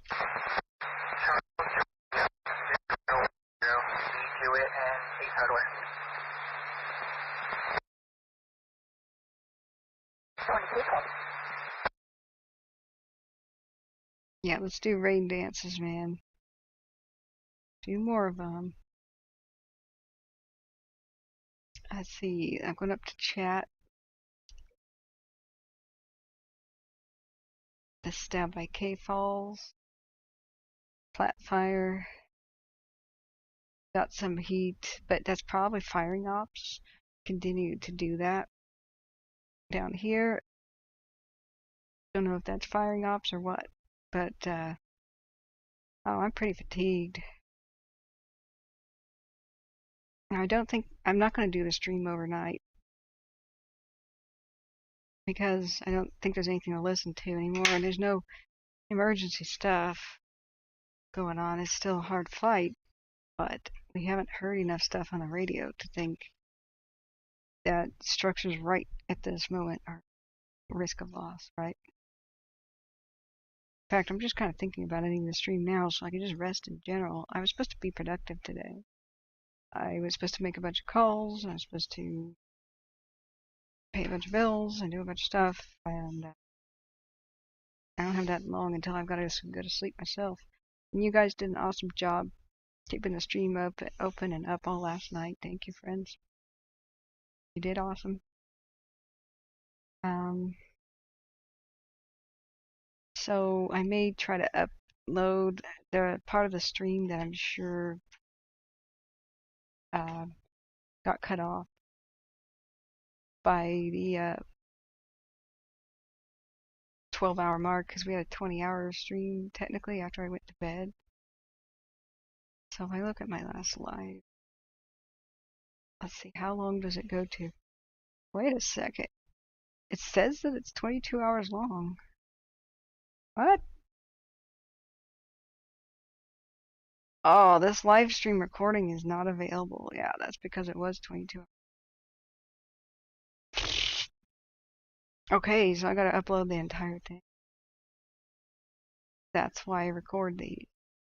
But thank you for your donations, friends. We are a donation-powered stream. Please give if you can. Otherwise, I have to stop this. Broken Fish. Got a Klamath Falls link for a Fire Watch news. Oh, cool. Southern Oregon and Northern California wildfire news. This is sweet. This is sweet. Aren't I plugged into their Facebook group here? Facebook.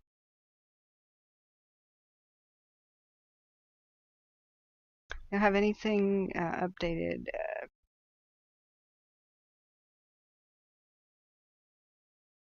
What is this? Two different versions of the same thing? Yeah. Don't have anything updated. And neat link though.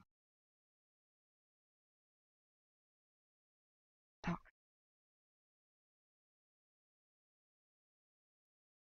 Cascade Fire Watch. Fire news. 1028 clear. There's no news since July 11th. Shut up. There's no news since July 11th. Okay, and that's it. We're shutting down the broadcastify. I've listened to this crap all day. The constant being interrupted, the horrible screechy sounds. It's going down. That's it. My ears are taking a break. Just straining to hear people, hearing about people's medical emergencies is done. We're getting no more good fire info. So, yeah, you can be sure. I've checked PayPal periodically. That link with the PayPal is my personal link. It goes straight to my PayPal account. It's called a paypal.me link. So that is the best way to donate, and I really appreciate everybody who has. I check it out on my cell phone. My cell phone doesn't really give me timely notifications. I may be looking at getting another. The map part has info.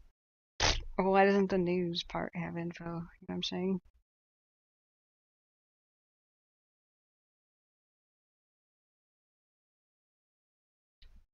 So it's sad nobody's really updating this. KlamathFallsNews.org/maps. Well, this is just automatic. This is actually Fire Mappers 2.0 map. This is not something that they made. Fire Mappers 2.0 and 2.3 has long been a resource that I put on the channel. It's right up here called the Fire Activity Map. Probably just like a localized version of it, but turn off the ad blocker. God, and it's white. It's arc welder to my eyes. Shut up. Okay, so it's just taking automatic update info. It looks like that website's abandoned, honestly. No updates since the 11th. In general, be safe with fireworks on the 4th of July. But yeah. But thanks, Broken Fish. But it's not a good reason. Unfortunately. which it was. So, yeah, there's Fire Mappers 2.0, there's 3.0. But I have never really gotten much out of Fire Mappers because you just put a million flame things all over the thing and you can't really tell which one is which one's a prescribed burn. Watch Studio is a whole lot better than that. Sometimes there will be a million of these little flame things on the map. You'll click on one of them and it was from 2 months ago, and one of them was 1 acre. It's like, what the hell is this doing here? Kind of stuff, you know. For example, right there, bedrock fire incident. Discovered on the 22nd of July. Oh, that actually is here. I thought I said June 1st. But, okay. Okay. And sometimes you click on these and they're like, oh yeah, it's June. It's January. So it's neat, but it's not something I tell everybody to run over to check out. So let's go back in our cam. Did it flip into info? Did it? Okay, it's still in color. I wonder if the glow of the city lights over there, and I don't know which city that would be. Is that Medford? Are going to mess with the cam and the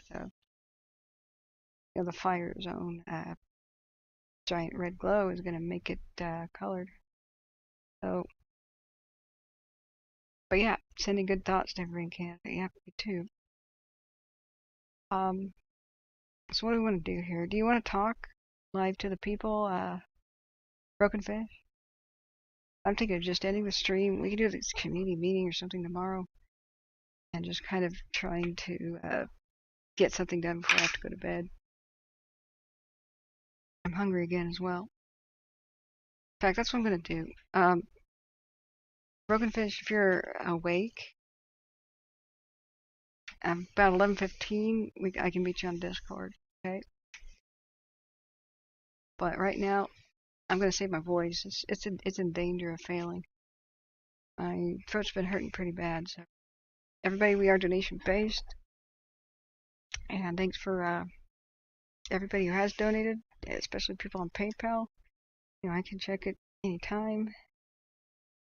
See, it doesn't really alert me in real time, but I can refresh it.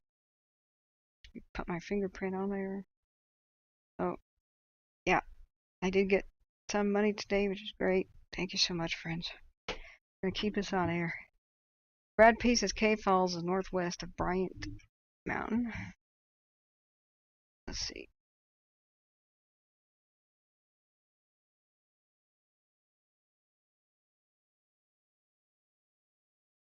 It's rotating. Yeah, it is. The cam's rotating, remember?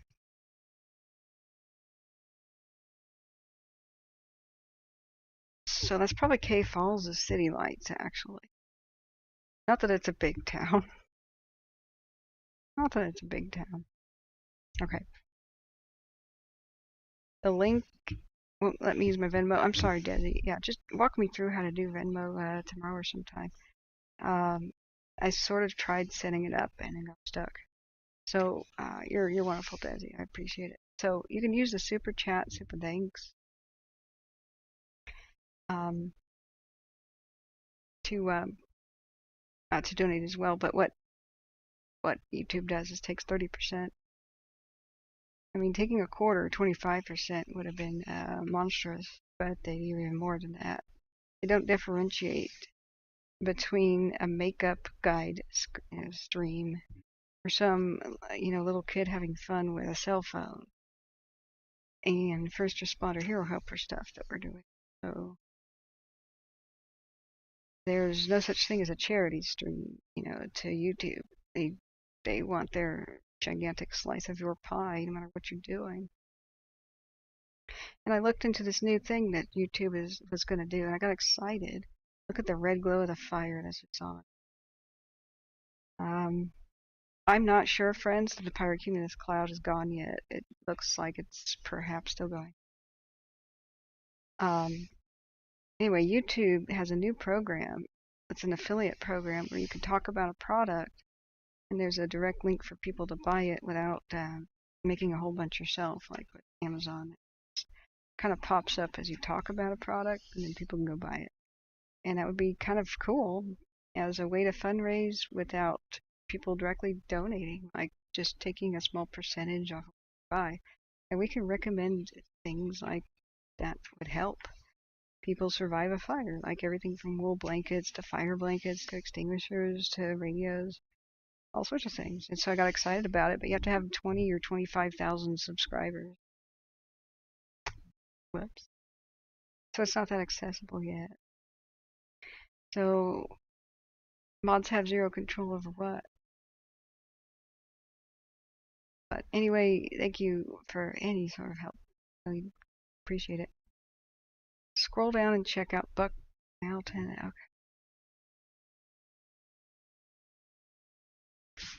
49 Mountain is kind of looking perhaps. Buck.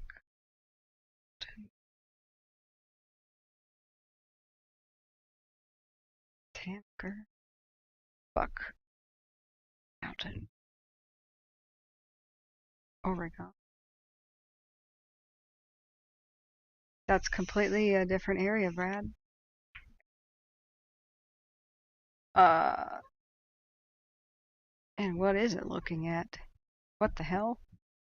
Is it looking at a new fire? Oh, for God's sake. Fire I didn't know about. Jesus. Northeast of Eugene. Yeah, Brad P., that's a completely different fire. One I didn't know about. Oh God, that's probably fire burn scar. What is it?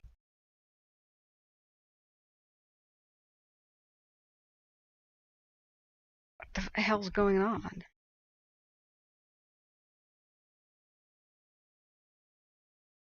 The Bedrock Fire is southeast of Eugene. Goddamn campground fire.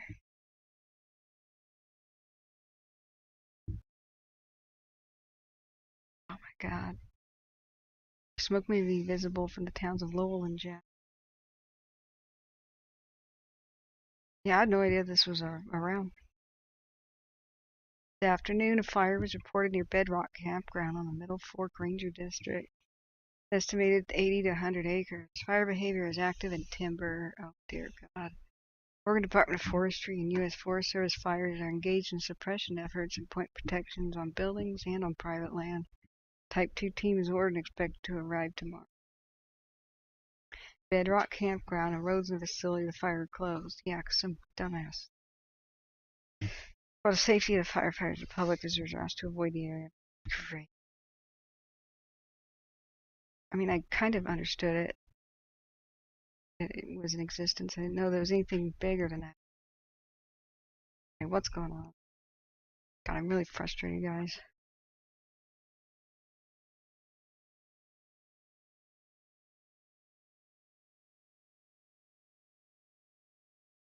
Yeah, that's looking at the bedrock. Oh, it can't be. Can it? No. No, that's completely different. This is something else, and this is something completely different than the bedrock fire. What the hell is going on here? Corvallis is not the same thing as Eugene. Bedrock fire, unless Watch Duty has it in the wrong spot. Buck Mountain is looking over here by Staten. I have to get in my car and go and figure out what the hell's going on. Bedrock fires due east of Eugene.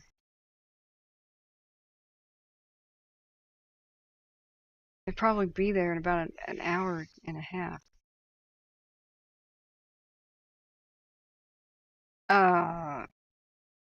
Yeah, that's something totally new.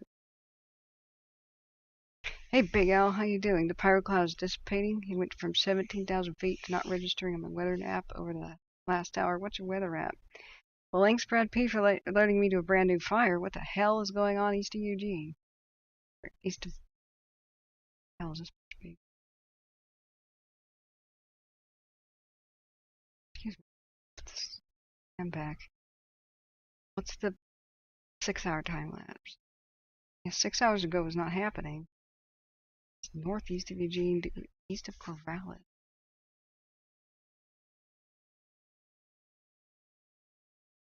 What's the zoom level?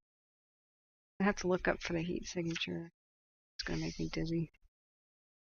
Okay, so the camera settles on this fire at,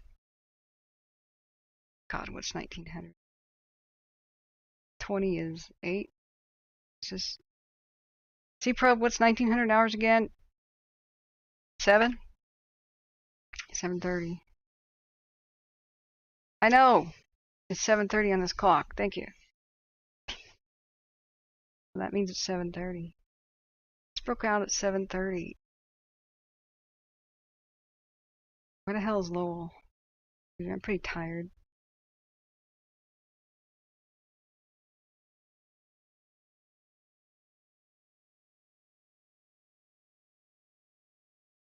I want a goddamn day off.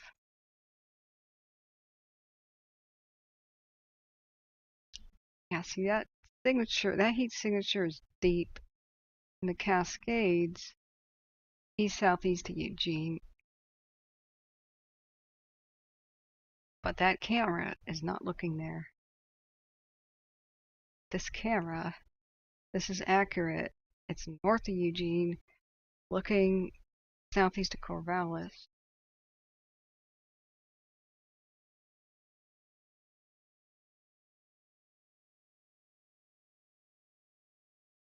Sweet home area. Like here, but all the satellites aren't showing a damn thing.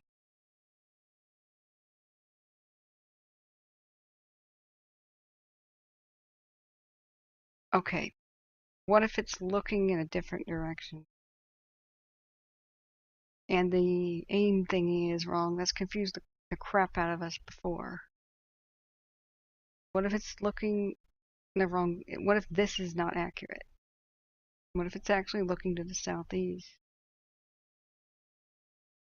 That could make sense. These things are not always accurate. So I would think something that large would have already been making a heat signature.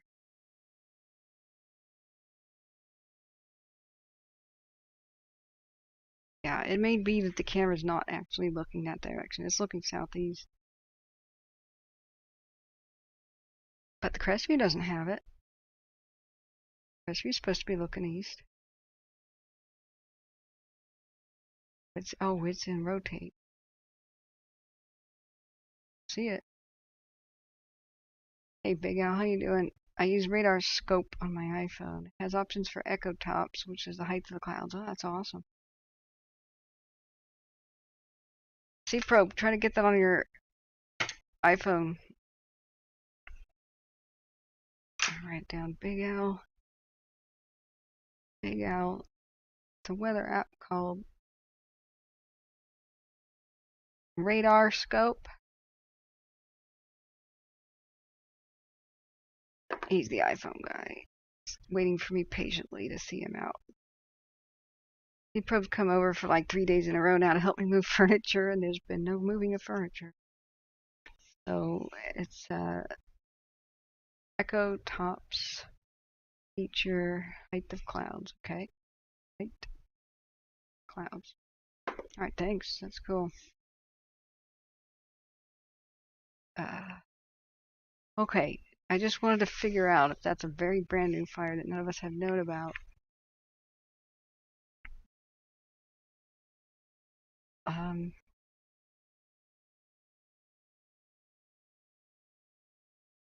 Smithridge Lane. It's rotating too. Okay. I'm just going to write that off as cameras facing a different direction than the map says. We've had that problem before with this old aging website. Okay, friends, we're just going to adjourn this. I'm gonna lose my voice, and if I do that, I'm no good to anybody. I need rest. Still sick. Bennett Mountain, Idaho. On a fire, okay. Right. And the moment I say I'm going to bed, usually a fire breaks out. So I gotta quickly, go to bed before one does. So thanks a lot for the tip there, Big Al. We'll be back tomorrow sometime in the afternoon. You know what? I'm supposed to do something tomorrow afternoon though, and evening.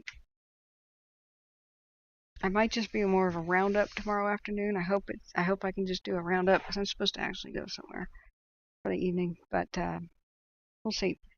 I'll be on at some point tomorrow. So thanks, friends. I'm gonna adjourn it. Thanks everybody for being here.